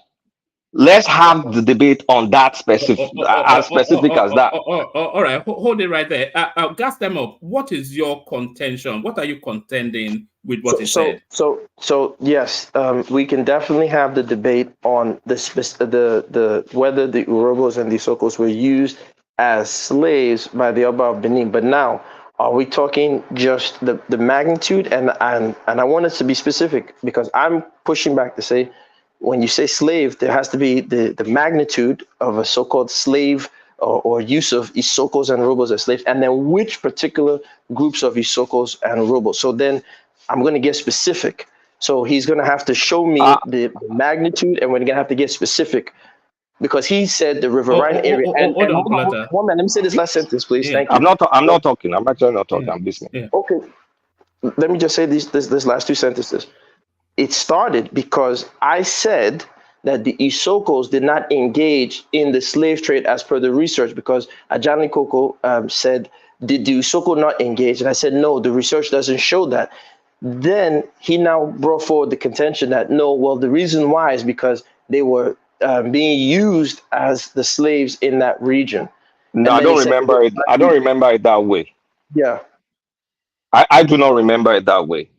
All I came to say was the Isokos were enslaved, and in particular, the Urobos and the Isokos were used as sacrifice. In fact, there's a festival, if memory serves me right, is it Igwe or something? Some sort of, like, maybe back in the day, some bloody sacrifice. And I've read historical document where they went to capture Urobos and also Isokos and use them as. Wait, excuse me. Can you just calm down? Hold on, guys. Is this what you want? I mean, excuse me. All right. So, let me ask you. So wait. Emeka, just stay out of it for 1 second. Yeah. So wait. So I'm talking. I'm still talking. That's the thing. When you were talking, I left you alone. Can you do me that favor? So mine is quite specific, because we're talking about the magnitude. They're like, who knows, 12 clans of it. It's a small group. So like a very small group, honestly, when you're looking at the group and the cousin group, the emphasis is going to be on the Yoruba because they're bigger. That's just common sense. So for me to be saying in this particular clan, that particular clan, no, I'm not going to get that with you, because a lot of that probably wasn't even documented to the level of that specificity. But what is documented clearly was between those two groups, they were used as sacrifice, and particularly used in a festival called the Igwe Festival. And I can have excuse. I'm talking 1 minute. I want to ask you a question. I'm not done talking. Can you just control yourself? Just hold 1 on. minute. When he's done, can I respond? You control yourself? You respond. Hold on, Kulata. When it's done, you respond. But when it's done, I'll add an addendum to it, and then you wrap it up. You will respond. Yeah, carry on, Kulata. What I said, I was specific. I didn't say, slavery was back and forth. It depends if you're in the upper hand. I said the Oba of Benin used them as slaves. So whether you want to talk about gravity, magnitude, I don't care about that, and I'm not going to have any conversation about that. All right, let me add this addendum, and then you wrap up that space, because Adan Koko has the floor. So are you contending that do you concede that the Oba of Benin routinely enslaved the Urobos and the Isokos? So are you saying that's not the case? Because if you are not saying that's not the case, then there's nothing being contended. Gas them up. Well, that's what I wanted to specify, to make sure that that's what he's saying, that the Oba of Benin specifically singles out for these particular festivals. He gave one of them that the Benin or Edo dynasty singles out as at that time Urhobo and Isoko people specifically for their sacrifices. If that's the bone of contention, then let's have that debate. I want to make sure that's what he's saying clearly. No, that's not what I'm saying. That's not what I'm saying. Let's be clear. All right. They So there is no debate. they use them as sacrifice. Doesn't mean they were exclusive for that sacrifice. So don't spin. Let's stay in one place. All right. I want to have this debate. I will still have this debate. Since he's saying I'm spinning, let's have the debate. He'll bring. Let's have the debate. I'm prepared. Look, I will have the debate, but of course, I need to say I'm going to be somewhere next week. Great. Whenever you have the time. We all are busy. When I have the time. But hold on. It doesn't appear as though there's anything in contention. So your assertion, Kolata, is that the Oba of Benin used the Urhobos and the Sokos as slaves and they used them for sacrifices. Yes. But you are not disputing that happened. So no, I am disputing. I'm saying that that's false. Okay, let me put an advice. Let Let each of them, Kolata and gas them up. Let them exchange material first, so that they can study what's coming from each I was doing that, and you said it doesn't want to read. So that the debate will be sharp, direct, pointed, and with an understanding of the audience they will be carrying along. Thank you. And I've sent one key material, and I'll keep sending. I'll send more one about time. One man already has one that he was reading, and I told him to stop, because once we get, if he agrees to trade material, I just don't want anybody having my email. Like, I mean, this is we just come here for fun. It's not that serious. I don't want to exchange email with someone I don't know. So Kolata, I know your temperament. You are calm. You don't need this. Forget it. So one man, can I go? One man, can I respond? You don't need this. This is, in my view, leave Kolata. If not, Kolata want to have debate. Why do you want to will end up being upset? This is a guy that just wants to talk. He doesn't listen. He doesn't want to hear other opinions and views. He just wants to talk.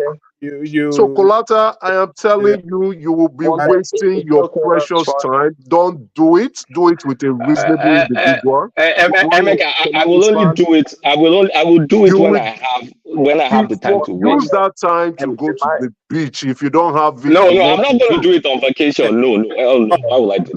Why would I do that? Why would I spend money on vacation and be debating? Honestly, you would end up being upset. Honestly speaking, I like gas them up. I really like the guy. Do you know how many hours? It's not about liking. It's not about liking or not liking. It's just about you have the evidence. You have the context. One man can read the evidence right now. Woman, I just don't want him to do it. Woman, I have done it. Woman, I did it. I was like, put it up in the screen. This guy won't read it. He won't want to agree. He will he will tell you the same thing, but on his own opinion. What he thinks.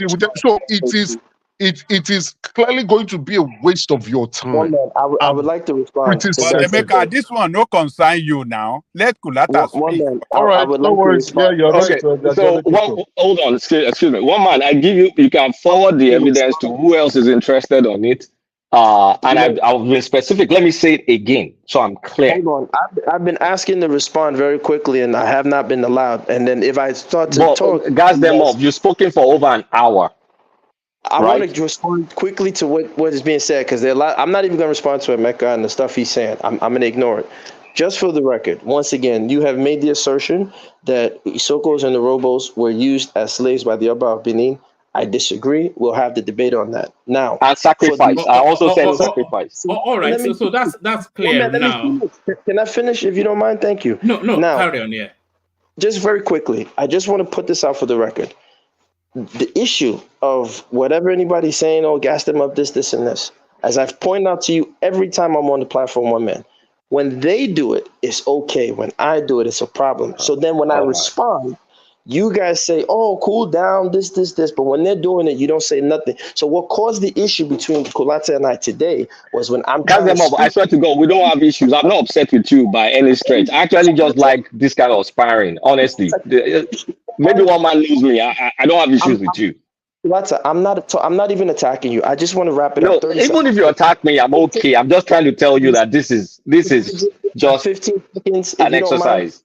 Can I just get my 15 seconds? Yeah, but other people need to speak too. Like, I'm getting tired of all this woe is See, me this is narrative. what I'm talking about. In the middle of my speech, you see, for the record, I want everybody to, Ajahn Coco, this is why Gas Them Up gets upset. This is what happens. In This is the middle of my 15th time you're saying this same thing. finish, please. I'm talking to them. Thank you. When Gas Them Up is speaking and we're having this conversation, if I'm speaking, Kulata is cutting me off. You guys don't say nothing. You say it should be ebb and flow. Then when I respond to do the same, then you guys cut me off. That's why I react the way I react. So if we want a clear conversation, when we have this debate, his mic has to be muted. He cannot cut me off. There is no flow. When it's his turn, it's his turn. I will not speak. When it's my turn, it's my turn. That has to be the rule set of the debate. If not, we're going to have a mess. So I'm putting it out there now for everybody to hear it. During the debate, when I am speaking, Kulata cannot say a word and I cannot say a word, or I forfeit the round. Don't worry. I will formulate the rules, and the rules will be made clear to everyone. The rules speak for themselves. Each party gets 5-7 minutes, an agreed slot to monologue their argument, and then one side gets the right to debunk 2-3 questions. The other one monologue, debunk 2-3 questions, and then at the third phase of it, and a roundhouse conversation. So that would be the format, moderated by either Baba or Ajahn Lekoko. So I think those are the go-to people that people trust the most on the platform. So I think we have the shape of what might be a debate, but we continue to talk offline, and then we'll see how we can iron it out. But so yeah, that excites me, because I think it'll be a good thing for just the evolution of the space. But Ajahn Lekoko, so back to the mundaneness of Tinubu and his wayward ways. So whether you like it or not, I'm going to spend your money on a private jet. It looks as though they've picked a German spec. Okay, let me ask a question, one man. Has the House or the Senate approved that they go ahead to buy a jet?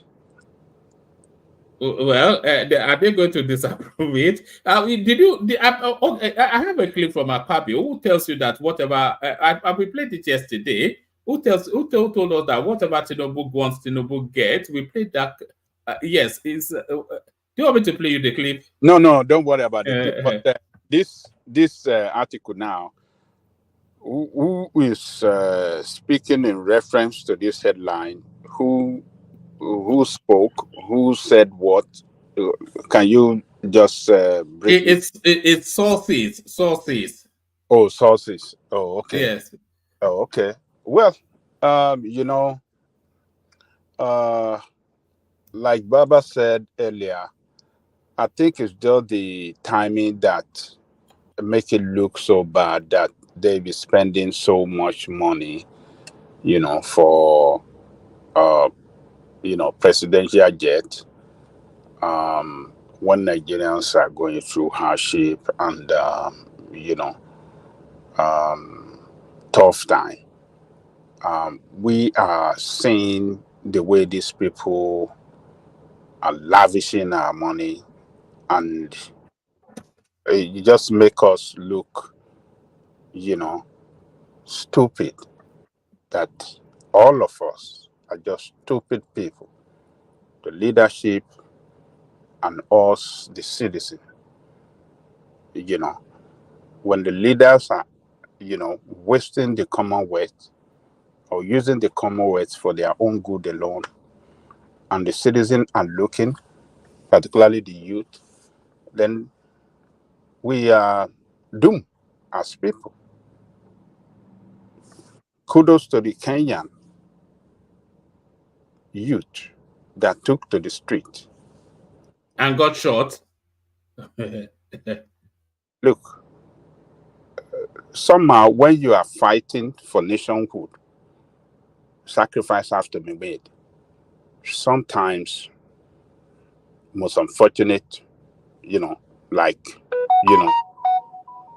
some people will be brought down by these criminals in uniform that don't have respect for their citizen. Only what they know is just like fella described them: zombie, go and die, go and kill, and stuff like that. So, but those youth should be emulated by all the youth across Africa, particularly in the Black Africa and West Africa in particular, and Nigeria in particular. What our leaders in Nigeria are doing, Kenya's leadership have not done half or 1/10 of it. But this student, this youth, they took to the street to say the tax policy will bring hardship on them, and they reject that barbaric hardship that the government was trying to do. They fought for so many days on the street, protesting, until when they achieve the result. The government withdrew that policy. They took it down. That is the way a democratic society is run. Citizens must have their responsibility. Citizen responsibility must be able to check the rascality by these rascal leaders. Leadership responsibility is one thing, citizen responsibility another thing. So those students and those youth did the role. They said their parents have allowed stupidity for so many times, right from the time of Arab Moi. I was, they look more enlightened, the Kenyan student, youth.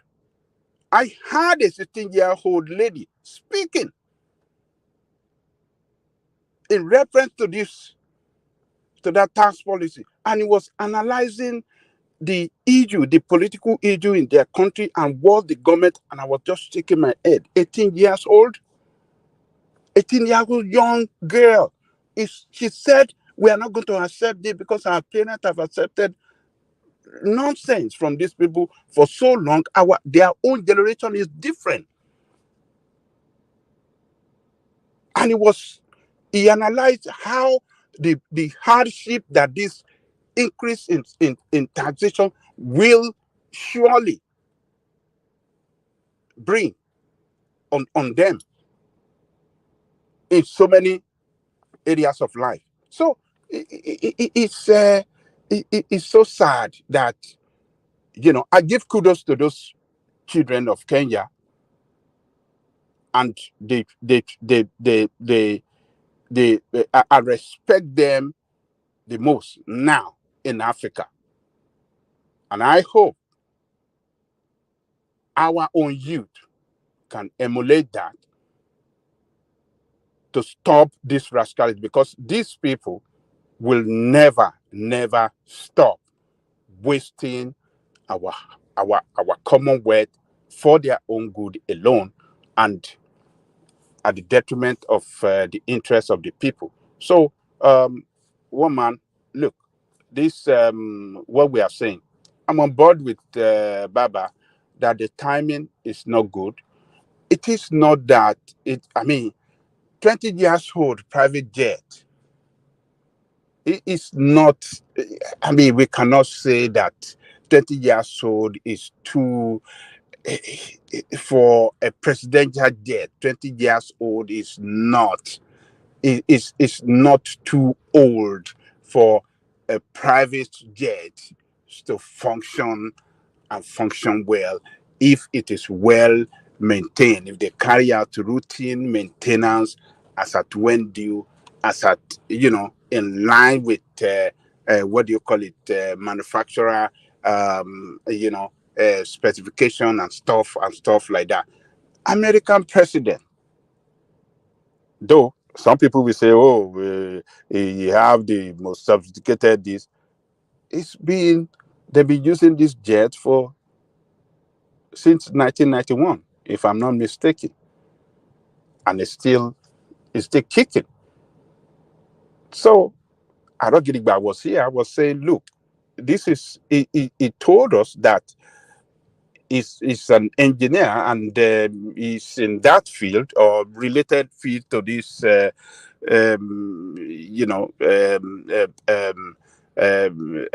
plane manufacturing and stuff like that. He said a lot of things that the new engine can be built, the inside can be, they can put it back in new shape. They can change the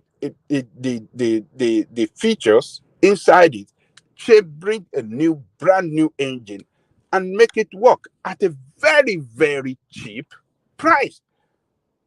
Less than, how much did they say? If somebody can remind me, maybe less than, I can't remember, maybe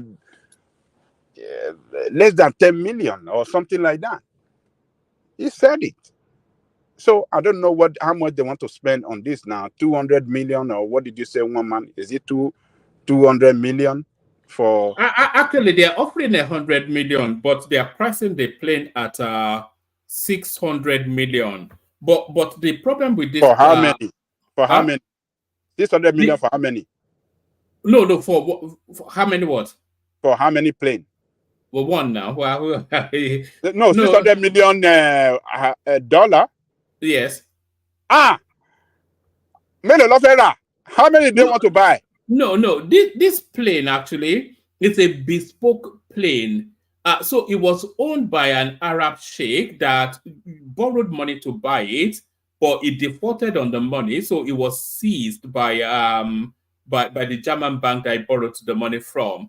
So now that plane is priced at 600 million, but because the plane is so bespoke, there's so much customization on it that it's only a limited market that can buy it. So the Nigerian government is offering 100 million for it to see if they can get it at a steal. How old is that plane? I don't know. It doesn't tell us. You see, that is the embarrassing side of it. That your own, that you can fix to make it new. You don't want to fix it, but then you want to go and buy a plane that somebody already used, but defaulted in payment. You don't even want to go and buy a brand new plane. You want to go and buy used plane. This is a complete stupidity. I don't know where this is done. What are they doing? Why can't they fix what they got? Remodel inside it to look more better than what it looks at the moment. Remodel it. The inside structure, remodel it. Put a brand new, the body is there. Put a brand new engine there, and you turn it to a brand new plane at a very, very cheap price. We're gonna save a lot of money doing that. But now you want to go and buy used plane. What kind of one man? Am I the only one? Am I saying something different from others? You want to go and buy used plane? I don't know. It just. I think you may be saying something different from others. It's a bespoke plane, a high spec a specimen, a work of art. So.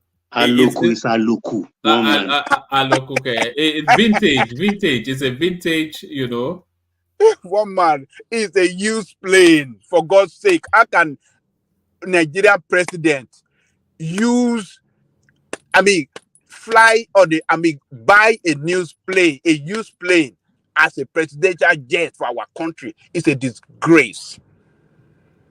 And then we can brag. Oh, we are the greatest black African country in the world. We are the greatest African. And then you are going to buy used plane.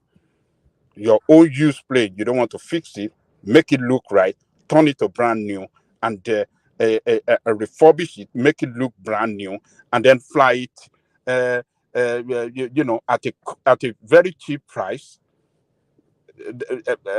considering the financial challenges we are going through. But you want to go and buy a used plane from an Arab. Arab. It's just insane. I don't know. I don't get it. I hope. Well, let's see. Maybe they're going to debunk it, but it's just But if this is right, I think it's totally insane, and it make us look bad. It just show completely that our leadership does not even care on about wasting the resources of the state, to satisfy themselves at the detriment of the people. So that's the way I see it. I just don't like the idea that they want to go and buy a used plane. They just destroy everything. As far as I'm concerned, it looked bad, for our country to buy used plane instead of brand new one. But the timing is wrong, as like Baba said. That is why a lot of us are not on board with them to buy a new plane. I don't know where the president want to go. He can fix that one, the one they use. Stay home. It won't take like 9 months. They put it back. It's going to turn to a brand new one at a cheaper price, and then you start to fly again. It's not his room, and as a matter of fact, he has his own jet. It's for the state to use. You put it there. You 8 years at most. You stay in office. You're going to leave it behind for another person, to use. It's not going to be his private destiny. I don't know, but it's a waste of resources to go and buy a used plane from Arab. And one man is saying he's got satellite. He got he can fly to the moon. What is one man saying? No, that's the way they described it, though, in the readout. But I tell you, Coco, I'm going to bail out and hand over to you. So you be in charge. I'll put the levers in the background. But on my way out, look at Prince Daddy using Google Translate to try and pretend like he understands Yoruba. You look at this, your Americano brother. Let me acknowledge Super Chatters first. Ayo, of course. So that's Ayo right there. Bosun joined him, so that's Bosun right there. Alexander Gomez passed by, so that's Alexander Gomez. Fourth, that's fourth right there. And Tony used the Super Chat to write this rather long and winding essay. Kulata, before he decided to come and poke at gas them up, and that's Kulata a couple of times. So well done to others. Let me hop out. I'll hand over to you, to Ajanle Koko. I've been in the background pulling the levers until Thomas turns up. So you take charge. Yes, by tomorrow I'll show you all the buttons so you can take full charge. But thank you, everyone. See you tomorrow. Emeka is ready for us now. I suspect Kulata may have something to say. Dewale certainly has plenty to say, so the conversation still carries on. So Ajanle Koko, over to you. All right. Thank you, one man. So who's gonna go next? I think it's Emeka, right? Yeah, Emeka, just Emeka. Yeah, Emeka. You have the floor. Is Emeka there? It looks like you're gone to bed. Okay. So Emeka, it seems Emeka is not there. So who else is there that have not spoken? Me, but I've argued. I've not spoken. But okay. does that count? Okay. I normally come here to come and argue. Argument here go auto.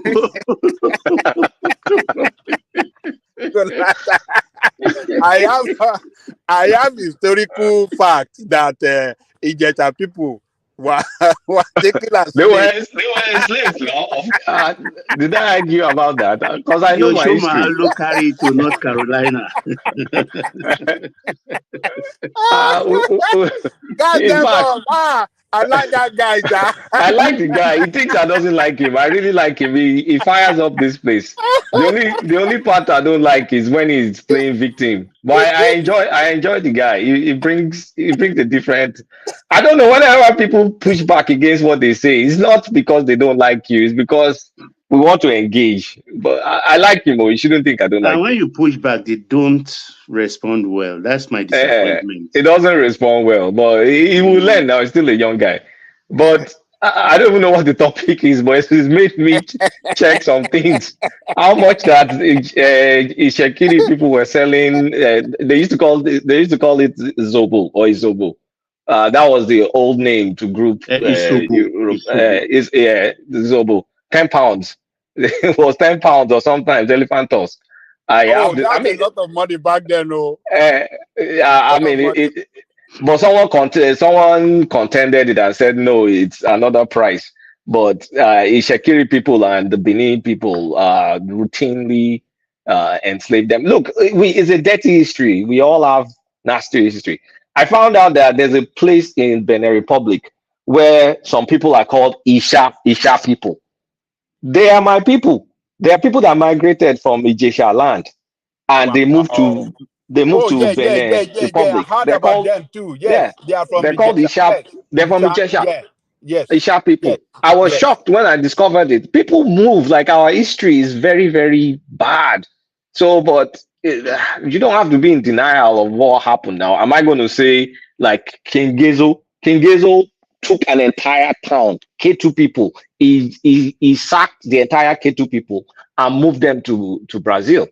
You know what, Kulata, Aja, in Yoruba history, most of even the language we use, at times proverbially, they are embedded in our history pertaining to slavery. Like when Yoruba say Olosoro Asante, that's, it's from the Ashanti region, they took some slaves away.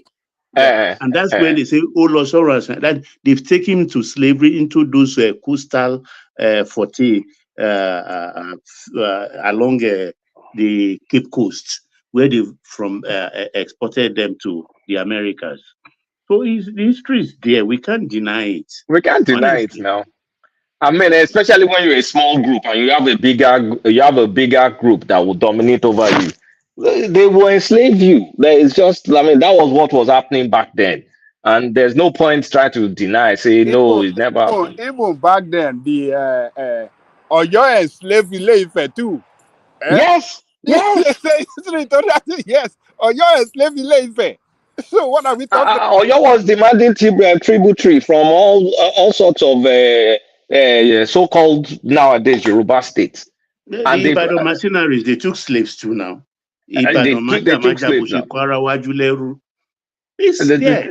The thing is, by the time Ibadan became Ibadan, slavery was already illegal in most parts of the world.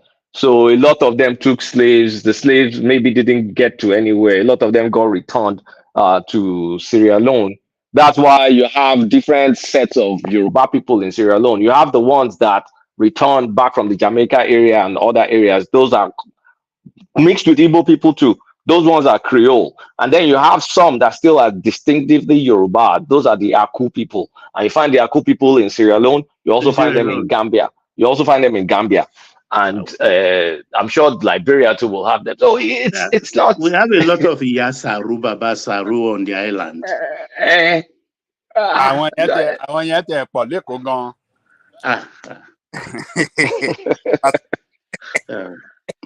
So let's thank God that we are not slave at least. At least we survived it, one way or the other. So we can't deny it. It's there. We can't be in denial, because it's stuff I like reading about. But sometimes you read it, you feel sad. But again, you want to know who you are. Like, I've even done those DNA stuff with all sorts of matches of people that are fourth, fifth cousins. And Obama cried when he was in Fort Orchard in Western Ghana, when he visited Ghana as a president. He wept when he saw the point of no return. One narrow corridor, still smelling till today. Smelling.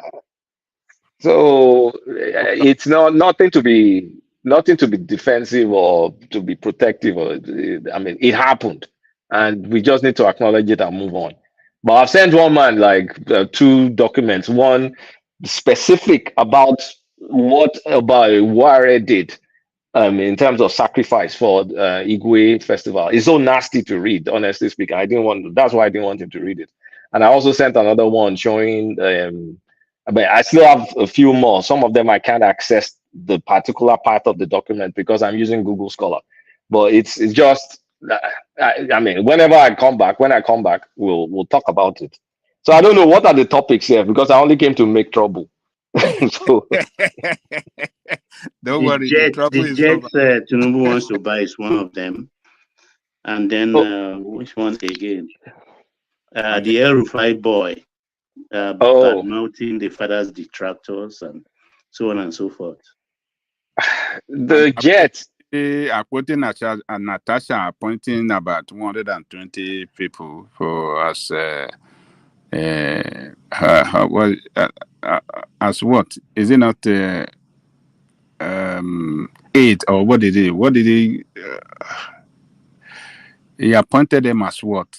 Can somebody like special assistant? Special assistant. Yeah, special assistant. Yes. So you can go ahead and go. Okay.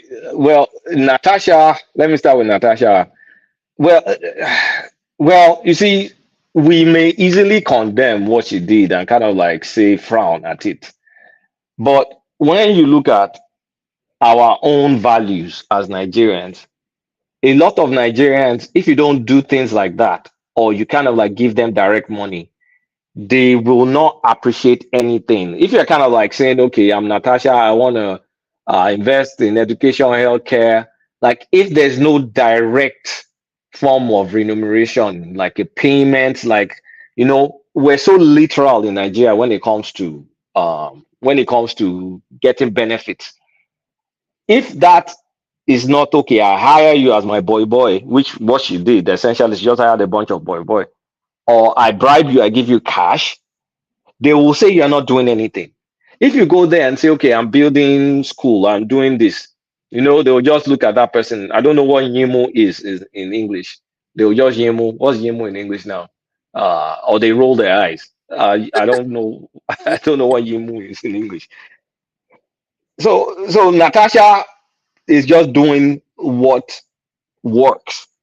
I mean, what works in our society, because our society, we have a lot of enlightenment to do. Like it's we've not gotten to the point where a politician gets there wanting to do the good things. His work will not be appreciated if there's no sort of retail payment or some cash distribution system. Nobody will think you're really doing anything, because it's more like, okay, so what have you done for us? So this is what Natasha is just settling our people. So it's not good. I wish it wasn't that the situation, but I'm not going to be in the denial that that is not what is expected of her by a constituency. Because if she didn't do it, maybe she will never get elected again. So it's just what obtains right now in Nigeria. So about the Tinubu jet, I swear to God, I don't know what's wrong with that man. I don't know when, if one gets into power, you become president, you sort of lose sight into optics about, okay, how, I mean, I feel Tinubu should still have people that can tell him the truth to show him, okay, this is what's happening on ground. I don't want to believe he's allowed himself to be sucked up in the psychophancy around him I will want to think a smart man like that will still have channel into the real world to look at, okay, messaging, how, I mean, what will be palatable for people to hear? How will people perceive this? I mean, imaging. Because if it's just surrounded himself with sycophants and he doesn't allow himself to hear the truth, all these tone deaf decisions will just continue. And then occasionally he goes and says, "Oh, we know what you are going through." Okay, you know what I mean? That we understand what you are going through. It's not easy, blah, blah, blah, blah, blah. And then all the news coming from you is either you are building Shetima's house for 20 billion naira, or I don't even remember how much that one is. And then the price for this plane, even though it's a used plane, will come out and it will become a new cycle. It won't, at the end of the day, it's not going to make him look good. So it's like, it's for people that are really supporting Tinubu all out with full chest, it's getting harder and harder to defend this man. It's just because he's not even making it easy for anybody to that even wishes him well. People that personally like him or people that are APC to really come out with their full chest to say that, okay, I endorse this. You have to be going into ridiculous justification for a lot of actions that is coming out from Asurok. And I think Tinubu really needs a window into the real world. He needs people. I mean, when you get into leadership, you need people that can ground you. I don't know what the Baba Afenifere is. I hope they too, they've not gotten sucked up with the power thing. I would really like that they keep contact and they kind of like grounding. You need someone that they need grounding. Because if it's kind of like being conciliatory in some of his expenses, and then this genuine expense came up, you can go out to the public and then justify it and explain it. But when almost every single move is just this one or that one, I know, yes, I know a lot of it is not under his control, especially the ones coming from the House of Rep and the Senate. He doesn't control that. I get that. But the one he controls, like, is allowing a lot of negative narratives, insensitive narratives to keep coming out and come out and come out. So I will advise him to change his course, change his messaging. It's not like, I mean, okay, what did he do now? They said they released 150 billion for assorted food, kiniko. This is not the first time they're going to say something. So that means politicians they'll give politicians money to go and buy food, and then they will keep it, and then they will further increase the food inflation that we have, because they're just going to release money to politicians. They'll buy the food, store it somewhere, and then use it for campaign or use it for favors. And Cardoso, in part of the Cardoso's MPC, he specifically said that the government buying farm produce is contributing to the food inflation. So what is Wale Edu doing? Is he not listening to what his friend, because it's not that they're enemies, they're friend, what he's saying? And then the advice that Tinubu, I mean, and when they do this federal council or whatever, he'll be able to advise that, okay, this action we're doing is actually making this thing worse. Because Cardoso is specifically stated as one of the drivers of the food inflation, and he's said it like twice now. So I don't know if Wale Edu is talking or if he's just being overreading, but there's a lot of Data. What did you say that Cardoso? What did you say? Cardoso said that part of, I mean, one of the new drivers of inflation is is the government buying up food supplies to distribute, because the government is a big buyer. Okay.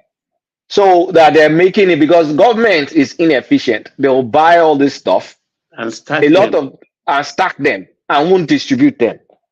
And when they're buying it, it's part of the demand, right? It takes up, I mean, it's still buying. So people that want to use their own money to buy there won't be enough supply. Like so they have to buy something more expensive. So you suck the air, and then you don't efficiently distribute what the government buys. And the governments will also use it for politics. So it's stated that government, I mean, part of the purchase of the government is contributing to it. And then I'm wondering, like, okay, this, you now come out again to say, okay, they will do something assorted food. Like, didn't you guys listen to your own, to part of your CBN government, governor. to the CBN governor? Like, why are you doing this? So I don't know. I mean, maybe I don't know. I'm maybe using my own common sense to look at it. And of course, what do I know? I'm some guy that is not even in Nigeria, so I don't know how they do the things. Maybe I'm just ignorant, but it just doesn't look right to me. Sha. It doesn't look right. I don't get it. I think Mr. Edwin is not listening to the CBN governor. They are not. It's not coordinating well at all There's no because the coordination. policy side is not meeting up with the fiscal side, and that's not too good. So really, it's not the. I I mean, I just don't know what to say at this point. Um I'm confused. Like, why are you doing this when you said that? Like, it's not making much sense. So now you're gonna have a new narrative about a jet. So that's gonna, like, everybody's gonna be looking. Okay, we don't have food, we don't have this, and you're not even going to import food, and now you're buying a jet. It's doesn't it need like an image maker? I think it's just that when they are in, in government in Nigeria, you see the power that offices give them. They feel on top of the world. They feel nobody can. They feel untouchable. They feel they can do and undo, and they don't listen. Maybe they don't listen. Maybe they are surrounded with sycophants that will keep on telling them, "Oh, they are doing good," when things are not going in the good direction for the people. So I don't know. If people around him fail to tell me, I think the wife and some I was going there.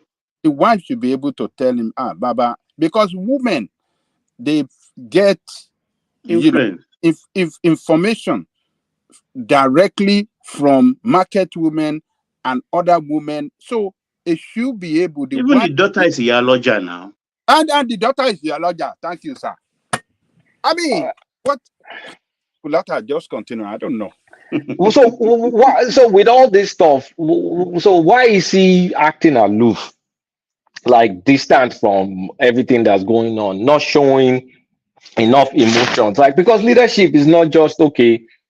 I mean, Baba. I mean, honestly speaking, he's making his presidency look a lot more like, I mean, Baba Saleh. I wanted the power. I've obtained the power, and now I'm pushing the buttons. I'm I think for more. once, somebody like Akpabio should say no. That's another problem.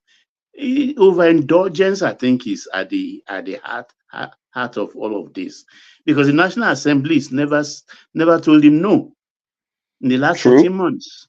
That's true. That's true. Because Akpabio is a super stooge. Like, the National Assembly essentially is an enabler. Once they will not block you as long as they chop. Exactly. But that could be used for positive, right? If, let's say, sincerity of purpose, he wants to restructure or he wants to do something. Restructure, well, that will go back to the state. So let me scratch that. Let me just say, okay, he has some bill, an important bill to do. Maybe they want to update the PIB bill or some whatever laws.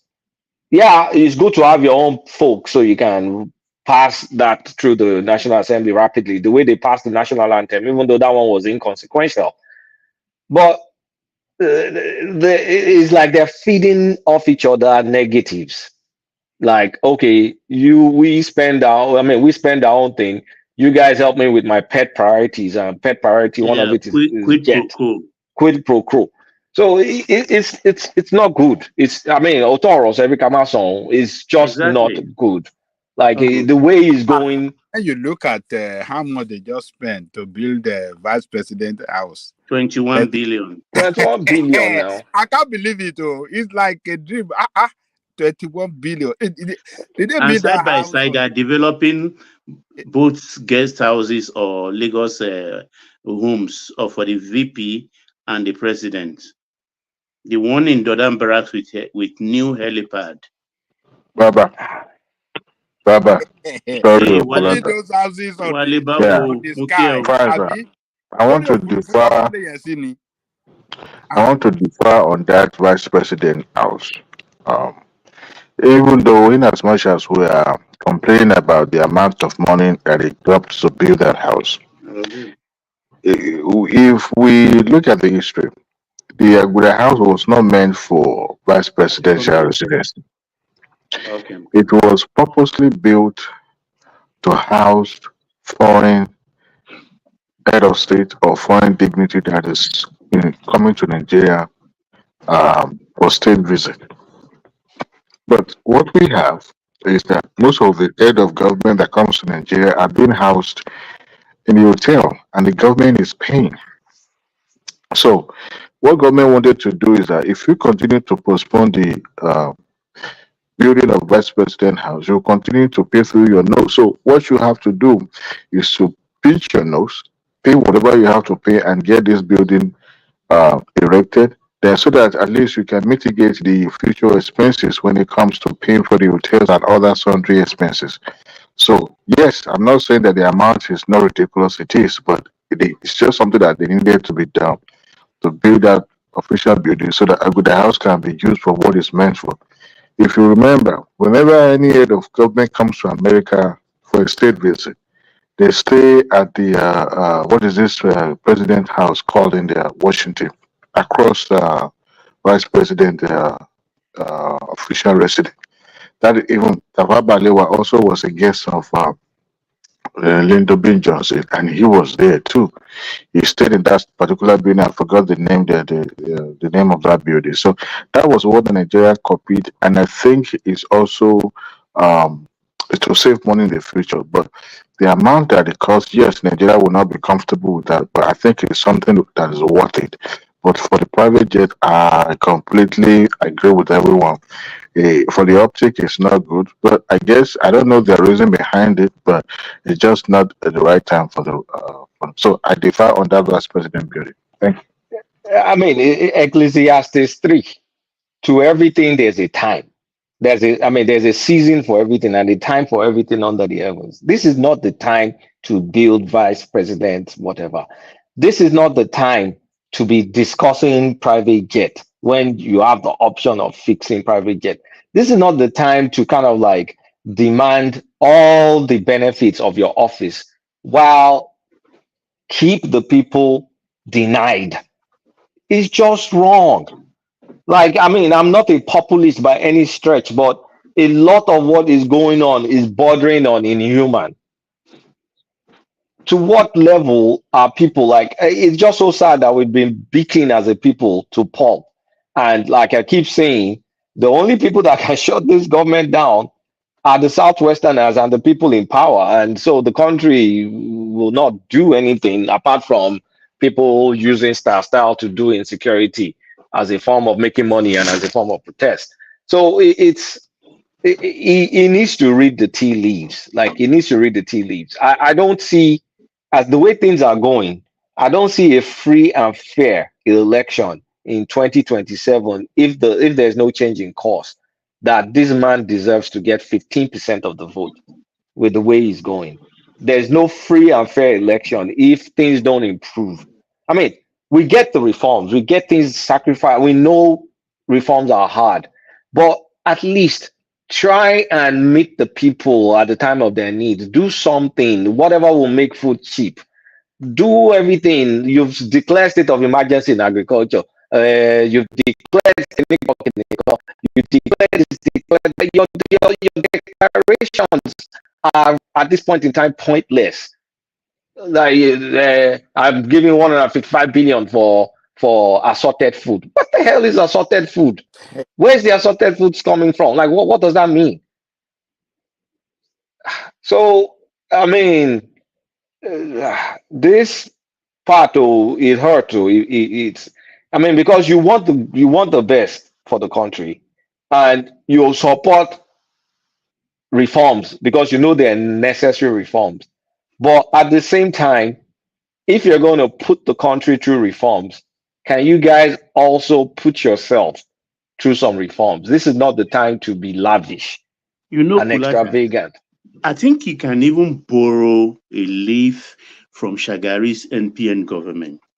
When the governors were misbehaving then, you understand, like these ones now that he cannot trust, he can have his federal liaison officers in each of the states to coordinate his own program. You understand? Give them those Mhm. money so we can know who to hold responsible. Because these governors is throwing monies at, they will collect the money and they will not do anything. They won't do anything, yeah. So you can have liaison officers in federal liaison officers. That's the Shagari way. had them, and we had a lot of things from liaison officers. If you are MPN carrying card member, then all you have to do is go to the Wahab Dusumu was Lagos liaison officer for NPN, and we got a lot of things from him that time. So he should adopt the same thing.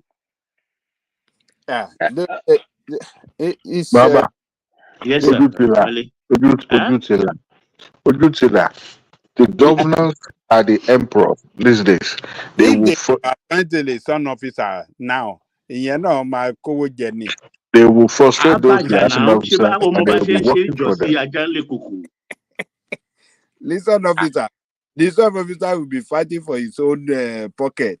He would look. Gone are the days when we are Nigerians that, you know, even though there was corruption back then, they still have conscience. They still build road. They still do things. They don't swallow everything like that.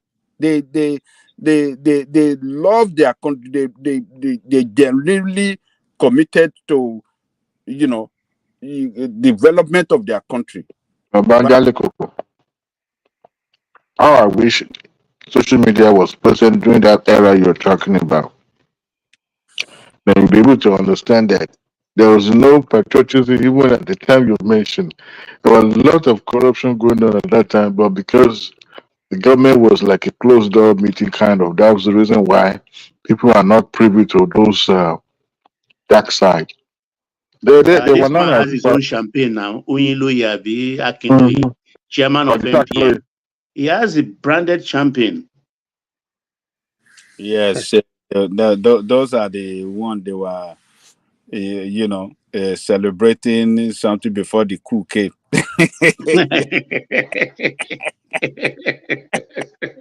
Celebrating birthday with champagne. With gold-plated bath in their houses, new houses. Uh-huh. We've seen a lot in that country. Maybe that is why people don't understand why I am not faced with what is going on now. Because even if we have to put it in a proper perspective, right from the time of independence, Awolowo was using stretch limousine, Mercedes, gray color, OOA, Olola, Obafemi, Awolowo, vanity number. Zeke was using a cabriolet, Chevrolet Impala, open Impala. rooftop, and they wear good clothes. These are, I mean, nothing surprised me anymore because he's been there all along. Have you seen Zeke or Sadauno or But Balewa? I can tell you something today. I'm going to share an important information today with our viewers. You see, I was working in a finance company. I'm not going to mention the name back then. Um, Obafemi, now we stumbled on a file when Obatemi Awolowo came to borrow money to buy car. I can't remember maybe it's that particular car you're talking about. Mm-hmm. Money to buy car on hire purchase, and he paid the instrumental payment, and they completed the payment. So the folder was there. We saw it, and all of us was just shaking our head that Oh my God! Look at look at leaders. That somebody that should have stolen the state money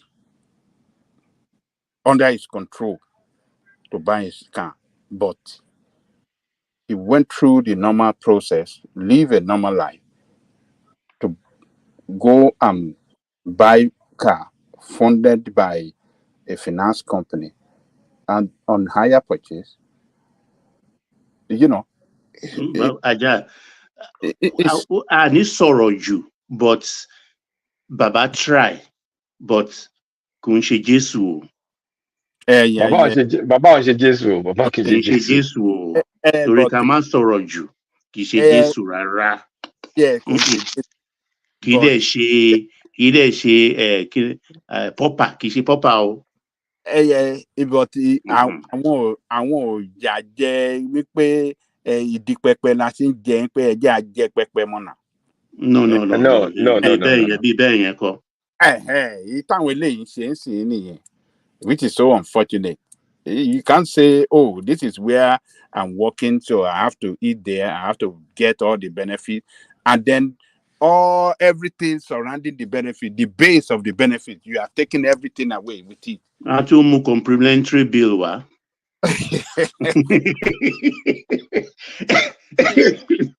Àbí nígbà tó ti jẹ́ tó kù, kí ló tún kù? A tún fi complementary bill, a tún fi a tún gbà yẹn náà. So Kulata, you can continue, Jare. It's just sad when you say the country is being run. You just don't know the future. What does the future hold for us? I don't know. But continue, Jare. Yeah, I mean, the future of Nigeria is it's until someone does something serious. It has always been progressively worse. Like, just you can almost draw. I mean, we only had a point of respite maybe during that Obasanjo period, and I mean, it's kind of like it comes. There are a few seasons that things get a bit better, but when you look at the direction, yeah, there's some growth, but when you look at the amount of human beings we're producing and their own welfare is getting progressively worse. I mean, if we have a 400 million population, most of them are going to be poor. That's a guarantee. There's a certainty. Majority of them will be poor, and when we say majority, probably over 70% of them are going to be dead poor. So, with the leadership we're seeing, it's like acting like the way that French Revolution when that queen, what's the name of that queen said, "Let them eat cake," is almost like what the way Tinubu is behaving. Like, I can let me have my jet now. Let me have my jet. Now, I look at agriculture. Till today, we only have in Bank of Agriculture, Tinubu has not appointed a CEO of Bank of Agriculture, right? He hasn't. It's only recently that Pate guy, Professor Pate, the minister, is starting to try and do some things. They're trying to work on establishing framework to encourage local value addition to our produce. But it still is a blueprint, is a framework. Let's see how far that goes. But if we don't even have a Bank of Agriculture CEO, a seasoned CEO for Bank of Agriculture, how are we going to take care? I mean, how are we going to see some innovation in funding of farmers? Easy access of loans and all whatnot. These are some of the areas outside of the ministry that I thought Tinubu would have hired someone genius or someone smart to come and lead that space. We still have some acting guy that's from Buhari's period. I don't know if that guy is even still there. You so mean the jet agriculture? Bank of Agriculture. Because we have Bank of Industry, but we don't have any Bank of Agriculture CEO that Tinubu has hired. So Tinubu have not hired anybody as the CEO of Bank of Agriculture. Is that what you're saying? Yes, acting money. They don't have. He hasn't hired He anybody as acting bank one of. Fulani guy like this that I think I've watched him. And we need a Uh-huh. substantive one to do that, to be there, come to jail before they finish the place. Because if we're not going to import, if we say okay, we want local production, we're going to be serious about local production. A major part of it is financing. Abi. If okay, Exactly. after mechanize, we want to mechanize, I want to do this, we want to do that. Maybe we will need a vehicle. It's not like the bank is not what, but the bank is there, right? But what is your own imprint in the bank? Like, change the leadership. We shouldn't have the acting guy there, except he's a super stellar performer. But of course, we know it was not a super stellar performer. And let them Under confirm his Buhari. position. At least we know we have substance. So if you're serious about it, you will make, like you said, you'll make it a substantive appointment, not acting. So Exactly. so while we're having all that, like, see, if is making an attempt, a genuine attempt to take care of the people and not passing it through politician, like I wish we had.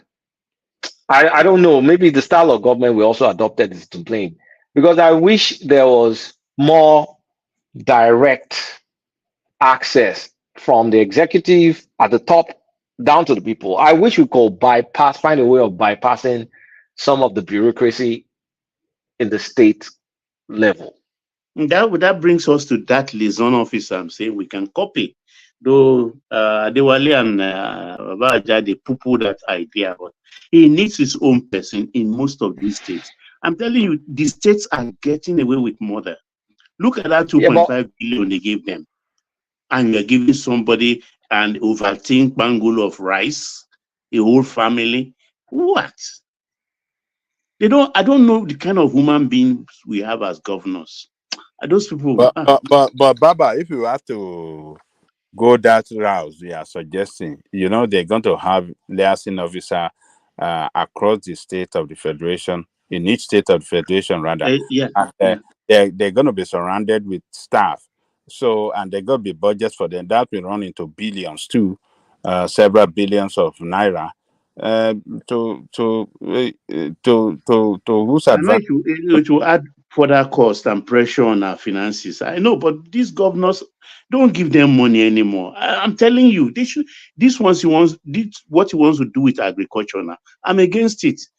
Giving money to these governors, they will not plant anything.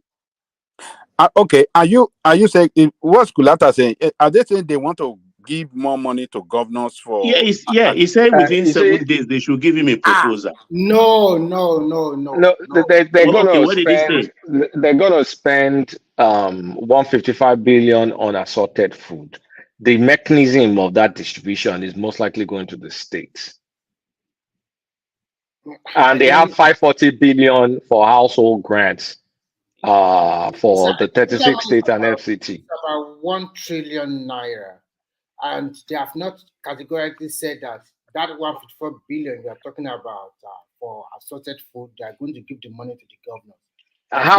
How has it been? This is not the first time they're gonna spend money on food. I don't think they will go that route again, because you remember when the first palliative came out about 8,000 naira, when a lot of people said rejected it, and at the end of the day, the money were given, and some of the money were given to the governors, and everybody knows the whole story after that one. I don't think they're going to repeat the same mistake like that anymore. But how they're going to go about it, I don't know now. Maybe sooner or later I will speak. They said that I saw that yesterday, they have released a link for Nigerians to apply for 50,000 naira for a family of 100,000 in each state of the 36 states, and they're going to give the money for 3 months. Okay, so let's do the maths. 50,000 for how many families? 100,000 each state. 100,000 family in each. How much is that? Let me quickly calculate. 3.6 million, excluding FCT. 3.6 million families. So including FCT. Oh, that is 3.7. So 50,000 times 100,000. Hold on, I'm just pressing it in calculator. So that's 5 billion naira. For how many? For, 3 months. 5 billion. So they're going to spend 5 billion for 100,000 family for 3 months. Yes. Hold on. How much? Hold on, Kulata. How much per each state? 5 billion, right? 100,000 family. No, they said 100,000 family. Okay. Let me. In each 100,000 for. Let me read it. He also announced a national construction and household support program, which will see 100,000 families in each state getting 50,000 grant for 3 months. So that's the statement. So 100,000 families in each state. 37. That is So 3.7 million times 50. Times 37. So that's 185 billion naira. Is what That's a they're going lot to of spend. money. So, okay. You said that's a lot of 185 money, right? billion per state. No, that is for 3 all of Mecca them together. pilgrimages for 3 years. That's actually it's 2 Mecca pilgrimages because they spend 90 billion for Mecca Okay, that's 2 Mecca pilgrimages.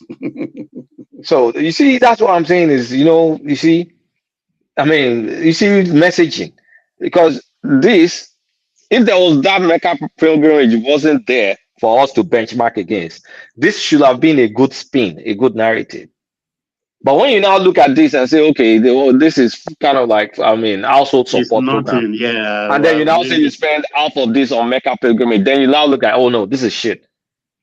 And that money is going to be probably through that woman, I forget her name, that minister, trade and industry, or something like that. That pretty woman. Yes. And I think what they are trying to do is first to earmark. They are not leaving it to the state.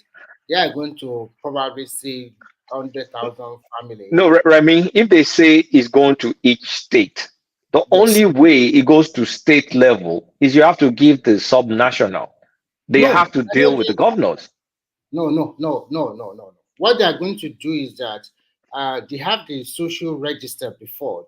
I don't know whether they have dusted it clean now, and they are going to probably say like, okay, maybe your state 100,000 family, but I don't know whether they are going to know them through their BVI, national identification number, the kind of work, or maybe they are going to give it to all these market women and the rest. So they are not going through any governor at all. So the money will go directly to that family through their bank account and BVI and NIN verification. That's what they want to do.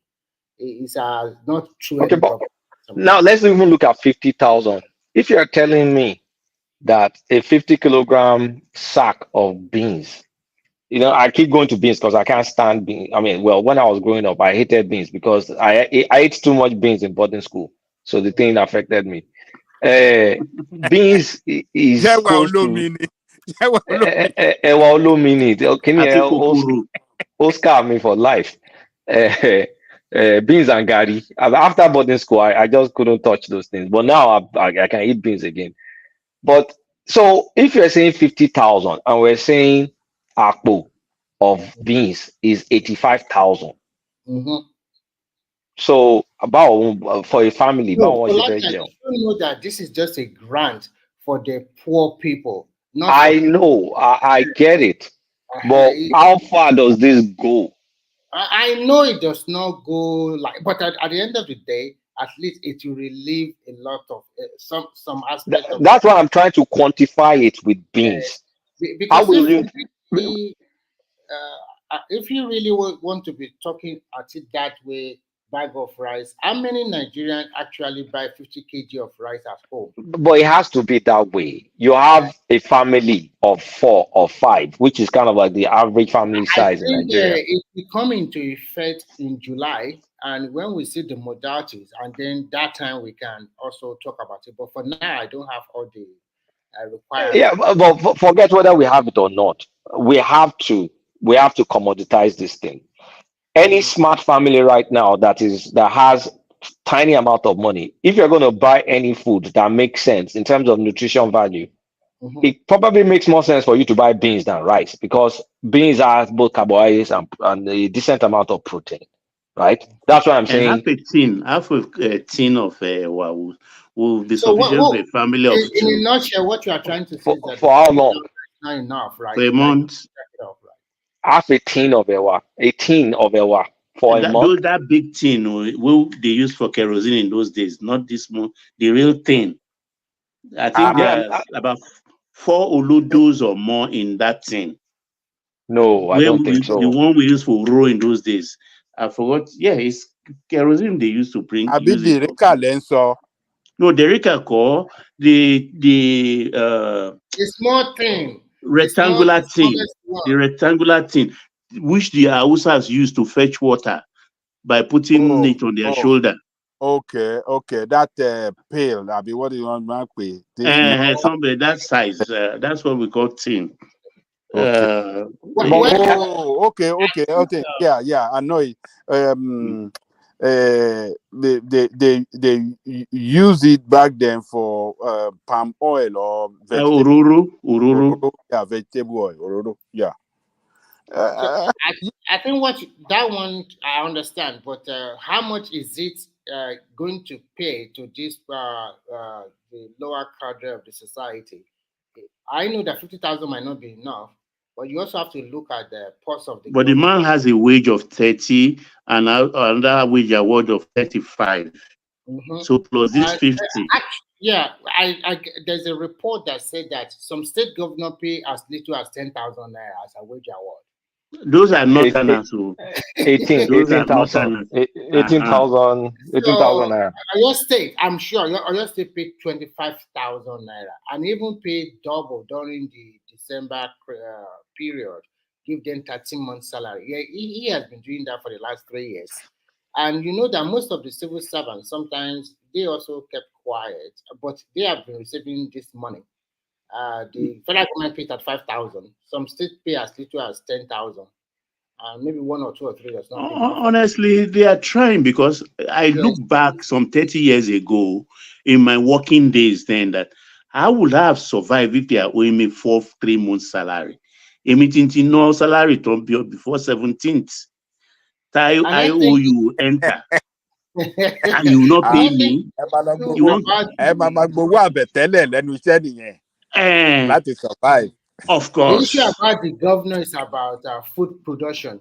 You just want them to go back to their domain and come back in 7 days and talk about how are they going to improve their agricultural blah blah blah in their state. That is why I will know those governors that are serious, and some of them are not really serious. They will be thinking it's going to give them money. But if I were them, I wouldn't give them any dime, because there are so many tractor manufacturing company. There's another one just opened up in Nasarawa State recently. They are producing tractor. So if at the end of the day, our Southwest people, you guys, we are not going back to the farm, then we are the master of the Northerners. Because no matter what you say here, there is relative peace in Nigeria already, and people are going back to the farm. It might not be in a big scale as it used to be, but things are, I mean, you can see the massive agriculture that is going on in Niger State. Nasarawa State is also following suit, and the traditional northern states are still planting, while the southern state, they are still deliberating about how we are going to get the land. So there's a lot of issue. Everybody knows there's a lot of issue in Nigeria. And another thing, they said they're going to get minimum of 2,000 tractors from John Deere into the country. But here's what I want to say, like the tone deafness. Now, how much is that plane, the so-called second-hand plane that they're going to buy for him? How much is that? About $100 million. Actually, all those $100 million. guys talking about that one, there is no clear statement. The only statement I can tell you is that the House of Rep and the Senate President said if anytime we send a memo to them or whatever, they are ready to support him to get a plane. And you guys are not talking about the 3 plane that is already in America that they want to sell it off. You are not talking about that. it's not. It's not about. Look, you are talking. Let me hold on. You are talking this way because you support it. We're looking at optics. Yeah, I know. If you plug that $100 million, irrespective of whether they're going to sell 3 planes or not, it doesn't matter. It's optics. That is going to be 150 billion, which is 5 billion naira difference from what we just spoke about. So when that comes, which is for wait, 3.7 million people yeah. or families.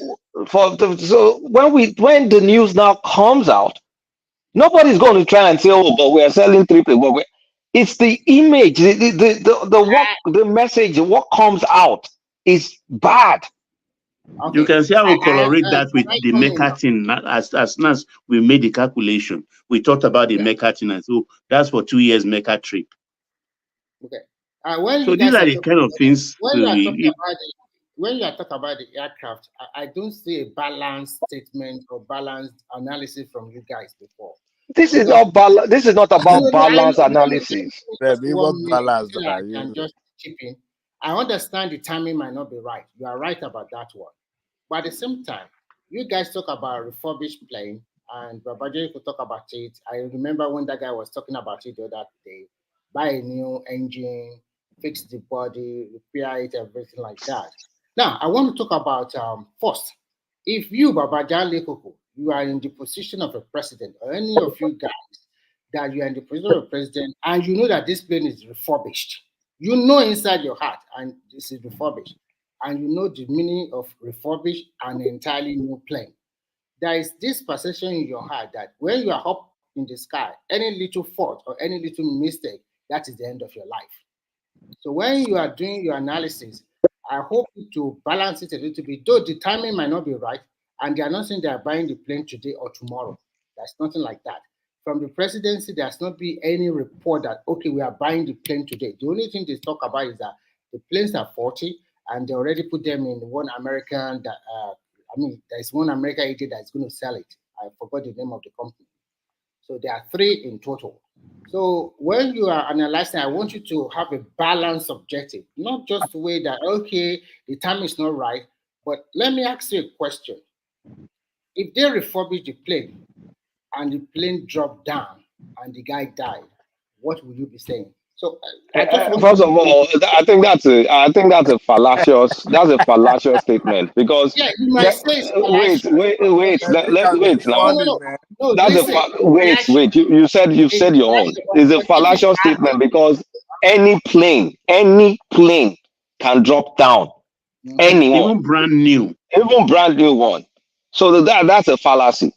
Okay, it's a fallacy, but at the same time, you yourself, when you want to fly to any country, you also can cherry pick which airline you are going to go through, because you know that airline have history.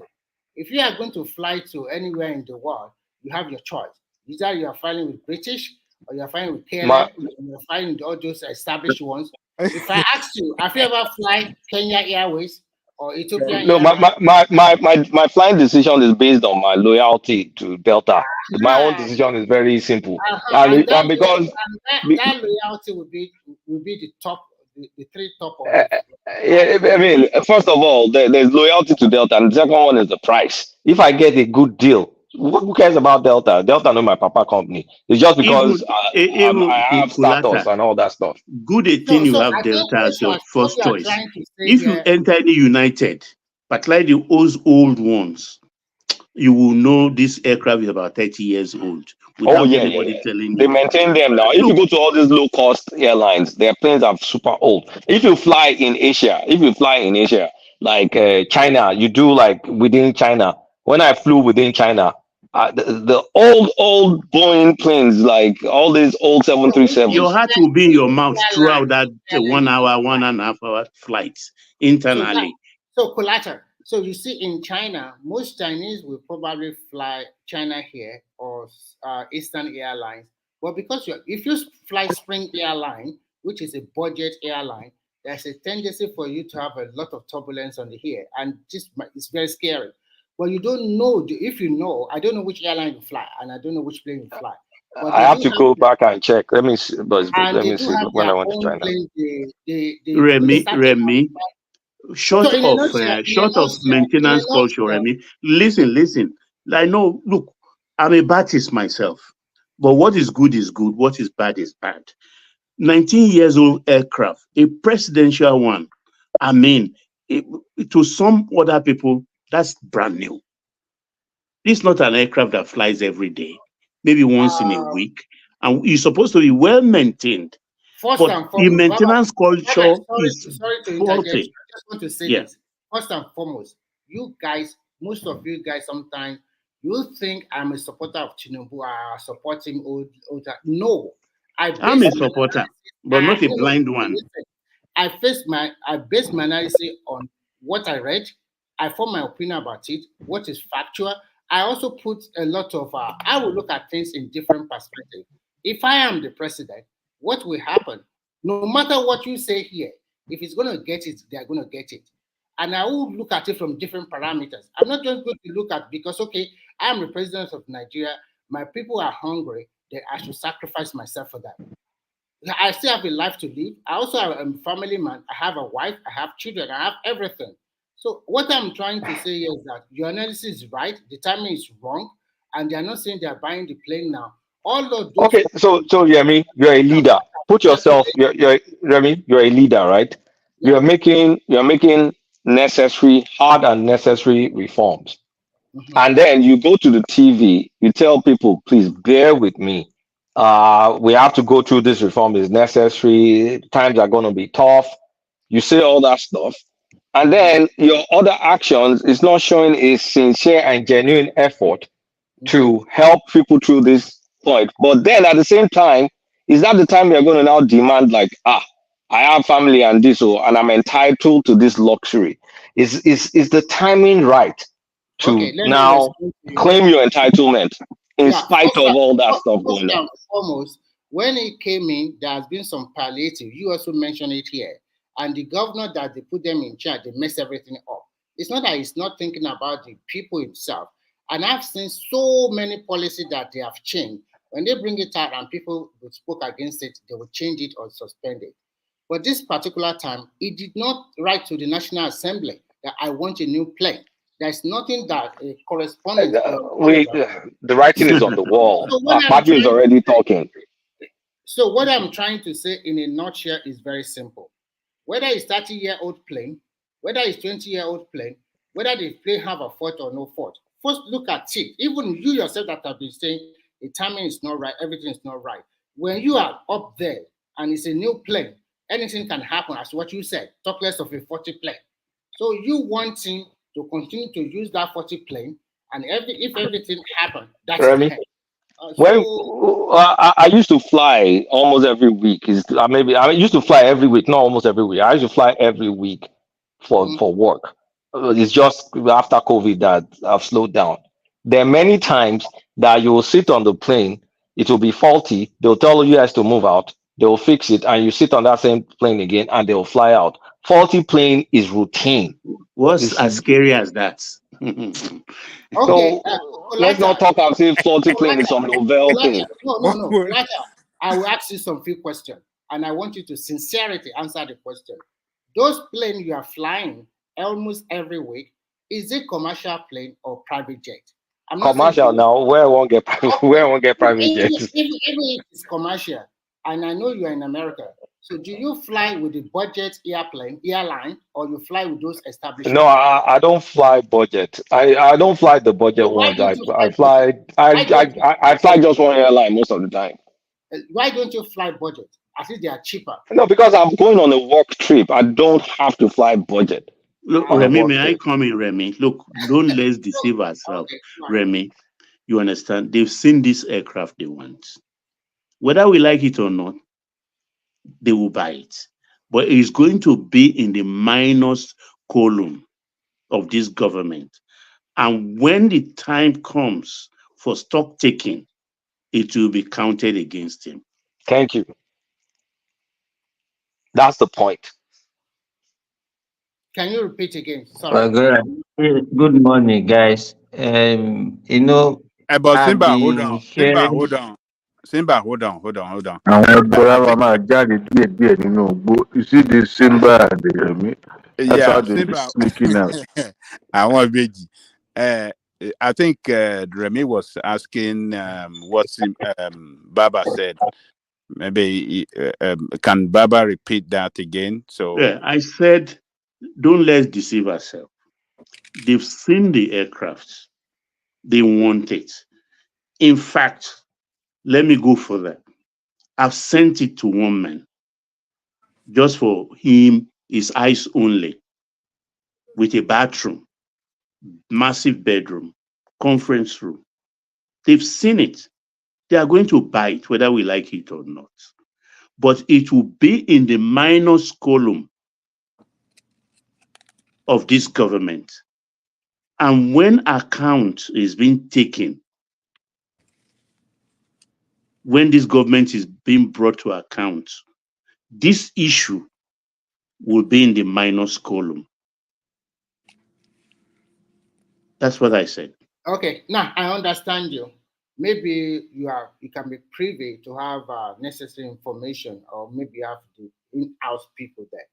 But whatever that happens, at the end of the day, like you said, whether we like it or not, they are going to buy it. I think the issue we are discussing now here is about timing, because people are suffering. So this is not the best time to buy a plane. So the alternative, you guys have not offered any alternative. Maybe you should continue to go on chartered flight whenever he has engaged. How about sitting at home for like 6 months? Or sit your ass in Nigeria. Okay, that is other alternative. So don't go to any international engagement. Just sit down in Nigeria for 1 year. That's for 6 months. It can be more than that. It depends on whatever. Exactly. Abacha didn't go out at all, except to Niger once. Yeah, you cannot compare the kind of democracy. No, I'm just putting that in as that it's not a big deal. Whatever the situation, the only thing I buy from what you guys said is just only one thing, and that is the timing is not right. The timing is not right, and we cannot even afford it. The question I want to ask: where people have been recycling everything since? When will be the time? Is the best time? We can never have the best time in that country. We are just joking. There's no time that people will not. Let me answer you. This timing will have been. I'm not supporting. It's not as if I'm. Let me finish. I understand. I understand you. Okay. Just wait, Kulata. What I want to say is this: we have to now look at it and say, okay, what are the alternatives? If we say, okay, don't buy, the timing is wrong, though the timing can never be right. That is it, whether you like it or not. So what are the alternatives that we have? Stopping from going out. You should not go out again for any foreign engagement. Fine. You should go with charter flight. What will be the cost of that? So those are the things we're supposed to be talking about. It's not about when there's no time. We can't have any. There's no with the way Nigeria is. You can never have the best time for anything in that country. Okay. So this budget cycle, Simba, this budget cycle, we are even struggling with it as of today. Why not wait for another at the end of the year, the new budget cycle? Put in that amount there, so we can know that's what we're going to wrestle with. By that time, those three you put for sale in Miami with the Miami company will have been sold, assumedly. You understand? So that we will know exactly maybe what they are adding on it and stuff like that. And those three planes will not be sold easily like that, except Nigerians pick up the price tag and buy it and bring it back. If not, they could be there for 2 years packed. Nobody will even ask how much. So you should stay at home for 2 years. Because that would be another option. Simba, let me answer your question. First of all, what you just did there was to create a false dilemma, which is it's a form of fallacies to say, well, if he can't get a new plane, that means he has to sit in Abuja, or he doesn't have to travel. No, I said, what are the alternatives? So the alternative, the false alternative, first alternative, they can fix the current fleet. Air Force One, the White House Air Force One, from what I just read, one of the aircraft was bought in 1990, which is similar to, actually it's older than the one was bought during Obasanjo that Tinubu is still using, at least over 10 years, over a decade older. So they can actually repair the plane. And if he has to make alternative arrangements while they're repairing that plane, He should make alternative arrangement, or he should sit his ass. I mean, sit down in Abuja and fly with helicopter within the country or any other smaller plane within the country. So I'm not shutting down repairing the existing fleet, because from a mechanical engineering standpoint, it is not beyond repair and it is not too old for you to declare it as not airworthy in terms of age. And since it's a mechanical thing and the parts still available, they can fix it. And that's good for the optics So of government. that is one what you mentioned. Okay, that is one alternative That because is one alternative. the The major second problem. alternative, Yeah, the second alternative is they can postpone the purchase and fly. Is he has a private jet by himself? He owns a private jet. He can fly his own private jet and make that as a sacrifice. No, he can't. He can't. He can't He can't. He because can't. he still flew Shaguri's private He jet flew to South Shaguri, Africa. so why No, can't he fly as his So why own? somebody can't he that fly his own? no, he cannot. He He cannot fly can. his own private jet. No, he cannot. But Adewale, the question they are putting to you about what they are telling you now is that a flew shall go a private jet. So why can't it fly its own private jet? Okay. As a matter of fact, flying a Shagori private jet is actually abnormal. It shouldn't. The security operatives or the security handler should not have allowed that to happen. It shouldn't have happened. It's not today that government do shatter private jet, but when it comes to shattering, there are a lot of other commercial shattered place that they could have gone to, but using his own personal, because this thing is this. Uh, when it comes to the security of the president is like a monarchy, and that is why it seems to be most of the thing that is asking or demanding for is more something we can say is at his reach because he wanted it, he demand for it, and the National Assembly obliged him and approved it for him. Now they've arrogated so much authority to that office of presidency in a way that presidency is now seen as a deity in a way that everything cannot be compromised. Everything has to be precise, and to be accurate. There's no room for error. And in the name of national security, presidency is not something that anybody in the government joke with. That is why to counter most of the narrative that the presidency put out there, the reason behind of them purchasing the new aircraft is going to be very, very hard. Even the National Assembly, or even with those who do not belong to his political party, will be having it hard time to counter the narrative. Number one, because whatever they put out there is going to stick, even though we know it's a BS. It's going to stick because they will tell you they don't want to jeopardize his, uh, his security and his life. Now, ẹni tí ò ṣọyàn tó ń ṣọyàn kọ́ ló ń gbà wá lọ́wọ́ ẹ̀ ni. The optic, like I said, is not good, but him flying private jet that belongs to an individual, not a charter that is being paid for, it should be a no-no. But we're in Nigeria, abnormality is the norm, so everything goes. Okay, Wale, let me help you. There are 4 planes, 4 aircraft. Sorry, Baba. Let me finish. Baba, Simba, sorry. let me just help you with this. Okay. Simba, Okay. please. There are 4 planes. 1, 2 for the president. The first one for the president is 737. That is a 19-year-old one. Secondly, that one is old at 23 years, a Gulf Stream. Then for the VP, there is a Gulf Stream also, 13 years old. And there is a Challenger for the VP, which is 12 years old.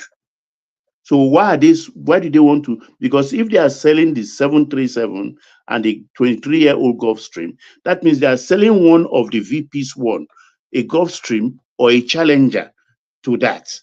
All of these 4 aircrafts can do at least 8 hours non-stop flights. Why did he even go to South Africa on a shattered aircraft when there is a Challenger and a Gulfstream? Simba, carry on, please.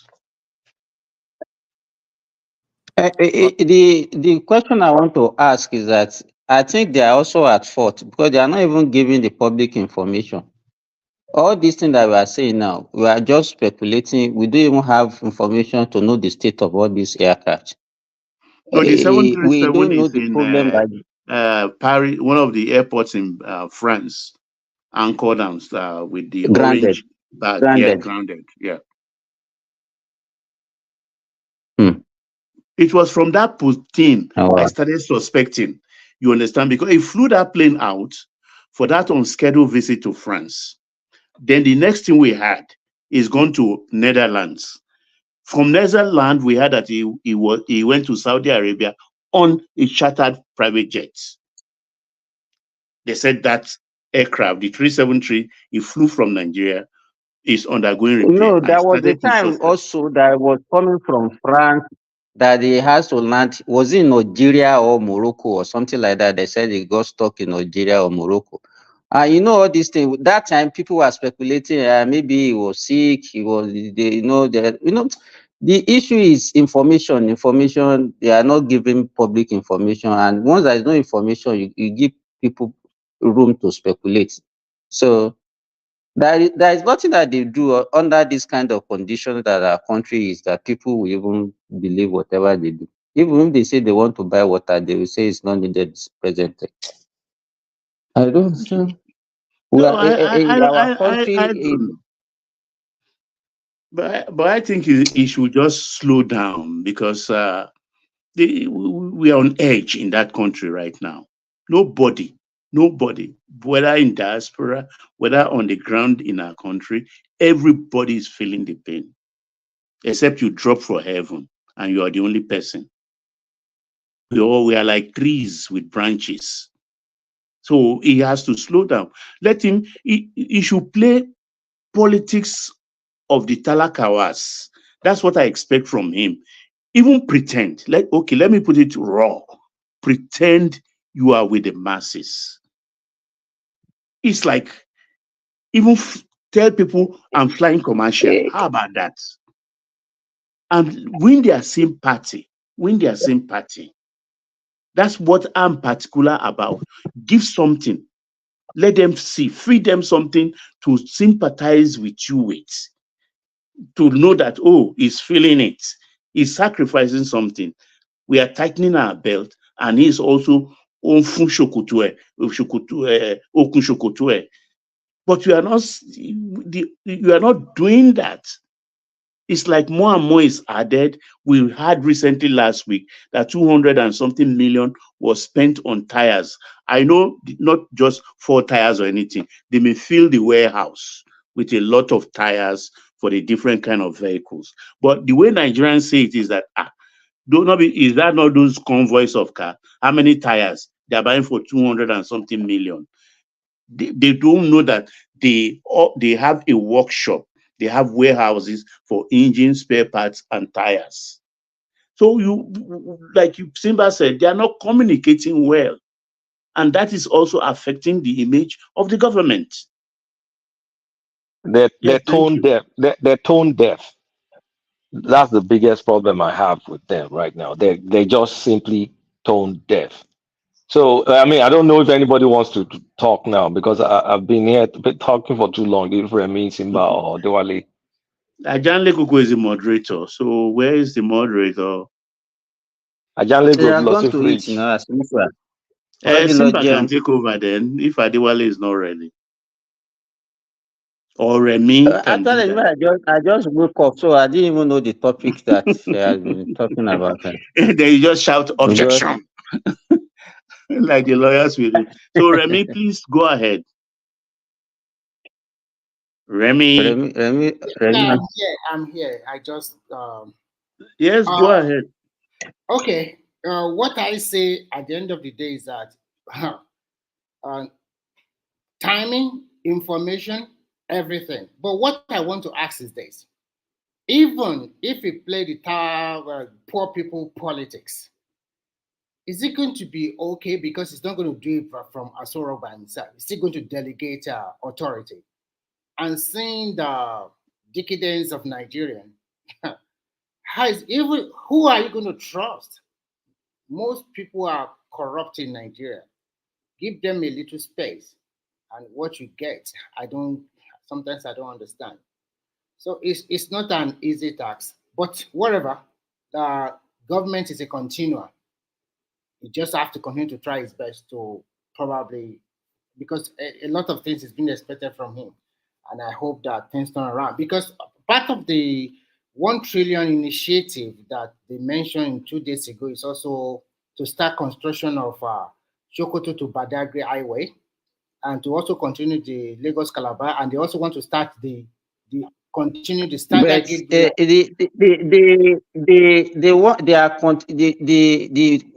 the way they are handling the economy. Yes, construction can also, yes, you put in money to the economy.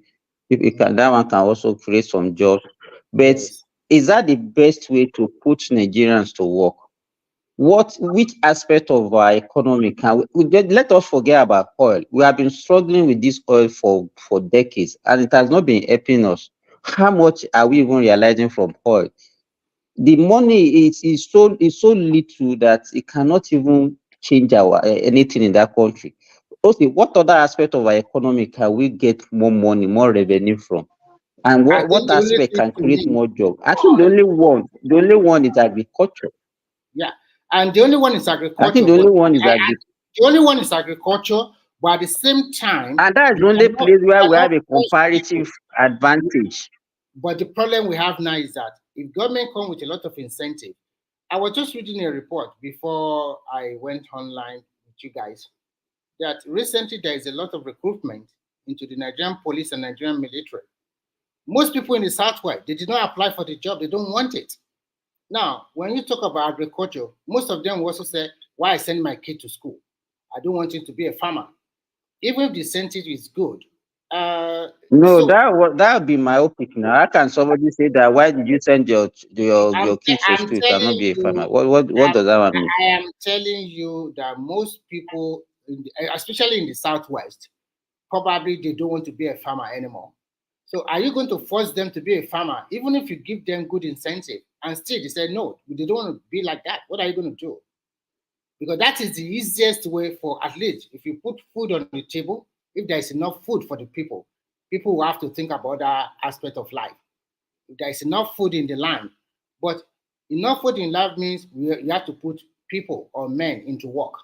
And if they are not willing to do that, so what are you going to do? That is the easiest way to jumpstart the economy again. Because all other one you have to like extract, but this one is easy. You can use machine to cultivate the land while you continue to protect and water and do whatever you can do with the plant. But most of our people in the south, especially in the south where they don't want to do that, and we have vast land, and that is the marching order I gave them 2 days ago. You governor, go back in 7 days, come back, come and tell me what exactly. Remy, I don't think what you say is actually. I know people. It's not like before that people look at the farmers and say, okay, oh, this is a wretched job or something like that. If I think that, but the only thing is that I don't know the kind of incentive that you can say you want to give to people, because our Okay, people also I will they give need you they tend to. one example quickly. During Buhari regime, there is a kind of loan from the CBN. I have a friend that took the loan. He has a big poultry farm in Ibadan now. The rest of the people I know that took the loan, they just waste the money. Some of them use the money to buy car. Some of them use the I money to think let buy. me tell you, Remy, that Yeah. that is anchor borrower, whatever the Emefiele did during Buhari regime was not properly done. Yeah, CBN does not have any the CBN does not have any business giving loan out to people. They but should have people give contracted that it loan. out to. It was even illegal. How would they? How would? I'm not I talking think about they the just used that it was a good. I mean, listen, it was a good program, poorly handled, and the I think the motive was actually for them to steal money, It was defeated. because Yeah. whatever figure they yes the figure, any figure they put out there, and they said that the farmer refused to pay. That's the end. Who are you going to Okay. investigate? No, I'm not really looking at it. I know it says poorly No, handled. let me give you this. Let me give you this. Let me Can give you you an give example. me? The money that they gave, that the government gave to Bank of Industry Mhm. to be giving people for as loan. Go to Bank of Industry. If you take loan from Bank of Industry know how they will get your money back, the money Simba, back from you. what I'm You trying to understand? But not central bank. Simba, I'm not trying to say the program was well handled, but what I'm trying to say that some people were lucky to get the money. Some of them put it into good use, but majority thinking that it's government money because they have the notion that they are not going to repay the money back. So they didn't use the money wisely. We cannot say, okay, because it's poorly handled, blah, blah, blah, blah. But people got the money. And what did they use the money for? Like this guy now that used the money and he has this big poultry farm in Ibadan already. So at least, Let me tell you, as they used to say, Remy, if you give anybody's opportunity, we have that. You know, the innate build of any human being is to do wrong. Your instinct is to do wrong. It takes conscious effort to do something that is good. You understand? It's a conscious effort. You make conscious effort that, okay, you know, they give them that room not to pay that loan back. You understand? They give them that room. There's no room to say not to pay the loan back. I'm just trying to say you are right that most Nigerians, they already have the notion in their mind. It's like it's a free money, at least coming from the federal government. Whether I pay back, Let me if that money, let me tell you, if that money is given to maybe a commercial bank, let's say GT, First Bank, Zenith, and all those things, and they said, okay, give it out to these farmers at, let's say, single digit interest rate. You understand? They will know what are the things that they will attach to it to make them, and they will know how to recover those, because government will not give them that money free, and they know that they have to recover the loan. But anything that is okay, central bank, you look at it, is the government bank whose mission is not to even be giving loan out to individual. You understand? So is people know that how would central bank recover loan from people? Did they even have the required expertise and personnel to do Exactly. that? They are not equipped for that kind of thing. So it's just like a program that is already even dead on arrival.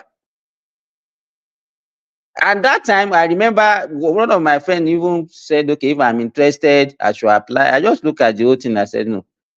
Because it has now become whom you know, they are politicized it. If you know somebody who knows this, this is how nobody is even follow any criteria.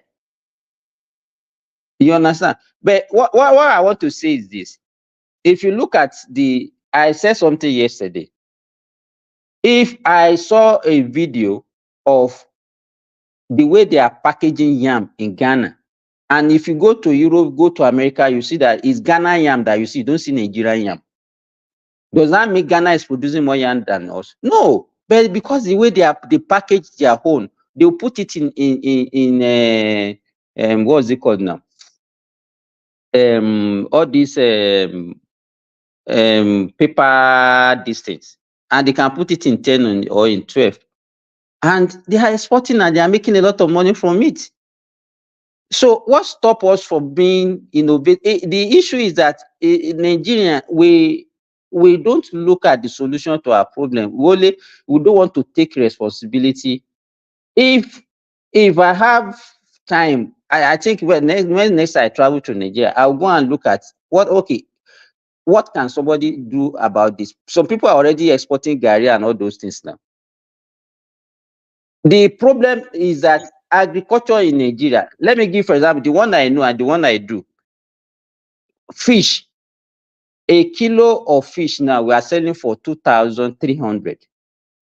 You understand? That is a kilo of Nigerian, this catfish, 2,300. But a kilo of this other imported whatever, we don't even know how many years they have spent in the fridge or freezer they put it. all these imported fish, is like ×3 the price of the one that we produce in Nigeria. And Nigerians are buying it. They prefer it to the one that we produce locally. And it baffles me that this same Nigeria are the one that will be crying that things are expensive when you have a cheaper alternative. So it's like we want to improve our economy. We are not used to taking locally produced things. And then how much is our foreign honey that we have to be using to import most of the things that we consume? And sometimes when Nigerians cry, I don't know why they lifted. Why can't they stop importation of fish when we know that we produce enough fish in Nigeria? It's amazing with this water surrounding Nigeria everywhere. We can't even do fish and get this. I don't understand. Honestly, a lot of things that's also wrong with the citizenry. Baba, we produce enough fish. As I'm talking now, I have more than 10 tons of fish that I want to sell. But the price now is not appropriate for me. They increase the price of feed every day, and the buyers are saying that, okay, no, I have to reduce the price for them. But it doesn't pay me. Because No, Nigerians prefer to buy. I'm even looking at the commercial fish trawling, because when do you know what they do? There is a special price. They sell bunker fuel to fishing trawlers at a very knockdown price. They take the cheap government fuel to go and fish. When they get outside the Nigerian waters with all their fish, their crayfish, their prawns and everything, they have Chinese vessels, bigger reefer vessels that will come and meet them at a rendezvous point. They will sell all their catch for about 3-4 days or 5 days and sell it off and come back empty. That's what they do in foreign exchange. Baba, the question is that why are they doing that? If they can get a better bargain by selling to Nigerians, it's because they can't get a better bargain. That's why they are doing that. And that was why I was telling the purchasing power of Nigerians is ridiculously low now, that even to produce something in Nigeria and say you want to sell to Nigerians, it's very difficult. Because you can't even make a breakthrough. You can't even sell and make your capital, talk less of saying you are making profit. And that's why they are doing that. I mentioned this thing on this. If I produce something and I can sell to another country and make my money, I would rather sell to another country rather than selling to Nigeria, because That's what is the happening. aim of doing business is to make profit. They say security. Do you know in the north, all their farm produce, they cut them to Niger, Mali, Chad to sell so that they can earn safer. That's what they're doing now. It's not that they take these things out to all the neighboring countries, which those countries that surround us, they are the safer financial belt, and the safer is doing better than the naira now. So they prefer to sell their things. A safer is about almost 3 naira now. Exactly. So that's where most of these things are going, and we are crying that we don't have food, or security is not allowing them to farm. Yes, there is security issue. No, we are just fixated on that security. Okay, the one that they are exporting is security did not prevent them from producing it. Oh, what about the few ones they are bringing to my 12? Baba and Simba, I want to ask you a question. Say the game they are playing in the north, and Simba, the other time you said you mentioned about yam from Ghana. Recently, I went to one African market here. Those African markets have been operated by the Arabs. Most of the yam flour, gari, pandu yam, they are all from Nigeria. You can see made in Nigeria. But unfortunately for Nigeria, I don't know what maybe one ship from one. Those things are being exported through Ghana port. You took that. I wanted to think you don't know, so I wanted to correct I you. know. So that I don't get it. No, what happened is this. What happened? Maybe some people claim it's a conspiracy because if they export it at a very high cost, though, from Nigeria, they reject it to abroad. But the same thing you truck to Ghana, package it like the Ghanaians will package it, and send it, it will go in. So there is a confusion there that what is it? Why are they rejecting it? I think the Western world sometimes play their politics somehow dirty with Nigeria. And sometimes I don't blame them. I think this country, because when you analyze the whole scenario, sometimes you just ask yourself, is it truly we are born to be together sometimes? Because the wala is just too much. And now that you talk about food, I asked a question the other day. The insecurity, you said there's insecurity over Nigeria. The insecurity I know is more prevalent in the northern part of Nigeria. Why are they still going to farm? Where are the food coming from?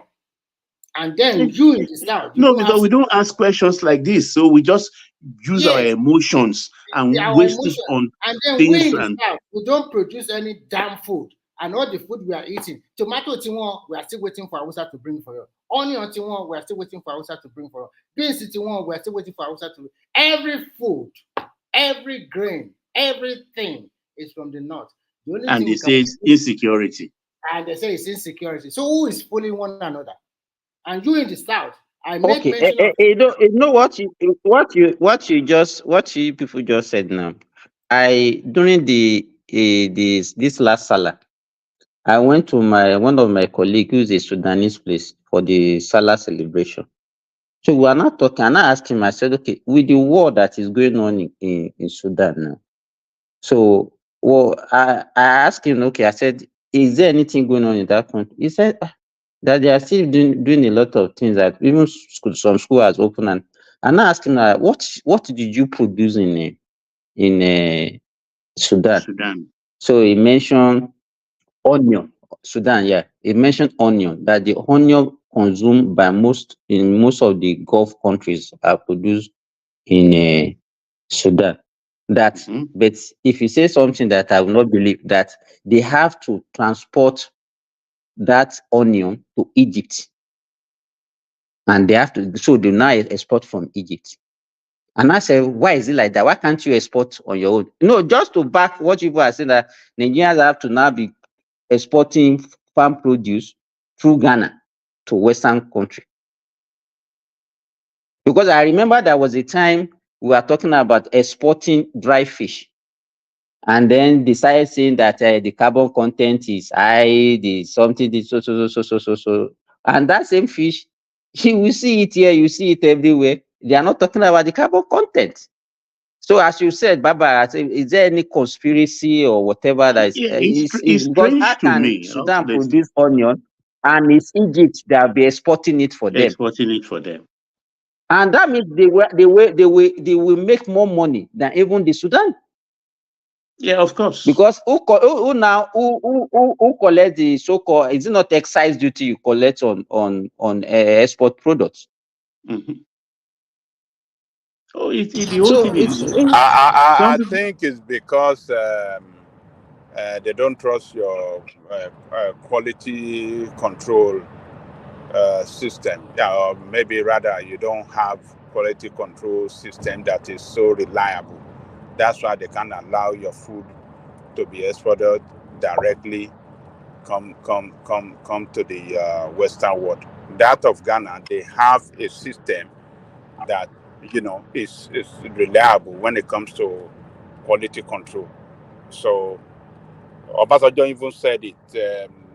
In one interview I was listening to, when he was telling, he was particularly making reference to Ghana, that we should be able to do something in our quality control system, so that we'll be able to export a lot of food abroad and use that to make a lot of forests for Nigeria. And he mentioned particularly that Ghana have a well-standard, well-credible one, that so reliable, and they trust it. in any part of the world. When anything is, and our labeling too, and Baba you know, Jale, all those things. before you continue, I want you to take this along with it. When you go to the market here, that package you are talking about is back in Nigeria. It was boldly written there. It's made in Nigeria. Everything packed very well and then shipped to Ghana. So, and you guys, you are talking about quality control now. I do not see anything that Ghana did to make it. Maybe they repackage it, or they do so.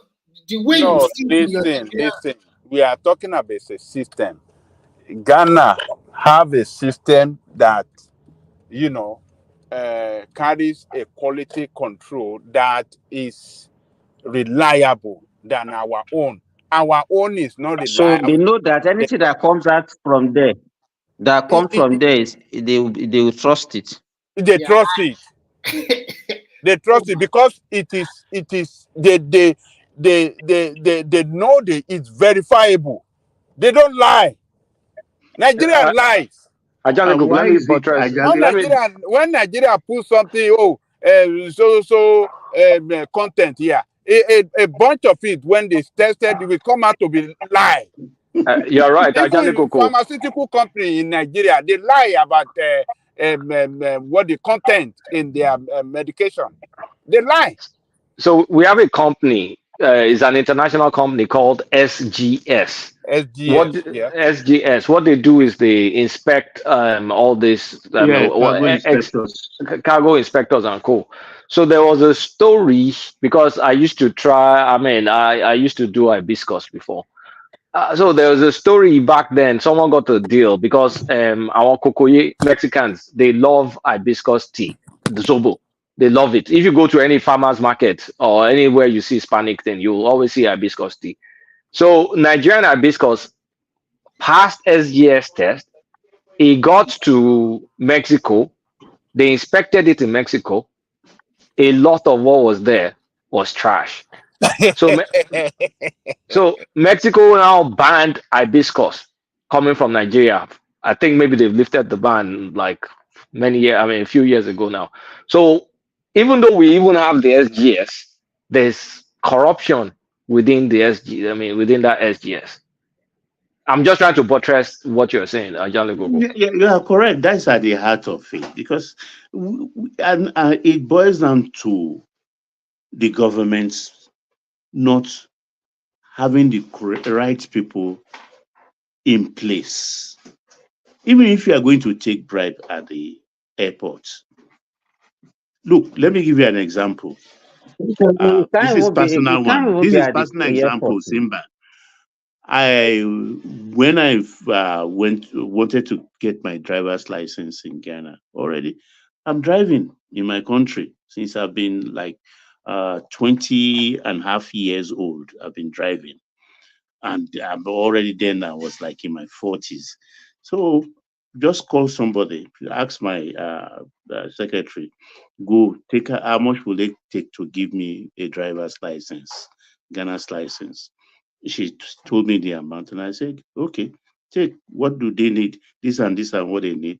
I filled the paper and sent it to her. I thought it was like Nigeria, you understand? But when he got to the driving office with all the money and everything, you know what they did? They say, no, we still want to see this man. I was surprised. Why do they want to see me? Didn't you give them the... No, he said they want to see me. So towards 4 o'clock on that day, I went there. Do you know when the man came out, the boss, what he did? He said, did you come with a car? And I said, yes. He said, where is the car? Then I said, look, that car. He said, can you bring that car to where we are now? Just park here and come inside. He was testing me. Do you believe that?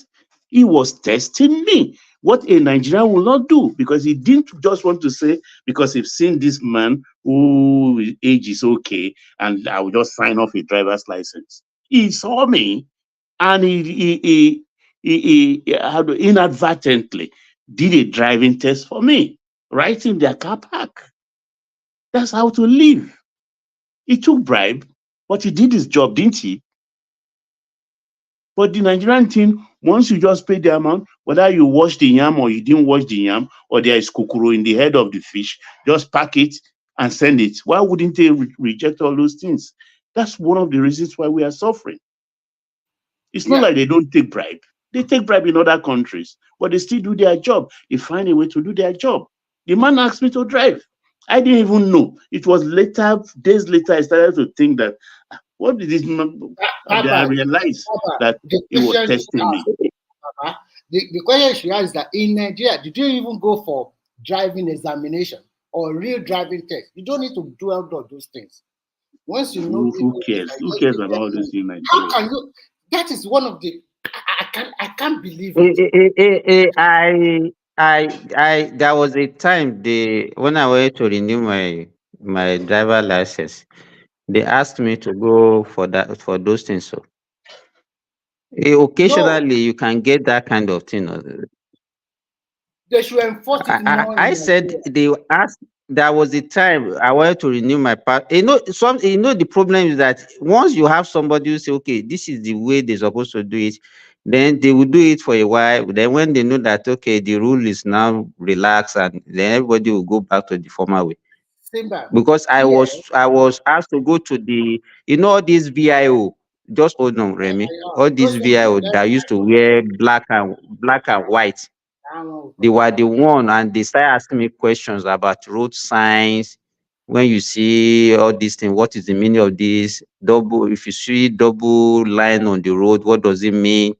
And those are the things that they were asking me. And before I went, I know that those are the things. So I have to go and Google all those things, know their meaning, and I was able to.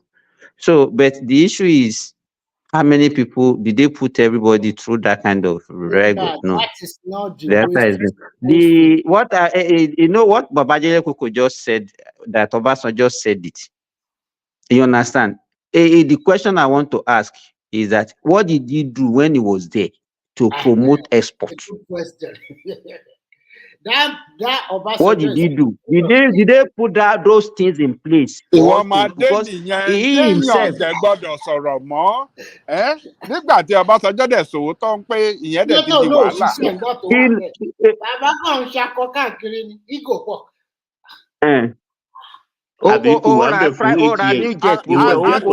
Actually, let me tell you this. When Obasanjo was there, even during the time of military, SDS, what do you tell? SDS, how do I describe it?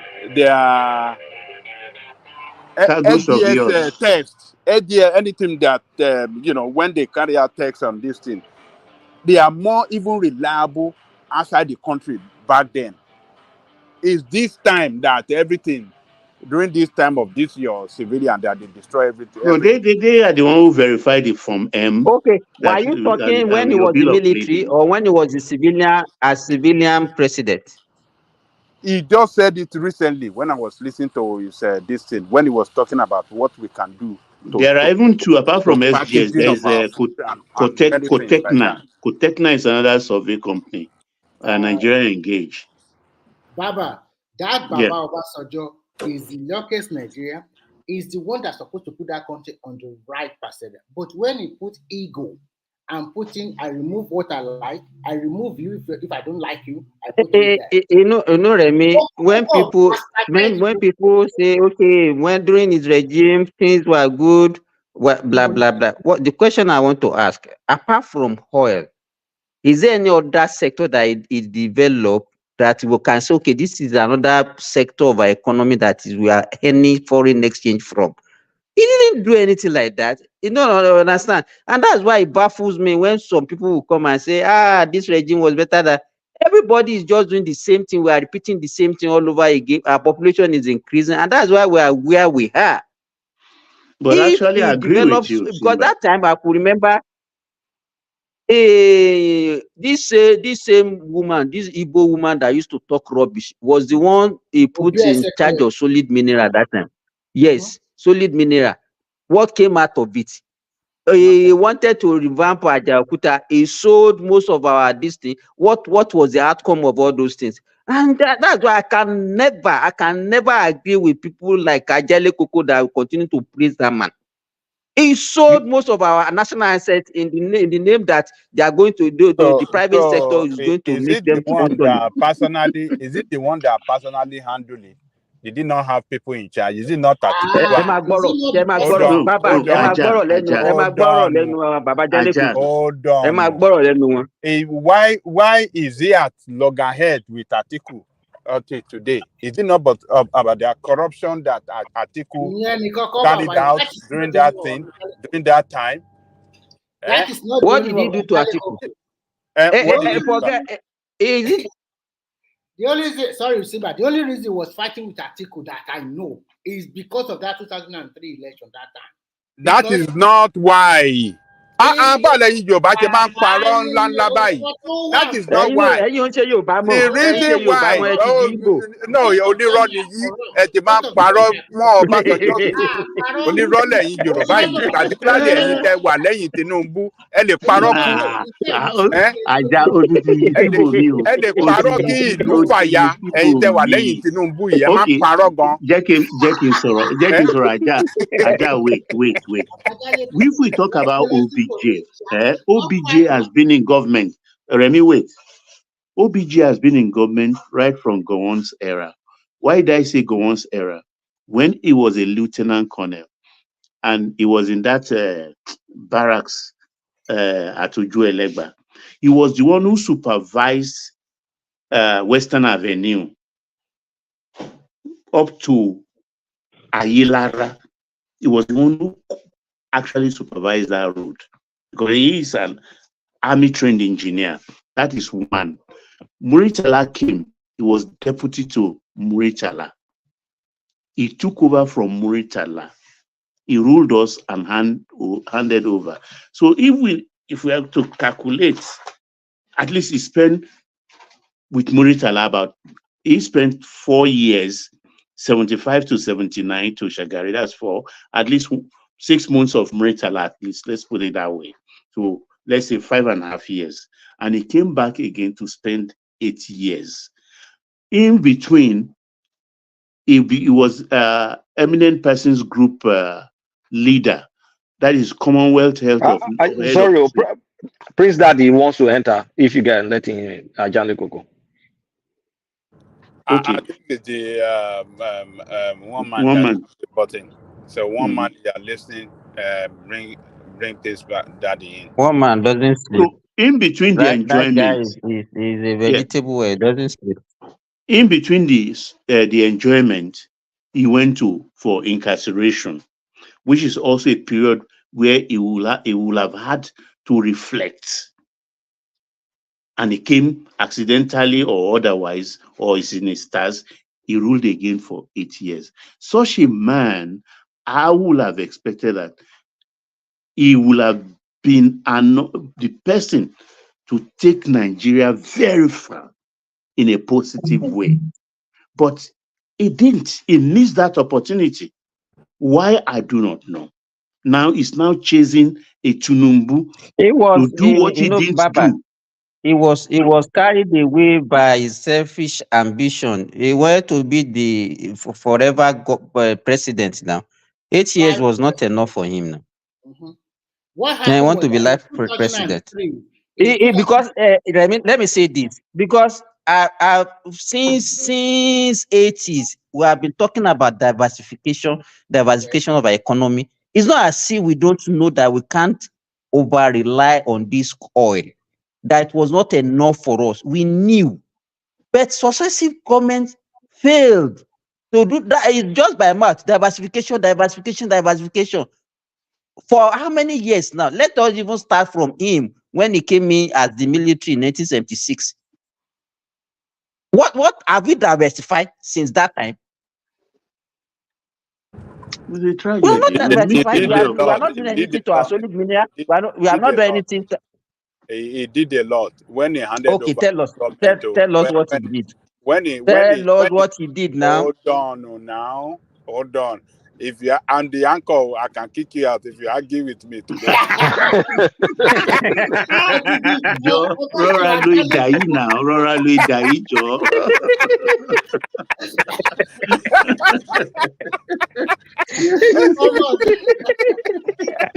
ẹ̀yin èèyàn Tinubu tá a bá ti gbẹ́nu púpọ̀ jù ike ni mú àmà fọ́kẹ́ ilé lẹ́yìn ni o.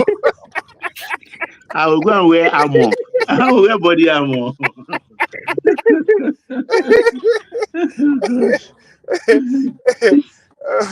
Look, when Obasanjo handed over government in 1979, we knew what he handed over to civilian. He handed over a nation that was working well for Nigerian people. Buoyancy, that was what. Baba Jale Koko, irọ́ nìyẹn o, irọ́ nìyẹn o, irọ́ babalárọ́ nìyẹn o. Actually, if I may support Baba Jale, do you know how many aircraft that we have in our fleet, the Nigerian Airways? Is it the national shipping line we want to talk about? Is it, I mean, look, a lot of, is it the Ajaokuta steel that was under all those were 60s or national airline,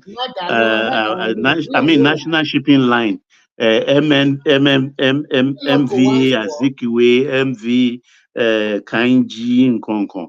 All those are like in the time of regional government. It is Kowan we're supposed to give. No. Nigerian shipping line, we had it then that he handed Nigerian state was managing Nigerian shipping line. Yes, of course. Yes. Okay. And we have so many ships that was ferrying this thing all over the world. Yes. Container. Correct. So, and not only that, the airline was functioning very well. We have so many fleet. I mean, we have so many aircraft in the fleet of our national aircraft. Yes. So what happened? So when Chagari and even Ajaokuta was ongoing, they were building it at a very rapid pace. Then, when civilian government came in, they injected corruption into it, and down the line to where we are, we never got it right. The refinery that he built, we saw it. The refinery was functioning. So look, you can't go after Obasanjo when you go NNPC even have a storage vessel emptied Tuma. Yes. You remember Tuma? And then the policy of the government then encourage private sector to come into the. You forget, Baba? Did you remember that Yaradua and Binta Abiola? I mean Binta Yaradua and Atinuke Abiola, African Ocean Line. That was the biggest in the whole of Africa. The way they were brand new vessels, brand new. Do you forget this? What do you call this dockyard we have in Apapa? Niger Dock. Do you want thousands of people that were working there? Thousands. Is it more? Oh my. Nigeria ti lọ ẹ má jà kúrò tọrọ wọn jẹ o. Because àwọn civilian, what they have done to that country after Obasanjo handed over in 1979. Everything. After Chagari, when Chagari was there, within 4 years. Hold on, Simba. This set of civilian wèrè ayérayé làwọn eléyìí, destroyer làwọn eléyìí, destroyer, bankruptcy. That is the name that you give these people, bankruptcy. This set of if you are talking about civilian, it started from 1999, right? Even when Obasanjo now, when he came in 1999, the economy was at the how do I describe it? At the lowest ebb, almost a bankrupted country that he inherited, and he was able to bring it up, handed over to Jonathan. The question I want to ask, let me say this. Don't let us go after Obasanjo. He has a very good record. He managed that country well during his time. Okay. Babajale Kuka, I want to say this. During his time, he did very well. one thing that helped Nigeria at that time that it was able to repay back our debt in total. I forgot the total amount that time. And Where did he get the money from? Is it not from oil? Where can he get the money now? That is what I'm saying. Baba Jayoko is like he was just talking off point. The Remy, just hold on. Let me finish. He was just. I'm talking about okay. We know now. You come. Just give me 10, 20 seconds, and then you come after me. But one thing I'm against him is this: by the time he left, Nigeria external reserve was good. Our SS account was good. But because he wanted to perpetuate himself in power, maybe behind control people, he put two weaklings there. He knew categorically that Gerald was sick. And he knew categorically that Jonathan was not interested. He is a very docile person. So by extension, his tenure was extended to 2015. But unfortunately for him, Gerald started revoking some of his policies. Before he left, they have sold that refinery to Dangote, that one of Port Harcourt or whatever. Gerald reversed it. And then before we know it, we started eating all the external reserve. That Jonathan and that, especially Jonathan Hera, they just finished Nigeria totally. SS account, the Federation account, they just finished all the money. It's the governors that took it from him, not Jonathan chopping it. Desiani. Look at the amount of money that woman stole alone. Only one person. But the excess crude account and the sovereign wealth account, it was the governors. The governor forum. They took him to court, bamboozled him, shine eye for Jonathan and collected it. Led by Amechi. They worried Jonathan and they collected all that money. To settle, to give money to some people, not only the governors alone. They also give money to people when they want to do election. It's also from that account. When Fire or Shell Red, they want to do their governorship election. It's that from that account they give them money. They finished Nigeria totally. That Jonathan finished Nigeria. And to now make it work, Buhari compounded it totally. We are done, man. Unless we are just deceiving. It's a tragedy because Obasanjo left a lot of money for Shagari. The same thing, Shagari blew that money or more. The same thing happened to Jonathan. Obasanjo left, I think, 55 billion in the reserve. And only, listen, Remy, he left 3 billion debt for Jonathan. But also in the reserve, there was about 55 billion. Jonathan finished that money. And even borrowed, he borrowed much more than that. By the time Jonathan left, our debt was already 7 billion, which he handed over. And Buhari took that debt from 7 inherited from Jonathan. He took it to 39 billion. Baba Jale Koko and Baba, I want to ask you a very good question.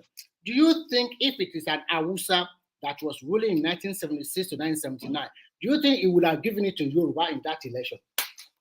That was a mistake. Awolowo is better than. But Awo lost the election, Remy. Please. We know. Awo lost. Though we are all making noise that time. It was just rubbish noise. Awo lost that election. I know we know he lost the election, but at least if he has, because that time it was not like this time. And I don't think if it's an Hausa man that was ruling at that time as Obasanjo, they wouldn't have given it to any Yoruba man. It would have stayed in the north. Everybody knows that Awolowo is better than Shagari. Shagari is just a teacher, and we can see what Awolowo have done. If he has given it to Awolowo that time, this country would not have been. Why should he give him when he didn't win the election? I beg, why should you win? Baba ain't win the election now. Irony, Remy. Irony. Okay. You want UPM pass people like me? We cry too, like obedience. They cry. But after many years, I realized that with maturity, I realized I would lost. But you don't insult people that time. Baba, that time, I don't know, maybe because my father is the namesake of SL Akintola. My father was actually an MPN person. And I could remember that election, especially the one of 1983, when Shagari won. Ẹ̀jẹ̀ àgbọ̀rọ̀ bàbá Ẹdínú Ẹdínú. When you know that election of 1983, Oba Shagari won by 12 million votes. And then Awolowo had 7 million. I could remember one of my father friend came to our house that time. I said, no, this one, no, there's no need to go to court. Because you know that the 1979 one was tried through with a lot of court processes, two-third, all these mathematics. Chibakijide and all the rest. Yeah, so there are 5 million votes. There is nothing to contest and all those things. You know, well, I don't know. I think we must give it. I think we must give it to some Yoruba elite. That Akide just came up with 12 to talk from nowhere. These are brilliant lawyers. Oh God, we have so many of them. Akide was correct mathematically. But Baba Obasanjo, if he has given that position, even if he unpick anybody, not to Yaradua and Jonathan. There are so many. With Yaradua and Danjumo pointing gun on his head, so he should just give it to Yoruba man. Baba, when the Yoruba man did not win fair and square. 2007. He shouldn't have given it to Yaradua because he thought they killed Yaradua brother because he was his friend. He just used that friend to friend. They just compensate his younger brother. The highest position in the land. And that's loyalty now. Oh no. But the junior Yaradua was competent. Don't forget, he was a governor. He was not competent like that. Under him, they were just stealing money left and right. The person that in Katsina. Let's he was very frugal as governor of Katsina. Frugal, but nothing is coming out of it. He was the president of Nigeria. There is no concrete. Today is one wahala, another day is another one. The guy is too milk, too gentle for that kind of position. When you talk about a complex country like Nigeria, and at the end of the day, that is what facilitated his death, because quickly he has a kidney problem, and before you know it, even when he died, the family continue to siphon Nigerian money before they brought him back to Nigeria. There's a huge corruption under him, and after that we give it. What's his first name again, sir? It's Musa Yaradua. Umaru. They say you are not well. I remember Obasanjo going to Mecca. No, it's Umaru. They say you are dead. They say you are dead. OBJ. It just means when they finished that contract. Now, let me tell you the truth. Do you know why the northern people are gagging up against Tinubu now? It started it because they read the being between the lines. Before we know it, Obasanjo just go and agree and meet Tinubu at home. It's politics. Everybody know the truth. And they are, this Baba started with his game. They also started countering him or whatever the situation of things might be. That is what is panning out now. But whatever the situation, it's not going to be easy to defeat but he's a lucky man. Himself and Jonathan. I use their grace to pray for myself. Honestly, I've never seen two people lucky like that in my life. Look at what happened in the Civil War. He didn't fight the war, just the war about to end. He took the glory. Okay, everything, even all those places, they begged him to be head of state in 1979. He doesn't. In 1976. He doesn't want to be. They go and beg him. That was out of fear anyway. The same thing in 1999, they went and begged him to become the president. If you see Baba Obasanjo do his echo something, that Baba, hey, come and see that Baba flowing on the floor like this. It will bullshit anybody. His idea is the best. He does not want to listen to no one. He has grace. He has grace. He has grace. Abacha didn't kill him. And Yaradua died. He was lucky. And it was Esauke man that really saved him in jail when he was in not Kuje. Bolaige saved his life. Bolaige saved his life. He would have died. Abacha would have killed him in prison. Yeah, they would have killed him. I don't know whether this is confined to the state. They are trying to use hot iron on him. They want to kill him in that prison. If not because they do Abacha. Baba will Abacha over anybody down here.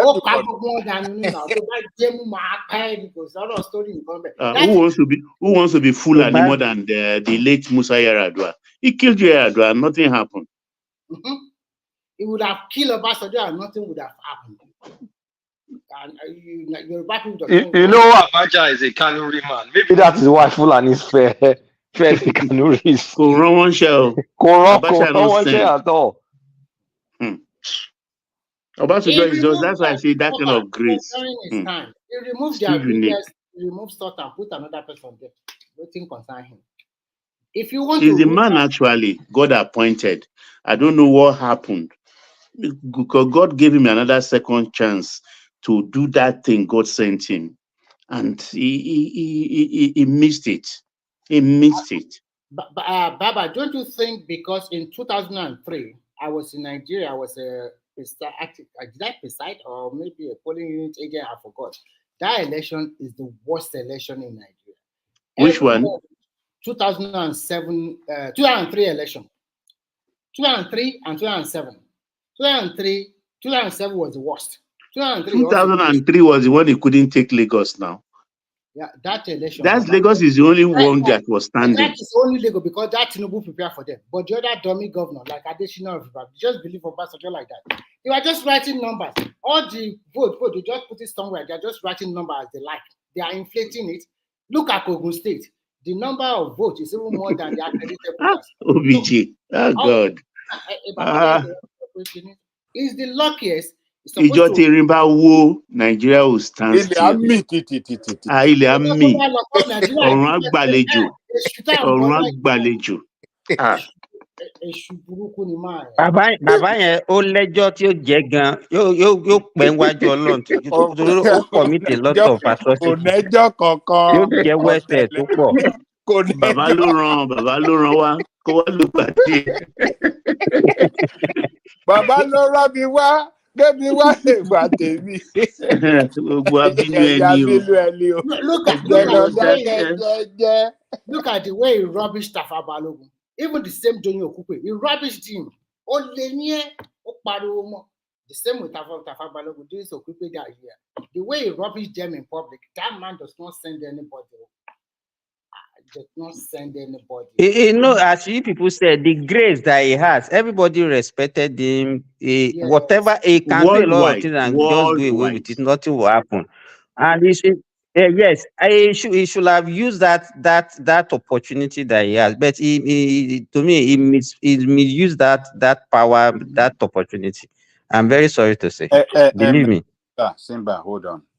You cannot tell me that you don't know the problem that Obasanjo confronted from day one when he assumed office from the north. You can't tell me you don't know. From day one, they started a very strong opposition against him. From day one in office, when he took the action to sack all those military officers, all the what do you call it? The top brass, and not only that, all military officers that have tasted political power. Whether you are junior, once you have held one political position before, during the era of the military, you must go in the military because he according to him, he believed they can't be professional anymore because they have tasted political power, and as such, he doesn't want them to corrupt those that have not tasted political power, and he sacked all of them. So you saw, look, Tinubu himself is facing, look at all those meetings. He did well. Obasanjo tried that time, and I think it was with Danjumo's collaboration that he achieved that thing by kicking out all political soldiers. All political soldiers, irrespective of their thousands rank. Even if you've held office for 1 month, you are going. He sent all of them packing. He sent them, and he affected a lot of northerners. They were not happy. He affected them. They were not happy about that. Actually, that was a bold step, and I agree with it. Because we have a lot of them who have been former military administrators. And within his party, the problem that he faced in order to do some things where those from the north believe is against their own interest, they wage war against him within his own party. And that Nigeria got it. It mattered, yeah, man. So, and it more somebody that doesn't know how to play, hide and seek game in this political maneuvering, know how to do the political maneuvering. The ground is slippery. Political grounds in Nigeria are very slippery. Very, very. Very slippery. Very, Political very. ground. Mm. The politicians in Nigeria, they are horrible people. Particularly those our brothers from the north that have tasted so much power, enjoyment in political power. They believe, oh, it has to continue like that. Power is transient. It doesn't, it never stay in one place forever. It moves from one place to the other. That is the way it works. It will definitely shift from one hand into another hand. That's what the North don't want to understand, that there is a paradigm shift now. Yes. They have to understand and be patient and wait. And wait, come back to you. What if you rally in Dubai?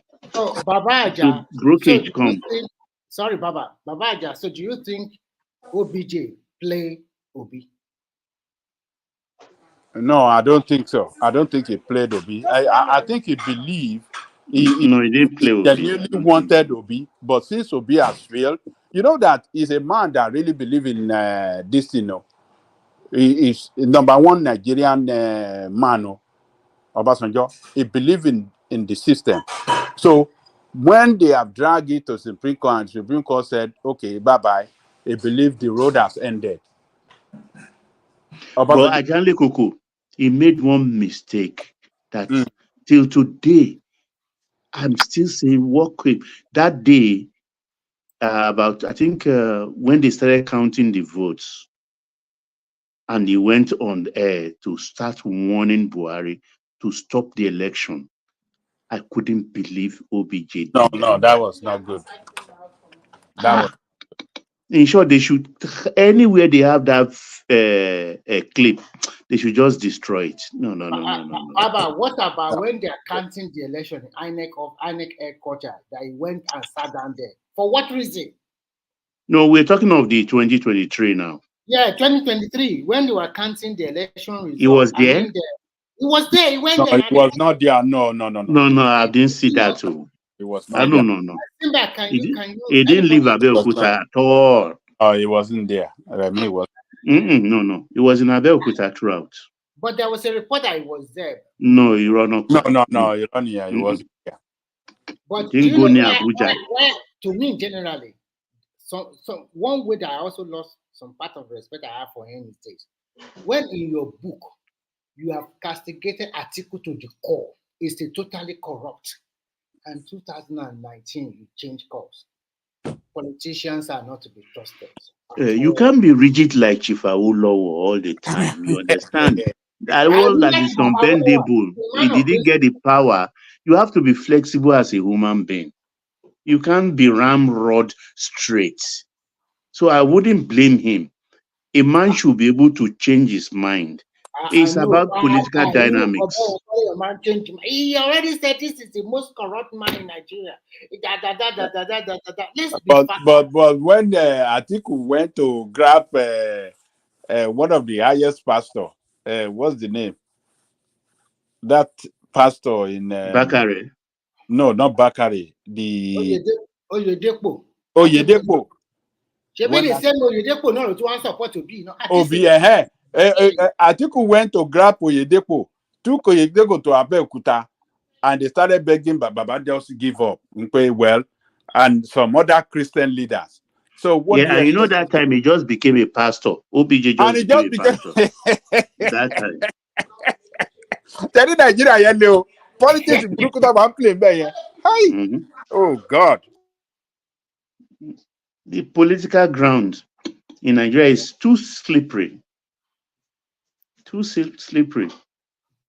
And it's when we are sleeping that they are destroying the countries. But because in those days, if you stand at Maryland Junction by that mobile around 1 a.m., if you see them going for meeting, you will be wondering that Kinon Furushe to your long. They don't sleep, oh Baba. They Who are don't, these people? don't sleep. If you want to jump into Nigeria, you have to be very strong. I mean, how can you be saying, okay, the Are you meeting talking is about for the politician or you are talking about? politicians I'm talking about. Politicians, they don't sleep. What were they doing that they will be fixing meeting for 2:30 a.m.? I don't know. What kill a shit? Ìgbàyẹn lọ̀rọ̀ máa ń wọtí náà. Bàbá, that is when people. Meeting ni. I'll be snoring in the meeting. Let me tell you, most strange things. Let me tell you, Baba. Strange things happen in the night. You discover that people have more. People deliver more at night. People die more at night. You understand? If you check, that is what you wake up in the morning, say, somebody die at night. Spirituality of it now. Ṣé báwa ń sùn? Ibi tó ti mórí wa má bẹ́ẹ̀ nìyẹn. Tóra ti sùn, ẹlẹ́dàá wa ti sùn. So there's a lot of things attached to the night. Even spiritually, they said if you want to pray, you pray at night. Yes. You understand? So and that's what also informed our own decision that tó we lọ want to club keep tó mutí nítorí gbogbo ẹlẹ́dàá ẹ̀ ní 1 a.m. ó yẹ wà ní club ó mutí. Ẹlẹ́dàá ẹ̀ ò ní dẹ́ ẹ lóhùn. Àbó tí mo ẹlẹ́dàá dànù, òǹgò Ogun rán, ó bá sàsí lóru, ó porí ẹ̀, irọ́ ni. Àfiwọ́ tó ń sùn tó ń ṣe gentility tó ní Jésù. Wọ́n ti mú ẹ. Baba Jale Koko, are you there? Baba Jale Koko, are you there? It's there now. Hello? It's not. How did it not jump? Oh, one view. It's there.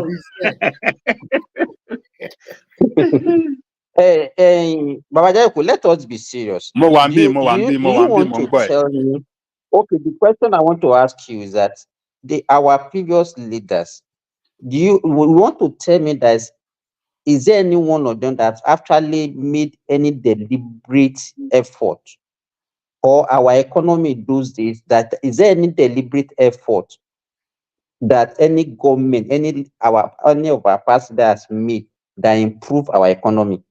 Not by virtue of say they are just lucky, the oil price was just at the highest during their own time. Just tell me. No, it's not.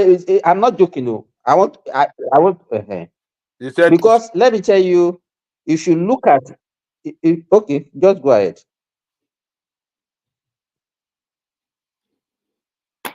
Hello. You said is any leader that took a deliberate effort to do what on our economy? That yes, anytime we say okay, our economy improve a little, was it because of deliberate effort made by that leader at that time, or just because of an accidental increase in the oil price? Well, I think Obasanjo makes a deliberate effort to improve the economy of Nigeria. Number one, hold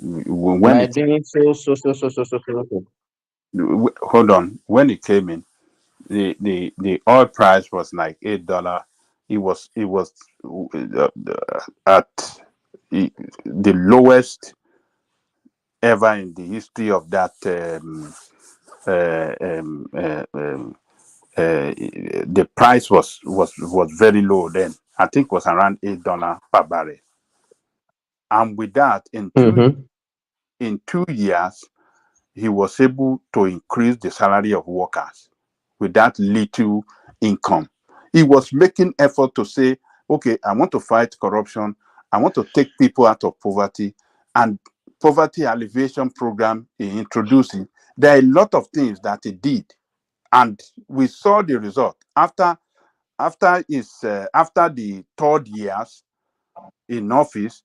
The economy started, improving, and it grew the GDP. As at the time it was in the second time, the GDP was in about 15%. So, and and luckily, during the second time, well, the price of the commodity oil has improved. Maybe was it 30 something dollar or something like that. So he made some, deliberate effort to make sure that yes, we can have a very robust economy, a productive economy, and it took some steps that attract foreign investment into Nigeria, and we all enjoyed it. I can tell you back then, a lot of us that were doing business between here and Nigeria then, we are making killers of money. Killers of money. Not today. We can't do it again. Not today. So even teachers started buying cars, and fresh officers, military officers, were also getting vehicles. Yes, It was okay. It was okay. it did. You see, he opened up so many, like this African market that we are talking about. That they are importing, we are exporting food to abroad, and this. He make it more meat. Many Nigerians jump into that business, shipping a lot of product here because we are shipping a lot of things into Nigeria, vehicles, some other items, products. We are shipping everything into Nigeria, and we're using that to bring back a lot of goods back here here too that you can sell. Ajale Koko, Baba Ajale Koko. I what you just said now. That's what I just checked OPEC crude oil price from 1960 to 2024. When it came in 1999, it was around $25 per barrel, and by 2000 increases to 45, and gradually it increases to about 2007. Before he left, it increases to about $70 per barrel. You understand? And the output also was above 2 million barrel per day throughout. What is it called? His administration. Then during the Goodluck Jonathan, the price kept on increasing to over 120 to 140 something. dollars. And The peak Jonathan was pumping was 2.2 the million. peak was 2012. The peak was around 2012, which was about $140. 2012, and by 2013 it started declining again. By 2015, it has fell below $50. 2016, it was about $40. You understand what I'm saying? So if you look at the everything still is about the oil of a thing. Oil. Yeah, This you is are right. why, to me, everything that you see is not a deliberate thing. It's just by accident that you see that whenever there is increase in OPEC crude oil price, and we have a significant anything above 2 million barrel per day, we have this relief as if that okay, our economy is improving. But in the real sense of it, it's not a deliberate effort by any of the leaders. And that is why anytime there is a fall, whether in price or in production, we have this kind of crisis. There was a time during in the around 1993, 92, 93, that inflation rate in Nigeria was 48%. Exactly. And everything is still about this. You remember Baba in 1982 when Shagari, immediately Shagari came in 1979, the oil price fell also, and it was that problem. Yeah, it was the austerity measure that all these things that happened that time, because there was also a downfall in oil price. Any government, any leader that comes in when there is increase in oil price and increase in the output we seemingly look as if it's a good government, but it's not Even a cost of deliberate borrowing effort. during Shagari, that period That's they are what I'm talking trying. about, was over 70%. Cost of borrowing. Because they were not earning much from oil. Mm-hmm. In fact, you remember vividly, you said that our debt was around $3 billion. It was actually $4.5 billion debt. Mm-hmm. You understand? Now look at it that time. What was our population in the 80s? What is our population now? Oil And most of the industry that we have, that time were actually 100% controlled by the government, and that was actually what led to the collapse of most of our industry. It's not now, it's not today that we are just exaggerating things that industries, companies are leaving Nigeria. It has been right from that time till now. I remember, the major companies, Lever Brothers, PZ, Dunlop, Michelin, and all those companies. Is it during this administration that they left, or during Buhari's administration? It was not. In fact, most of these companies that I mentioned, Dunlop, Michelin, and all those, they left during Obasanjo regime. My friend was the PRO of Dunlop that time. Dunlop left Nigeria for Ghana. I think So Gamalel Onosode was the chairman of Dunlop that time. And I think I remember the interview he gave. We've been through a lot of cycles. So that's why what is happening now, I'm not surprised, because I know we will get out of it one way or the other. We will always get out of it.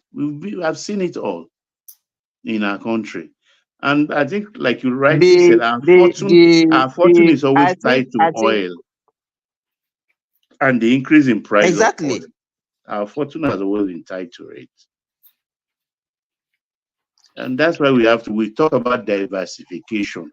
I've been hearing of diversification. That is what we're supposed to focus on now.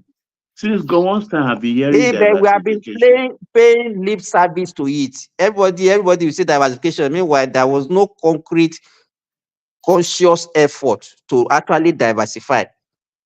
What is happening to our solid minerals, apart from oil? What happens to our agricultural output? I think there are so many things that we can. Reagan also destroyed Africa economy, because it was during Reagan's time that he propagated free market economy, free trade.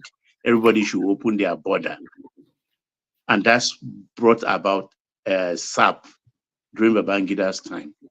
And since then, things have never been the same for Nigeria again. Because that was a period,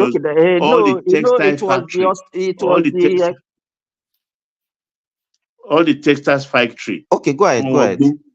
In Isolo axis alone, Isolo there. From that Isolo road deep into, there are about 5 textiles. Aswani, Dalama textile, Daltex. Atex was there. Daltex, Aswani was there. And I think one other text, I think Westex was in Ilukbeju or that place. I can't remember. Yeah, I want to look at you. It's a Korean company. They are Korean. They said those ones. Then Nitol Good Morning Towel and all the rest. Yes. I mean, I don't know, man. We are just. It is a free trade that just destroyed the economy, and all those factories shut down. They turned them to church now, or selling. Who remember Bulos Enterprises that was doing motorcycle, Suzuki motorcycle, Acme Road? That's where Bakari's church is. Bulos Enterprises. Baba, nearly everything motor we manufacture in India at that time. If you remember, in Bauchi, Volkswagen was doing Igala was Nigerian's Volkswagen. Who remembers Igala? Volkswagen, yes, now. Igala. Tony Kinilenyi. Ashback engine lẹ́yìn. Ẹ̀yìn ní battery àbí ẹ̀yìn ní battery ẹ̀ wà. Engine ló wà lẹ́yìn. Engine ló wà lẹ́yìn. No, wájú lẹ́yìn wà. No, ẹ̀yìn ni. So usually, it used to catch fire. It doesn't use water. Ṣé battery ló wà wájú ni tí engine wà lẹ́yìn? I don't know there. No, engine ló wà lẹ́yìn. Engine ló wà lẹ́yìn, I think. Engine ló wà lẹ́yìn. Engine. It's the engine behind. Oh, It's only regular Volkswagen is the only car. B2. It's the B2. only car that has his engine behind. Engine lẹ́yìn. But Igala yẹn ṣé engine náà ṣé engine náà ni engine ẹ̀ gbà. I can't remember actually. That was a very, very fanciful vehicle because only 4 doors. B2 and very cheap, very cheap. Very cheap. Baba Jaleko and Baba, you guys are the luckiest Nigeria. Because I was little and I know my father every time, especially when he bought Volvo 240 GL. In my street, that was the talk of the town. The car is so long. Volvo series. So people are rich, they are buying new vehicles. Teachers were buying ladder cars from USSR at that time. All teachers. Shalake. And the Shalake Mazda. No, I don't go lie. Even that's so Salaki. I don't go lie. My own generation, I remember my sister. Oh, she was a nurse then. She bought a new Salaki as a nurse. One them are wear moto yẹn ládùúgbò. Everybody ma wá. Inú níbí ni ò sí báyìí bó ṣe wà ń sìn yìí. Àwọn èèyàn tí wọ́n máa dùn tó máa mú ọtí tó máa ṣe tó máa gbàdúrà sí. Bàbá Jaleko kò ṣe máa mu cider. Ọmọ nǹkan tó ń pè ní cider tó dàbí gúdà báyìí bọ̀ tó máa ń dùn báyìí cider ni wọ́n á ń porúkọ ẹ̀ gbà. Oh, spider. Cider. Mo máa ń yọ mu. Remy, Shori Gala, I mean, Geisha. Geisha, talk about if a whole load of vessel will come, the importer will take and take and take and take. He will refuse to take the rest. But the warehouses are full.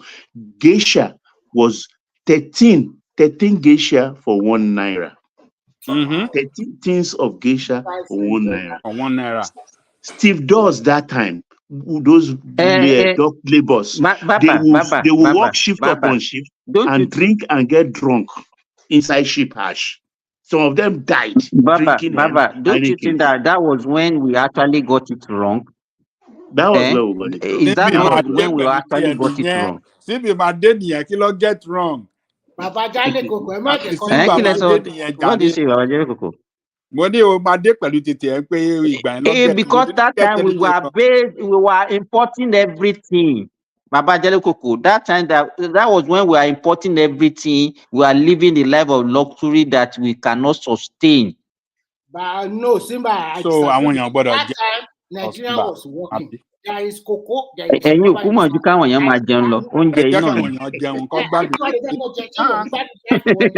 was thinking, I know how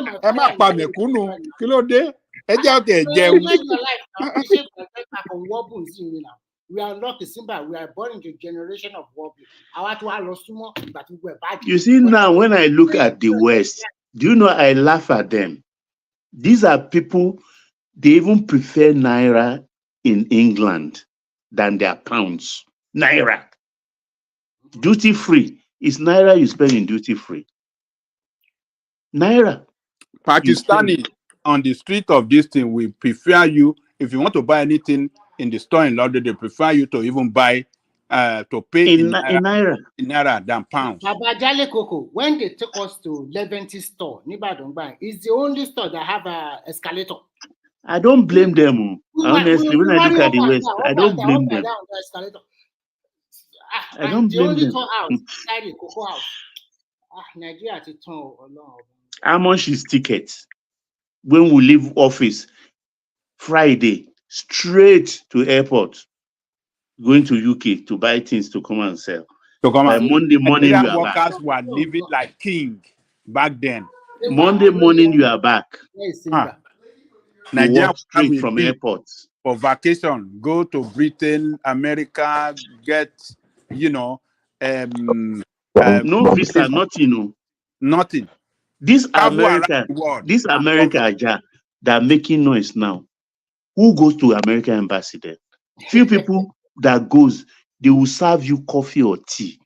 A meeting paro any. They will serve you coffee or tea in the 70s. We can still demand for that at the embassy now. You say? I said we can still demand for that at the embassy. We just tell them, hey, I need coffee, come and serve me. When your line is 2 miles away, you come and ask where. Baba, there's this special Scottish song that beat the head of those applicants, and I will look at it, they'll be sweating like e-goat before they finally enter. And I'll be like, what kind of life is this? I will just look, anytime I just reminisce, I just shake my head. Kolowo lo shora. Kolowo ko shora. Ayipada. Olowo da. That's what is troubling us now. Things we took for granted. Yes.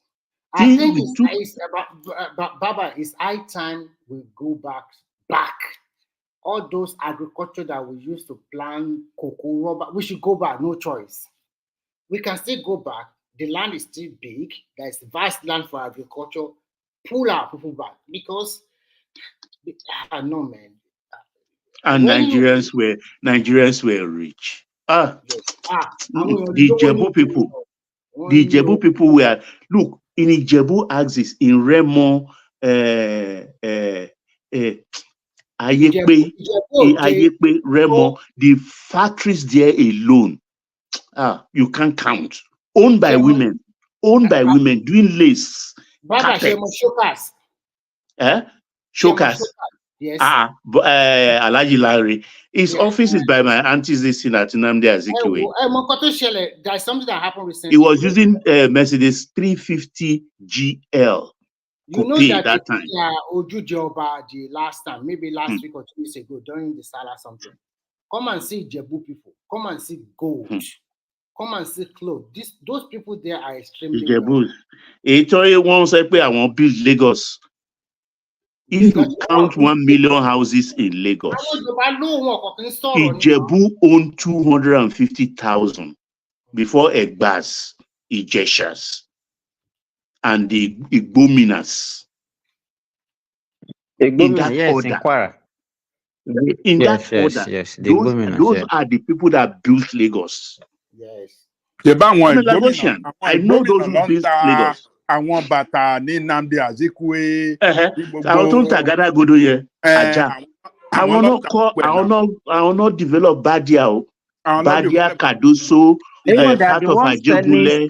Steel materials now. They say steel. All these steel rod for decking and all those things. Yes.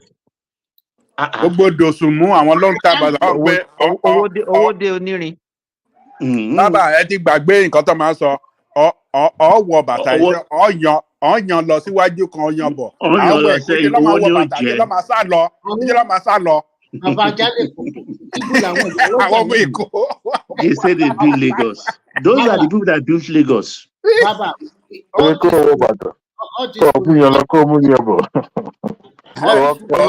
rẹ̀ ọlẹ̀ yan lọ kó ọyàn bọ̀. One woman that used to go to every week, that woman will buy stock of $30,000, and he always bring the money cash every week. And I helped that woman for 1 year. Every week, $30,000. People, those Isaleko women that sell those fabrics, I don't know how they get money. They are wealthy. They are very rich, and they can have like 6 shops or 10 shops and full of. If you quantify what they are stock. Remy, just swing 5 seconds. Kulata, Tobari Baba, ni Shokas, ni 1976. Comment section. Ni 76. Ekpe Baba kan purọ́ fún ẹ pé Alhaji Lanre Shokas ó ra ilé £1 million naira ní Broad Street, opposite Bata. Go confirm that 1 million naira in 76 was about close to $2 million. Wow. Alhaji Lanre in 76. Shokas. To buy office buy carpet, rock carpet, no fish gbogbo ara ògiri. The Okoya with their factory in that Ikeja. They are doing jewelries, flags, plastics, so many stuff. 76, Baba, 76 peso, yeah. It was 0.62 to a dollar, That's our money, about 1.8 million to a dollars. dollar. Njọ tó ń rà ní Tom Jones ní shop àǹtí mi ló gbé pépà yẹn wá fi hàn àǹtí mi ní àǹtaṣọ ní Tom Jones. Njọ náà lọ Alhaji Lanre. Ó ń lo Mercedes coupe ńgbà yẹn 250 àbí 350 STL or something like that. Red cabriolet. Do you believe that if we don't find oil in Nigeria, do you think that would have been better for it? Yes, I think so. We'll have developed more, particularly the Southwest. It's not because I'm a Yoruba man, but I know. And not even only Southwest, Midwest will have been great. Midwest will have been great. That oil is what actually derailed us. Believe me. The 70s that we used to say everybody left the village, everybody moved to the city, everybody was that was during our industrial revolution, and everything collapsed in the 80s. It did not last. No, the thing did not last at all because of the volatility, rubber, of the and oil. PK oil will have survived Rubber, better. cocoa, even in the north, they are producing enough cotton, particularly and the granules. The number of textile industry that were in Kaduna, we are even more than the one in Lagos. That's where Oshimole cut his teeth in trade unionism now. He was there in Kaduna. What about the granite pyramid and all those things? Even in the southeast, the eastern region, they have a lot of palm. This malu they are worrying us. This malu they use in worrying us now. It is train they use in bringing malu from the north to south. Train, and they are now trekking with it to south. So do you think that if we don't have oil, all those things we will not sustain it? We will even expanded it more. But all these things that people are describing is because of the oil boom. Everybody started living affluent life. Money was flowing, but we never. It's not sustainable. I think the problem is that there was a day on this platform. I told the woman. I said when I was in primary school, I used to go to school with 10 kobo. You remember that day, Baba? I said no, it's not true. That 10 kobo. It's not true. Yes, that I told you that even that time, so people are going coming to school with 1 kobo. 1 kobo. 8 minutes. 10 kobo. Wọ́n fún ẹ ní ẹ̀wà àti dòdò bíi mẹ́rin, wọ́n slice ẹ̀ sí, kò ní sẹ́ran, but bá ṣe máa tún dù jẹ nìyẹn bí èèyàn ọmọ kékeré mẹ́rin a máa dù jẹ ní primary school. Ademayo, there was love. Maybe because everybody had something. So there was no and let me say something controversial now. One of the things that drove away love is this Pentecostalism. Yes. Ó yà wá. Àwọn náà bẹ̀rẹ̀ sí sọ fún wa pé tó bá rí cockroach, blood of Jesus. Bó rí èkúté, blood of Jesus in your house. You can't be of equal yoke with unbelievers. Before, ọmọ kékeré, ibi tá bá sùn, ibi tá bá ṣeré dé la máa sùn ní neighborhood. Bàdé láti school, ibi tá bá ti kọ́kọ́ pè wá, tá la máa jẹun. Nsìn ta ló fẹ́ mú oúnjẹ lọ sí school àbí wọ́n fẹ́ ṣe kinní kan school. The school will not even allow you bring anything to the school to give, whether there is birthday or anything. Even siblings cannot allow their children to go and visit now. Even siblings, they will not allow. Talk less of. I still remember if I go to my friend place those times, that is where I will eat. And you understand, they can come to everybody. Yes. Life was so just sweet. Stand there, Iyalagbaja, Oba Mpomo, ó ti sùn, okay, ó dàárọ̀. That's all. No, when I was growing up in my state, Baba, I know most of my friend, my brother's friend, I can count like 6 or 7 that actually left their house to come and be staying in our own house. Whether we're around or not, My they Baptist see ló them dẹ̀ as wà, part of our Methodist, family, Catholic, and they kò yé mi Pentecostal dé wọ́n dẹ̀ dà wá rú. during Wọ́n that gbàjọ. Wọ́n lé kúrò ní ìjọ. Wọ́n gbàjọ. Wọ́n fi rọ́ wọ́n fi gba Christianity mọ́ yín lọ́wọ́. Wọ́n gba Baptist, wọ́n gba Methodist gbogbo ẹ̀ lọ́wọ́ wa, Anglican. Wọ́n bẹ̀ wá wo nǹkan tó ń ṣẹlẹ̀ sí nígbà tí wọ́n wà rówó mọ́, wọ́n á sá lọ UK, wọ́n sá lọ London, wọ́n sá lọ America. Look at what wọ́n lọ pa dọ́là. ẹ wá fún wa ní pé ẹ ní stupid dream kan ẹ fẹ́ wọ́n fẹ́ pa yín Nàìjíríà. Ibi tí ẹ ti gbogbo million nígbà tí ẹ wà rówó yẹn mọ́, now you are now running away. You are going to America, you are going to UK. Àwọn ló jẹ́ kí love yẹn kó disappear. Torí à ń bẹ̀rù ara wa. À ń bẹ̀rù ara wa. No, now everybody is suspicious. Everybody is suspicious. We are not afraid of ourselves. Everybody máa ń rìn bó ṣe máa ń ràn, particularly on the island. Láti Ìtàfàjì, o lè wọ́ bẹ́ẹ̀ títí dé campus, agbolé ságbolé tó ò ní jáde sí títì. Baba, when I gained admission to university, you know how much I is by my from Osun to Ilorin that time. It was my transport was 50 kobo. 50 kobo. Believe me, that was what I paid for transportation. I think they just bastardized that country because when we are growing up, we grew up with people from the southeast. No, Remy, it was not. It was because that country. I mean, my best friend. That country has been on autopilot. Look, you live in a place. If the Igbo people will even give a Yoruba child name, Bomboy. All those who hear the Bomboy. The Igbo neighbors gave them that name. We too will give the Igbos the name. We give them all manners of names. Some of them still bear that name till today. If not, an Amechi wouldn't have been a Rotimi. Rotimi, both mother and father, not Yorubas. But I think maybe he grew up in Lagos. Or why did they call him? You hear Rotimi, you hear all this and things like that. I don't know what that's why I always put it at this Pentecostal. They opened our eyes negatively. Yes, so they opened our eyes negatively with bad verses, Bible verses.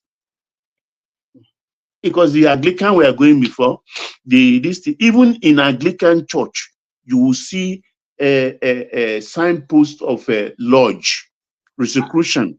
Nobody question it. Baba, that this pew. I was looking at a short video on TikTok the other day, and I saw one man.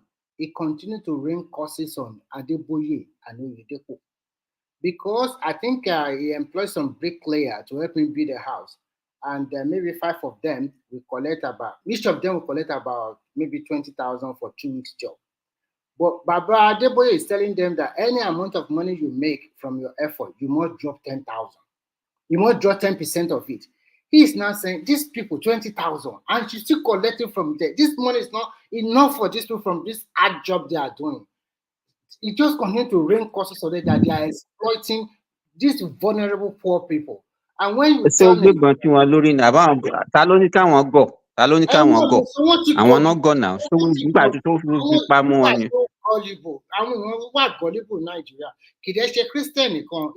How can I start work and say my first salary I should give it to God? I have not even given it to my parents. Ọlọ́run broke ni. Ọlọ́run broke ni. Oh, you said that every salary, your first salary of the year, then you have to be giving it to God. Kì í ṣojú lásán ló fi ń bẹ̀rẹ̀ sọ̀rọ̀ gbàgbé ẹ̀. They know what they're doing. Okay, now then Fabio. You think tó bá ju lásán ṣé mo lè wá bẹ́ẹ̀ sìn kó fún mi for salary ẹ̀ ò ní tì mí láyà. No, ẹ sọ fún pé kó wá pípẹ́ yà. Kódà ẹgbẹ́gbẹ́ tẹ ibò tẹ bá tiẹ̀ gbégbè tu sẹ́nu mi ò tiẹ̀ ní dá yín lò. Ayọ̀. Kò lè mú mi. Wàá ti máa calculate owó rẹ̀ tí ò bá sanwó lẹ̀ at the appropriate time. Immediately wọ́n ti fire pẹ̀lú phone. Irú housing company gan tó bá sanwó within 5 days, wọ́n ti fi 10% lówó rent instantly. The only thing I see that time, Remy, the only short thing focus, I can't remember the local government that started it. Àwọn agbépo nígboro Èkó. That was odious. I don't think you guys knew that in central Lagos, people were carrying shit. I heard about it, but I never witnessed it. I heard about it, but I never witnessed it. And by our culture, we don't do that. I heard about people, but I never witnessed it. I heard that some people are doing that. Wọ́n lọ fọ́ toilet wọn máa gbé. Wà gbogbo àdúgbò kan máa rùn ní. Nígboro Èkó, and it's all funny stories in the 60s. Baba, my grandmother have a house in Baja area in Surulere. So there's so many Ibaje from Lagosians. That is the first time I witnessed in my Korokoro eyes women smoking and drinking and getting drunk every day. And that is that drink that came at the end of the day. I also, as I was little, why is this auntie every day get drunk? What is wrong with her now? And nothing they can do. I never see that kind of behavior in Ibadan because I grew up there. But in Lagos, I see so many things that is totally different from part of the other southwest state. Lagos was vibrant. You can see the Lajes, and the Jaws. They even mix in Isaleko because they are the ones, the Ilajes particularly, are the ones who brought Agidigbo music to Lagos because they fish only in the night. In the daytime, they revel by doing the Agidigbo music, which they imported into central area and it translated into what we call Abe or Fanti, the Isaleko area, Oboti Kere Money, I want to Wanibe. Those kind of music and everything. The Elijahs brought it actually. The Elijahs brought the Agidigbo music. Historically, they brought it because they are fishermen. But sorry, Baba, you mentioned something I want to ask you because it's like you are conversant with Ghanaians. Yeah. The Accra people, they call them the Ga. The Gas, they are from Ife. The Ga. Yeah. Because it's like they have so many things in common with Yorubas. They have so many things common. They used to have Oriki also. They have Oriki. And the way they disregard we Lagosians in Nigeria, even our Yoruba brothers, even you Simba, your opinion about Omeku and it's different. You understand? So also the Ghanaians, they talk about the gas because they own the prime land, which is Accra. You understand? And it's like, they don't want to work. They don't do well. They sold all their land, particularly their Ashantis, who are from the middle region. They are rich. You understand? So they always like denigrate them. So the same thing happens in Ghana also to the gas. Because Accra is a prime land. Because I have a friend now, and was the one telling me that they're actually from Yoruba land. They are from Ife. The Oni has been to Accra before, and the Accra Wolomos have been to Ife before to pay homage to the Oni. This current Oni, he interacts with them very well. Interacts with them very well. Someone is accusing you at the comment section. His name is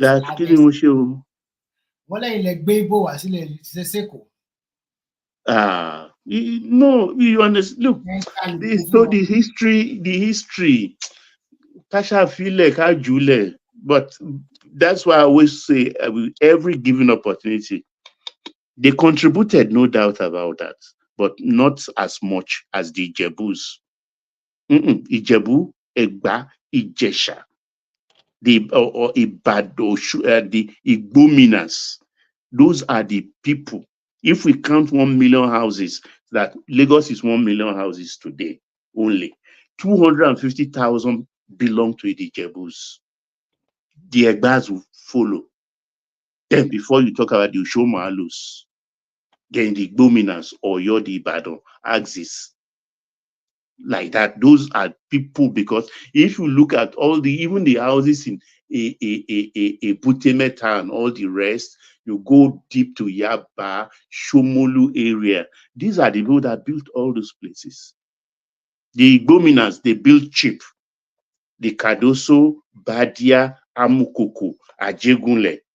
Those are where the Alabiagba, those are places they developed. So if they come now and be saying this thing, it's only of late they've taken the places of like After Fair or Jaw, Onireke, I've forgotten that they're up to Okuku and going there. Yes, they are there in their numbers too. That's but then when they look at those things and they now say, oh, they own, because most of them don't even go outside of their areas. That's what in the area they live is what they believe is Lagos. They don't know Lagos Ekpe is part of Lagos. Lagos, you can take Ekpe without even coming to central Lagos, going through Itoiki Road, Ijede, and straight to Ikorodu. And all those Ekpe are actually owned by Jebus now. The Ekpes are Jebus now. Ijebu is Ekpe. Even Ikorodu. Yeah, Ikorodu is Ekpe. All those are west before.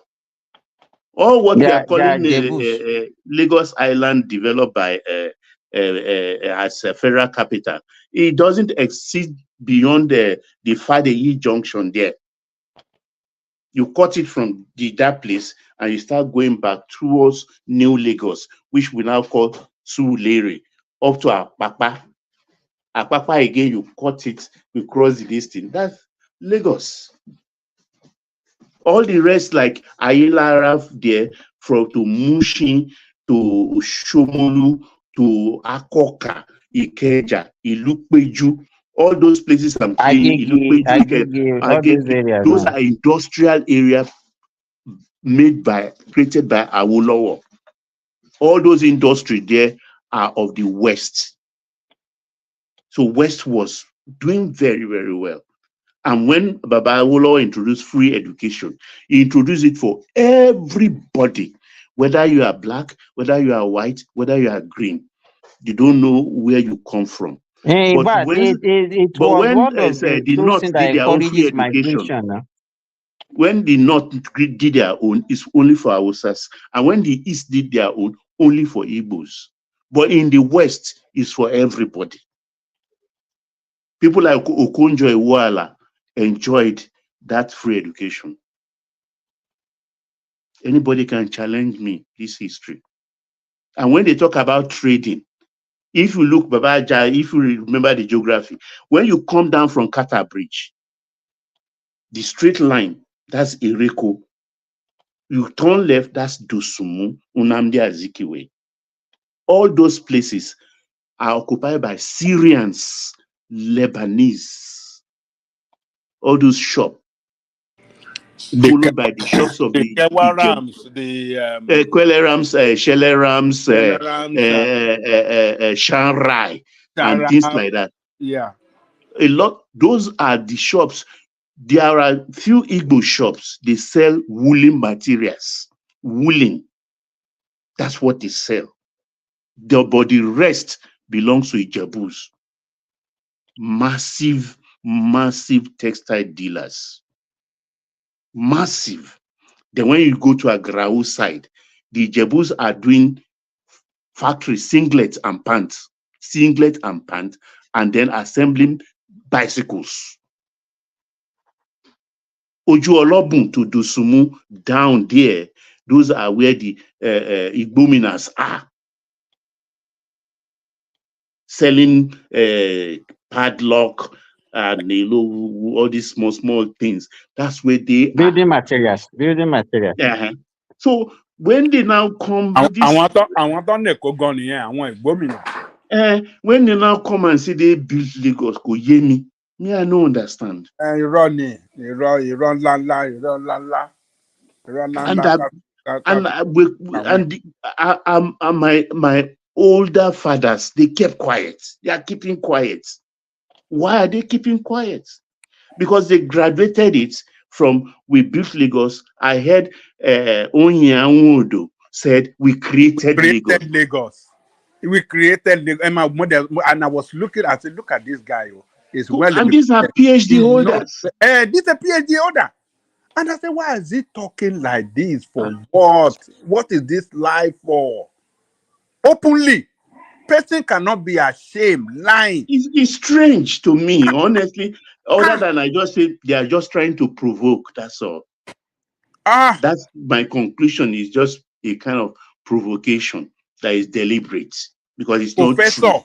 Professor Komakparo, lórí nǹkan tó yẹ pé something that has no historical fact behind it, and no background, nothing. Hi. Nothing. If we talk about the trading, these are the people we know. I can point all this Balogun, everything. They are the Jebus. They trade Shita, all those places. Historically, even the Hausas have more claim. Have more claim in the sense that if you look, yes, sir. We have a lot of people in the background that really want to come in. I don't know if one man is still on. I think one man is sleeping. Maybe. I think he's the only one who has a cloud to bring them on. Gas them up. It's almost convulsing at the background. I wanted to come and deal with you.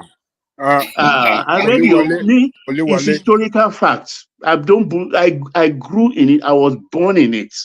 Nobody can tell me the story of my people. My mother is an Egba woman from Bagura, born in Ebutemeta, grew up in Ebutemeta. I know my mother's land. I know their Abba in Mosul. So after Banina, and my father, pure Lagosian, Central. I have cousins in Isaleko. So I know my history. I don't care. I will not talk about Edo. I will not talk about the other one. But where I know. Nobody can tell me. I can't be led by the nose. I lived it. I've never lived anywhere except do business in Port Harcourt, Bayelsa, and all the rest, and go play in the East. I've never lived anywhere other than Lagos. So nobody, if they converse in comment section, that is their own. But if let them come and face me, we will talk it year by year. Pre-independence, post-independence. Pre-independence, post-independence. Administration, regime by regime, administration by administration. So, but I can't be led by the nose. No, but Baba, recently they are talking about the, what do you call it? Is it internet generated revenue or whatever? Internet generated revenue of only Ogun State supersede all the 5 states. Supersede all the 5 states of the Southeast. Only it's painful. It's painful when you go to other people's land and then denigrate them. It's not nice. You have to show respect. It's totally unfair, really. You have to show. So, Baba and Babaja, do you think what Awolowo did, like give free education to everybody, do you think it's good? Because that if you do not do that, they'll be forced to go back and pay school fees in their own town. No, I think that policy is not a bad policy. We are all Nigerians. We all they sign to the entity we know as Nigerians. It doesn't matter. It doesn't really matter. They whatever other small or big, they pay taxes. No doubt about that. But then they should, because as I am here, over the time of Eyo, I go to my cousin's place because I like the Osha. I don't like the fancy one we do in Central Lagos. I go and buy the aga of Oniko. My Eyo is Oniko. That's where I go when it's Eyo. And if you say a good time, Egun time, I go to Lafiaji. I follow them. And if you see Gunu one, which is my paternal grandmother, she's Takpa Nupi in Oshodi. I go there. When my father died, Igunuko came, despite him being a Catholic. I went to Catholic school and I went to Muslim school. So in the two religions, I've not been to Mecca, but I've been to Umrah once in the 90s, after my father died, because he doesn't want to hear that my mother took me anywhere to Mecca. He doesn't like it. When he died, I went to Umrah. When my mother was begging me and insisting, she wants to pray for me in Mecca. So I know I don't just talk for anything. It's my own living experience. Sis. So when you come and now say Lagos is no man's land, it's not nice thing to say. No, it's not nice at all. It's like you are spitting into the person's face that is your host. You don't treat your host anyhow. Because if you are doing it, then you are not praying for yourself. In the land where you prosper, you come and prosper, respect them. The Baba, what I don't think what to actually inform this their decision of scavenging for more land and more people, because they are the same people that will say looking for other people to come and join them, the queries, the Newmans and all those things that they are Igbo, they are this thing, they are this.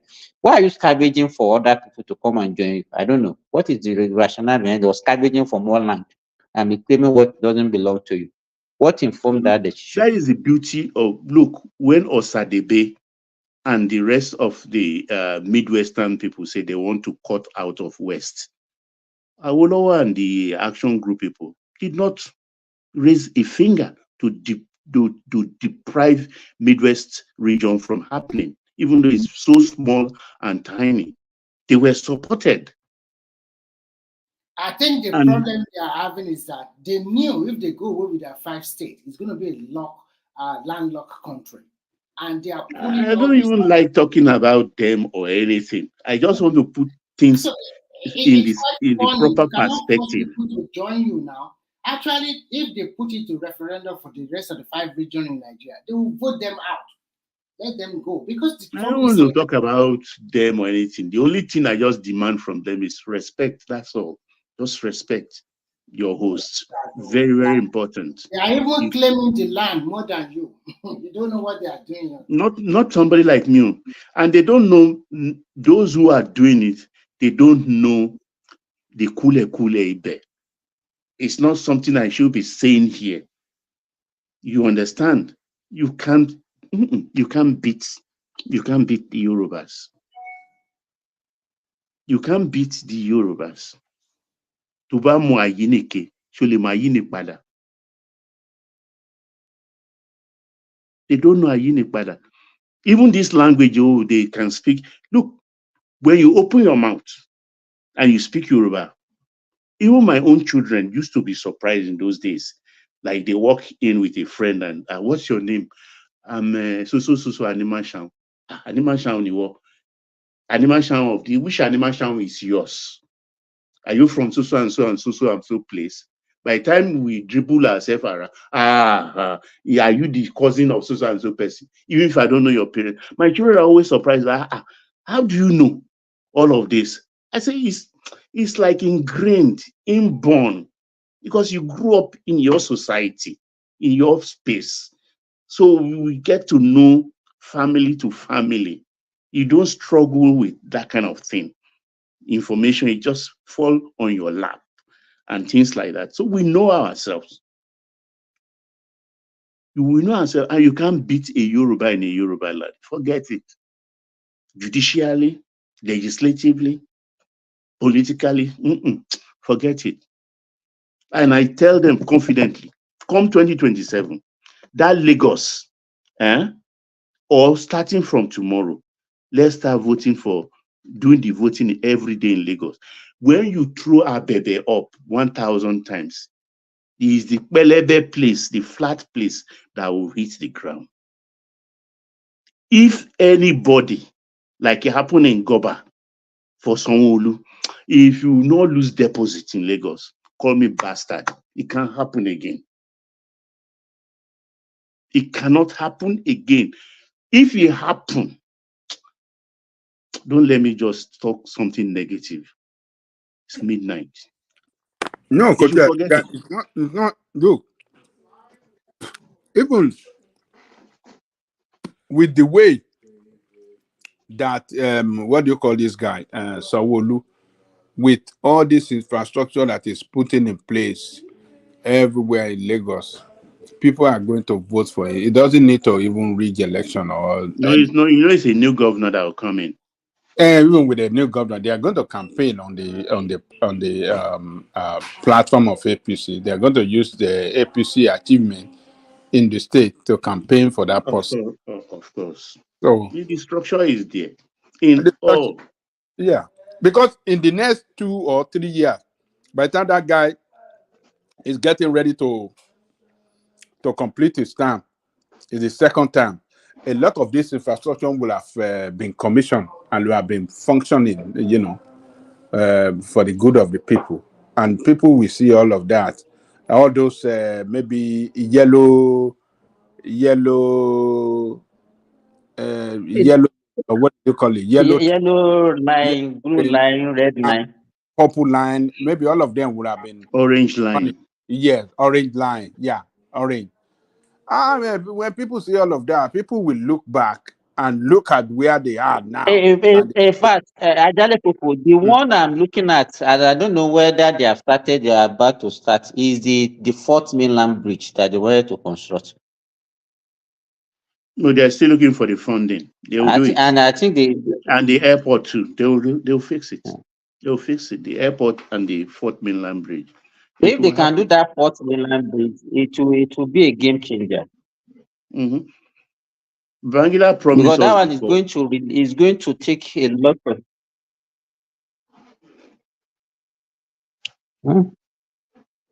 You know that all majority of investment flowing into Nigeria now, Lagos State is having like 60% or 70% of investment going into that country. What I know is that it is the Southwest that is changed by being in Nigeria, because everything Southwest has to survive is there in the Southwest. Nothing, whether oil or whether gold or everything, cocoa, is there. So being in Nigeria is even a favor to the Nigerian space, as far as I'm concerned. That is for you, yes, daddy, in comment section. Yes, daddy, Pansat. You understand? The Southwest has been actually been uniting Nigeria now. That's what I'm saying. Believe me, Southwest has been uniting That's what Nigeria. I'm saying. It's being shortchanged, but we don't just care. But whatever it is. We have everything. We have the land. Even if you want to do farming, we have enough land to do that. I don't know. The Lagos, you say, so the haters of Igbo.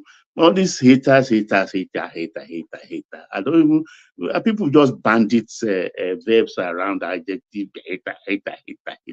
Who hates Igbo? Nobody hates Igbo. Rather, it's Igbo that hates themselves. Let me Yoruba. tell you, they have one certain characteristics. They call it yourself. You hate they are yourself. covert. Baba, they are covert manipulators. You understand? Most of them are covert manipulators. Most of the things that they are saying it deliberately. Some of them they will lie to just provoke. That's all. They call it injackery in their culture. It's culture of injackery. You also call it karambani. Yoruba call it ipata and stuff like that. So I don't know. Yes. my stepmother used to say that. That's karambani. I don't even know Injackery is karambani, and Yoruba call it ipata and things like that. That's what they do. So when you do injackery, you think that is the end of everything. Some people can take it from you. Some people cannot take it from you. We all have different capacity to absorb insults and things like that. But they don't realize that. They just poke hands into your eye anyhow. Say they bought Lagos, they bought all the land. Yes, you bought some land. I've said it, the areas you bought land. And it's not, you didn't buy, you leased for 99 years. Ogunodumbo Akola.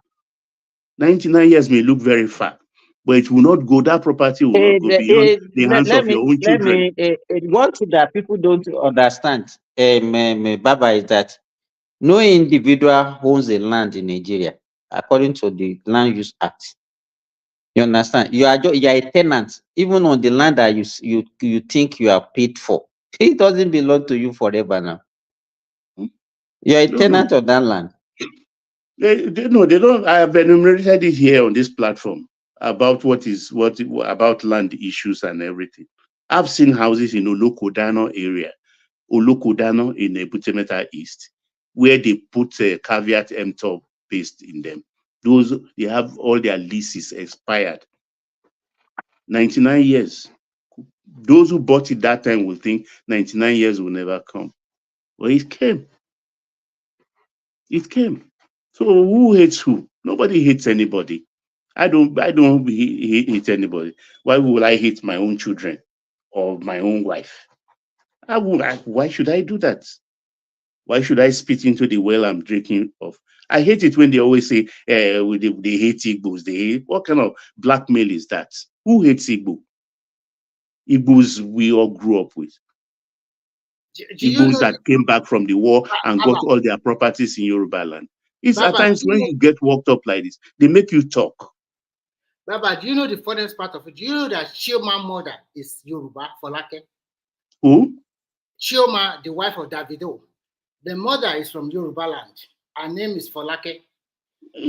All those things are not new. Sheyi Tinubu's wife, Sheyi Tinubu's wife, the son of Tinubu. I know, I'm trying to He's from Abia.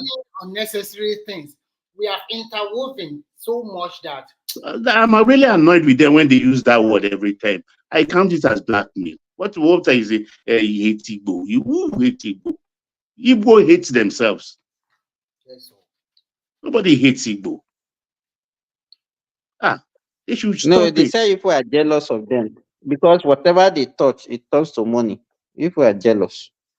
Liquidity is not wealth.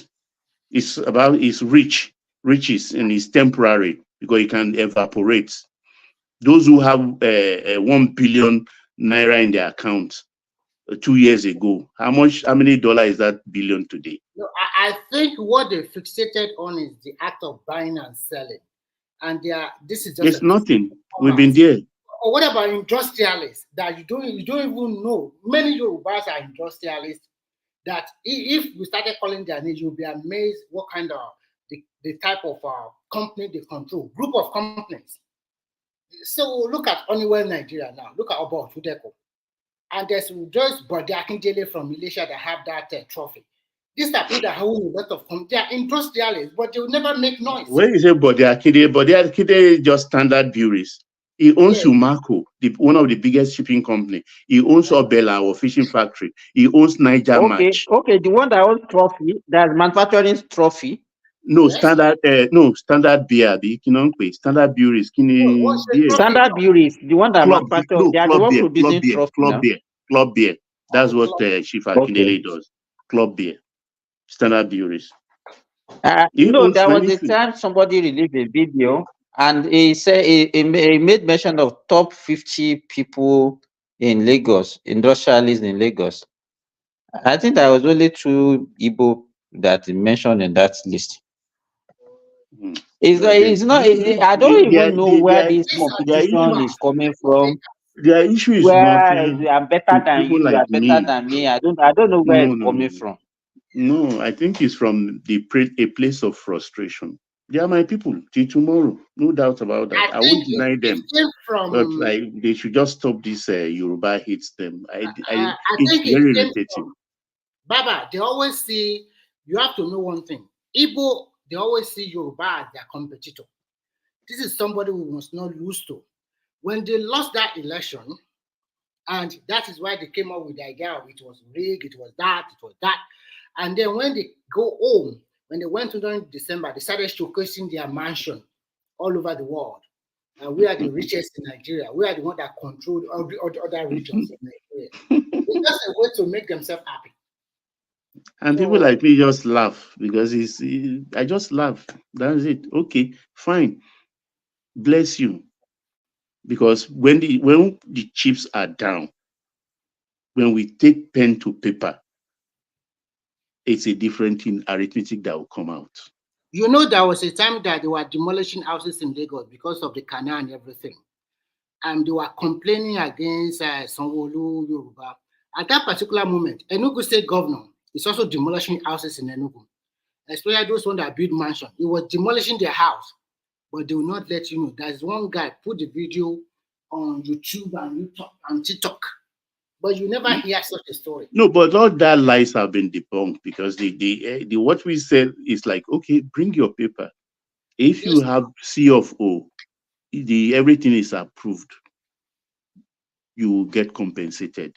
None, not one paper has been brought as we speak. That is why the new legislation in the House now that even if they demolish your property, you will pay for the demolition. That legislation has gone through first reading. Within the next 18 months, that legislation will be passed. Go write it down. Once they demolish or anything, you will pay. Because there is something Yoruba called Afojudi, Utipoju. Knowing full well that this land, I go build them. By the time I build them overnight, three weeks, they're not going to fit break them again. That lie has been debunked. If it's on a dangerous terrain that is injurious to every other landlord, it will be brought down. If it make it 10-story building, it will be brought down. And you will pay for the demolition. You will pay for the demolition.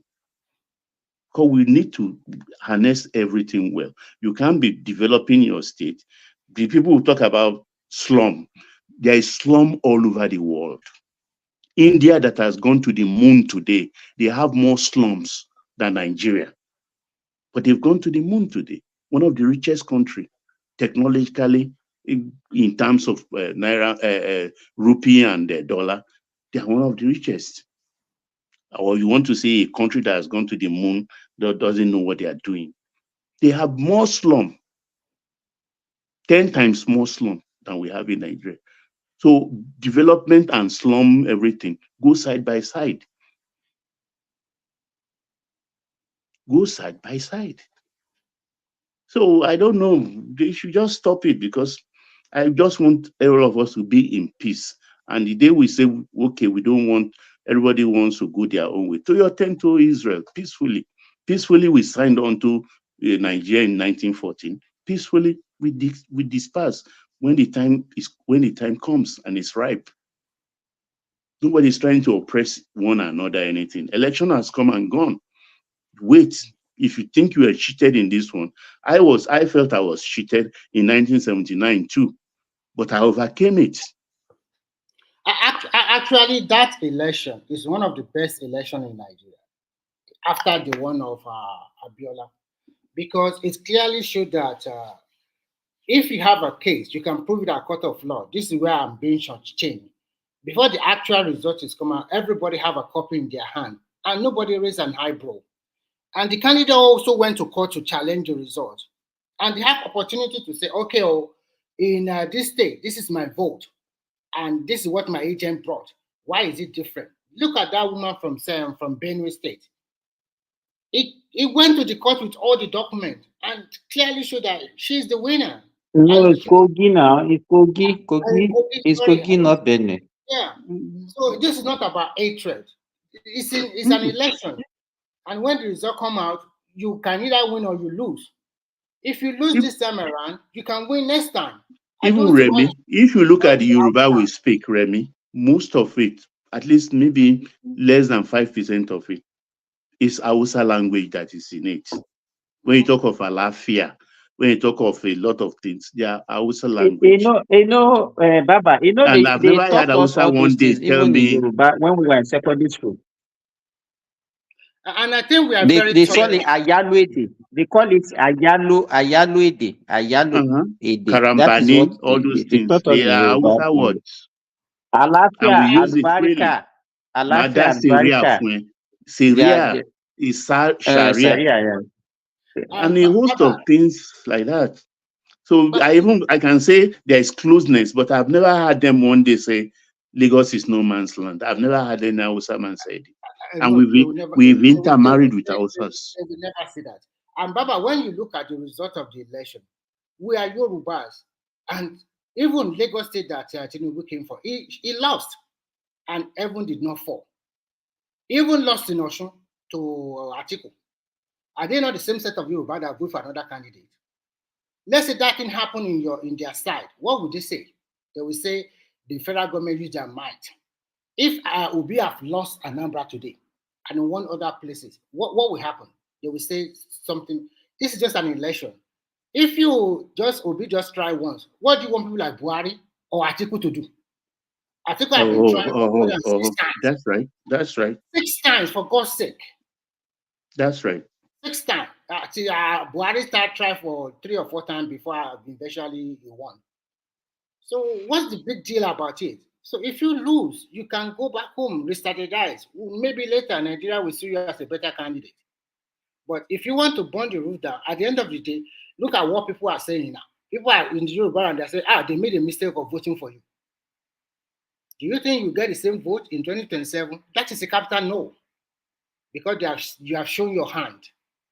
So politics is about how do you consult, negotiate, and let other regions support you. Because it has been proven now that in Nigeria, you only need 4 solid base. If you have your 4 solid base, you get your 30% or 25% in all those states, and you win in most of the states. You are good to go. No, even for as far as I'm concerned, you understand, I'm even all for it if we make presidency rotational, actually, because if we are together and we choose to remain together, you understand, those that are not strengthened enough or politically savvy enough to gain the presidency by fighting for it, let us do rotation so that it can get to them. Yes, I can know they are aggrieved, but when you are aggrieved, you don't do it with violence or anything, because it saddens my heart. It saddens my heart that for you, it's like black on black crime in America. So Igbo on Igbo crime on every Mondays in Igbo land. That is not the very good thing. That's not a very good thing. It's anytime I think about it, it's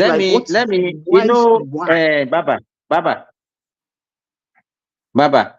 Yeah, recently, this popular artist, Kanayo, he was speaking on this Nidu podcast. And he was saying that he was talking about this Monday and the killings in the Southeast. And he was not saying that, hey, but yeah, it's like some people have invaded the Southeast because I don't know when Igbo people learn how to slaughter people. You understand? Do you know what he was trying to do there? I hear that all the time. It's like I hear that from even people who are older than him, who are titled men and things like that. But so which tribe is known for slaughtering people? Is there a tribe that is known for slaughtering people? Reality has to be faced. You understand? Baba, you know, these people are funny. When you are saying the truth, they will classify you as you ate their tribe. I remember in this group, in this platform, there was a day that in the southeast of Nigeria, they were flogging their children and their teachers because they did not obey that Monday sit at home. And there's a lot of killing, a lot of crisis over there, burning down this. And I was like here pleading, still talking about this is not good. The leaders should come together in that side. Nigeria, all the other region of Nigeria should come and help them. Or something. People shut me down. They said it's none of their business. People say it's none of their business because no matter what you say, these people are going to do whatever they want to do. So since that day, because I was moved, how can you be flogging children? They are just like 7, 8, 9, 10 years old, and you are flogging them because they said they have exam that day. You are flogging your own people, including their teachers. I was like, is this so worse to that extent? Even if they don't obey, you can send them home. That is the best thing you can do instead of maltreating them. These are young boys of 9, 10 years old. And people here will come here, you hate their tribe. What do they mean you hate their tribe? Well, me, Do they know who I school with? what Do you know can my I class? don't even like hearing that or reading that statement at all. It's so terrible. You think you don't even It's know? not something charitable. Anybody should be saying that. Everybody that says I is hate your it hater. goes They or don't like why? you. They don't. For What the do you life mean? of me, why? You know, Do the I issue even know is who the buried question me? we supposed to ask that why are they the one that they are not the only tribe in Nigeria? Why are they the one normally playing this victim role? Yeah, it's Why are only they the them. one If other always? people Why are come, you they don't the like only them. tribe They don't like playing them. victim role? Everybody don't like them in Nigeria. The Edo people, they are fighting them. They don't like them. The Hausa people, they don't like them. Yoruba people don't like them. Everybody don't like them. Everybody hates them. They hate you. Still, you are able to buy land in their region. Still, you are able to do your business in their region. Still, you are able to be prosperous and successful in their region. And at the end of it, they hate you. We enter the same bus or the same train together in the southwest. Nobody discriminates. I cannot even distinguish all Igbo that this is from Anambra, this is from Enugu. I cannot distinguish. So sometimes when they just write nonsense or say something, I just laugh. Even me myself, I serve in Enugu State, and I still have friends till today from that place. And Most of the people who come to one man's panel, the male, for instance, they are all married. Most of us married to Igbo women. Most of us have affiliation there, one way or the other. And you want to say somebody who hates Igbo? I mean, they should tone down a bit. Whoever Actually, I don't amongst even the know. lot I do, saying that Baba. should tone down, honestly. Baba, I don't even know the difference sometimes between the Igbo and the Rivers people. It is one boy that I met here that told me he is Ikwere, and I said, Rivers people are Igbo. He's the one that told me, no, they are not Igbo. I said, it's a lie. Well, you guys have bad. His name also very similar to Igbo. He said, it's not Igbo, that they are totally different people. And their mindset is not the same way.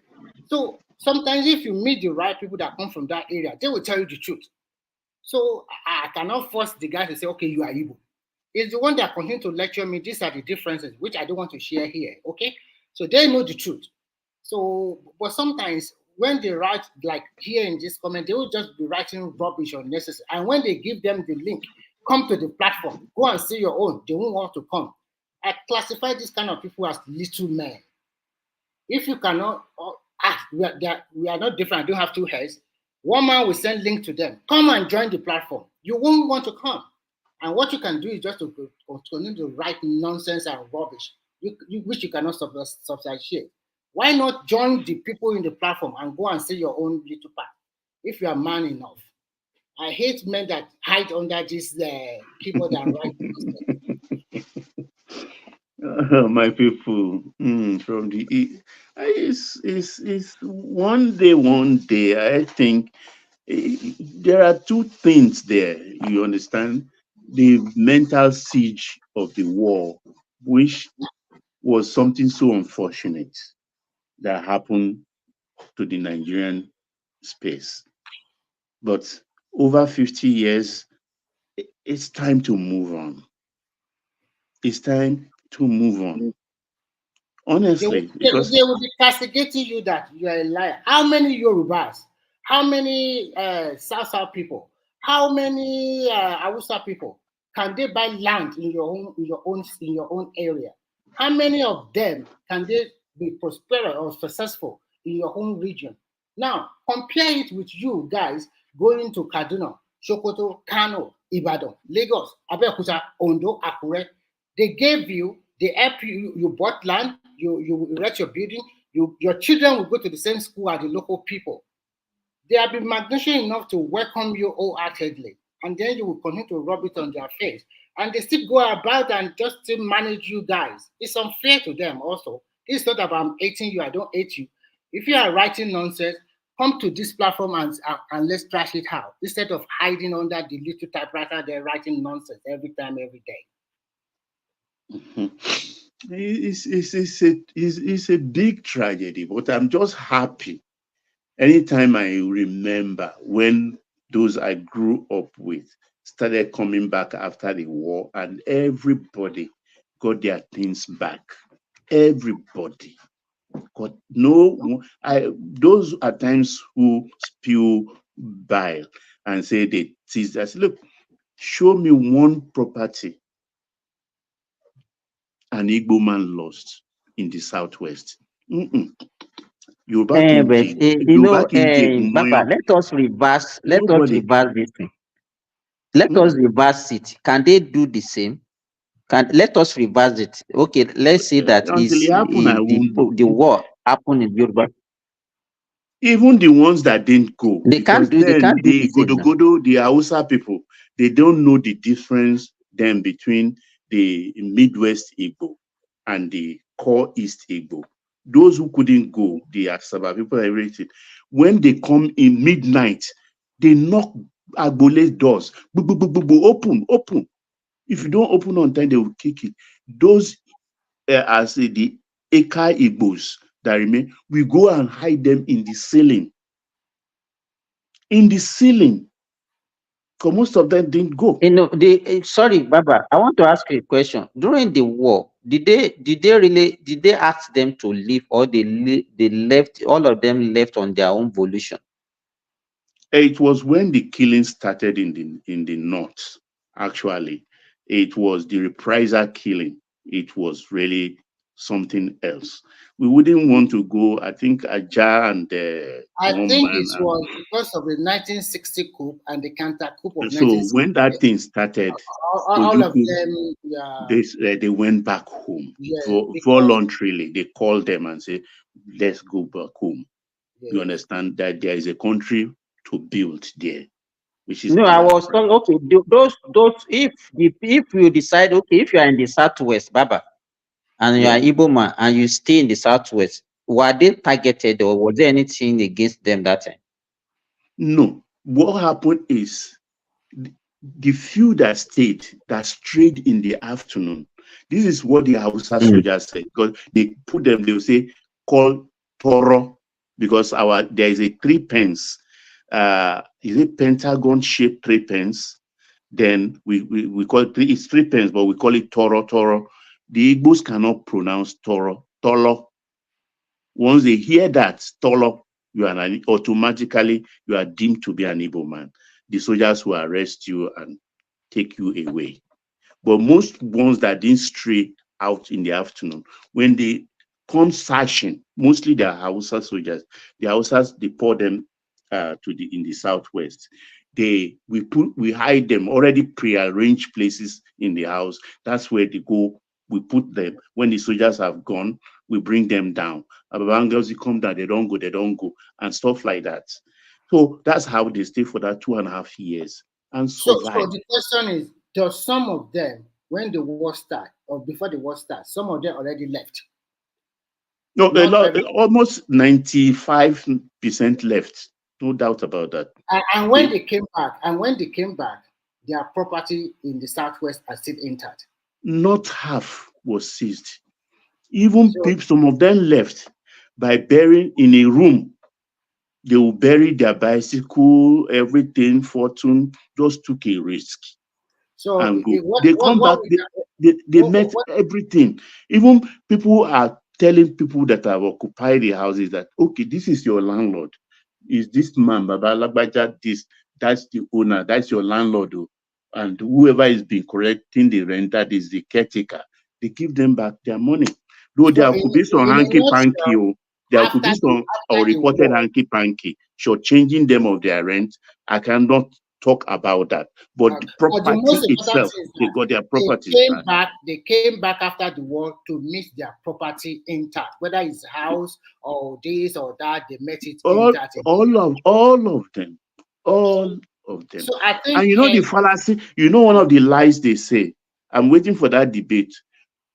The soldiers that didn't go at war, that maybe took excuse or were on leave when the war started, they were reinstated. The civil servants were reinstated. They were reabsorbed. And those who volunteers that, okay, it's money they want, they were paid their emoluments correctly. I can give it the late Abat Wigwe, the father is still living. He was a captain in Nigerian army before he left. An Equerryman to go fight on the Biafran side. He got his rank back when he came back and retired as soon as his rank was restored. And many, many things, those who work in broadcasting, Ike Nanda Guba, So I think a lot of them got their positions back. Show good faith. They show good faith by returning their property that they left, and they met it intact. Where they lost property is Port Harcourt. So I don't know why. Equerry land. I don't know why when they talk, they also blame us again. That we are the one that make them to lose the war. We are the bad people here. Yeah, look, when we talk about that, look, Muritala messed up. I lost my uncle in crossing the River Niger. We lost one again, I think it was under Shua at Abagana axis. I lost 2 uncles during the war. You understand? And it's the Yorubas commanders, people like Iluyo Made, people like Shotomi, people like Alabi Sama, Akinri Ade, those were the commanders, because in all honesty, the Hausa commanders, they messed up. Okay. So the Hausa commanders messed up. Do you know that the history of this civil war, none of my parents told me about it. When I never even asked. And when they discussed with my senior one, just let us move on. It has happened. It has happened. I think the problem that lies here is that after the war, I think their great-grandfather or grandfather continued to tell them one side of the story, that we stood them that Nigerian people treated them very bad. Because when you look at an average Yoruba man, most of our elders, they don't talk too much about the war. They'll just tell you it's a terrible time. Yeah, because the Yorubas lost. Muritala, particularly the second div, Muritala led that time. That was he took that division from him. They were bogged down in trying to cross the Niger into what today is Anambra State. And my uncle then he died because of amputation, because his leg was rotting in that Mashu River Niger then. So if they say maybe the hatred comes from, because when the war started getting structured, hate me with passion. When the war started getting structured was when the Yoruba commanders came in, because most of the Yoruba commanders are well educated. They were graduates before they even go into the army. So they came and they were the ones who structured it. Obasanjo benefited by taking over from Black Scorpion at Adekunle, and within 1 month, I think, or 2-3 months, the war ended. You understand? So those, because it wasn't, all these things are so strange, because most of our area Egbons that were coming back from the army then, they came with Igbo wives. They came back from war front with Igbo wives. And it's so funny.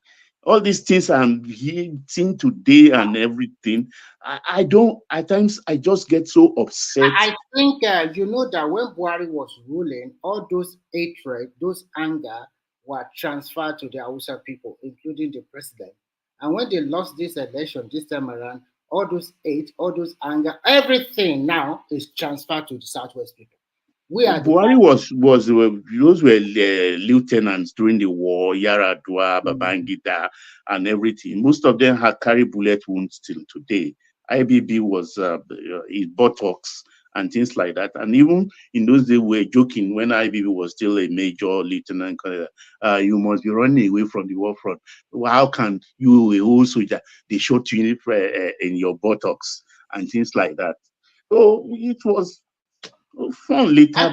Actually, the war supposed not have been to existence. But when you look at what causes the war, it's also for power, because they have a coup and a counter coup. It was that thing. Yeah, it was unnecessary war. You should go unnecessary. It was not. You can negotiate with the rest of the country, and at least when you look at this so-called Nigeria itself, The first civilian president was from their stock.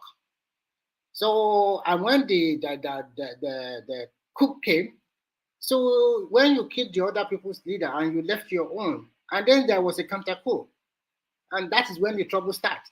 So, and I think when they went for the But meeting, all in all, Remy, look, Yorubas never, have I encountered anyone that harbors any hatred for Igbos? no, not at all. I've not I seen will one. never. It has not been subject of the normal thing, maybe those banters or Moibo or Inde Yoruba, stuff like that. And apart from, I don't think Yorubas harbor any hatred. Why? In the primary school, I don't get it. I get really upset too when we talk, when I hear it or read it. I get very, very, very, very upset you know because what? it's far from the truth. Today, one of my best friends is an Igbo guy. He can speak Yoruba fluently, even better, much more better than me because he was schooled in Lagos. I will never, and I don't have hatred for anybody because I am a human being. Why should I have hatred for them? To be frank, most Yoruba will feel a lot of sympathy because when you are killing your own people because you want to go away from the country, that is not good. These are the people you also want to rule in the future. And an election is a win or lose game. You can win today, you can lose tomorrow. Is that the end of it all? Nobody hates any tribe. We're supposed to live together as a country. But if you are saying you don't want to live with us, what can the rest of the region do? No, whether they like it or not, if you insist you want to go from the country, they will let you go. That is not a big deal. When the Midwest want to go away from the Western region during the old time, they let them go away. If you also want to go away, you can go away. You know the way to do it. Nobody can force you to live in a country you don't want. Not that talk less of say Nigerian people hate you or this Yoruba guy hates you. Why would I hate you? What would I gain from doing that? It's very strange. Yes. Very, What would very I gain strange. from doing that? I would just And want I started hearing these things after the election. Yes. I've not had it before. I've never had it And before. when you come No to this, man's land I hear before. You they just understand? write, But this unnecessary. hatred of Igbo, I started hearing it after the election. Yes. Why should I I've never hate you? had it before. I have never in my life instigate or support people to go and destabilize some other region or cause some other people try. These are people that I've met all my life, or wherever I've lived, all the corners of the world. I never have any trouble with any one of. Everybody go their own way. We speak freely. But the new set of people, they just think if you are saying the truth or you are talking about history, they will think, maybe you dislike them. But actually, there might be the way they tell them the history in their own part that makes them. That is a problem. That is where the problem really lies. Other region of Nigeria hates them. Because at times it is very difficult for a child to disbelieve what he had from his own household and rather believe an outsider. That is at the heart of the problem, because we didn't record our history. It's not documented. Because when you say other regions of Nigeria they hate you, your same candidate you put forward, if my memory can serve me, we voted for him in the Southwest. They voted for him in the North Central. They voted for him in the North. Obi got 25% in Oyo State. He didn't lose his deposit. Yeah, and he got 25%. In Lagos, he got 45%. Yeah. If you say this kind of situation, let's not assume that like Obi won Lagos, he got 25% in Oyo, and whatever gets 17 or 11 or 18% in other states of the Southwest. Let's not assume that Tinubu got 25% in Anambra or Enugu. What would they say? Well, he cannot even get 5% in some states. Remy, only me and you remain. Let's call it a day, I beg. Let's leave this issue. Have a very good night. Aja, if you are still there, sleep tight. Enjoy your weekend. Good night. Yeah, good. Bye-bye. Good morning here.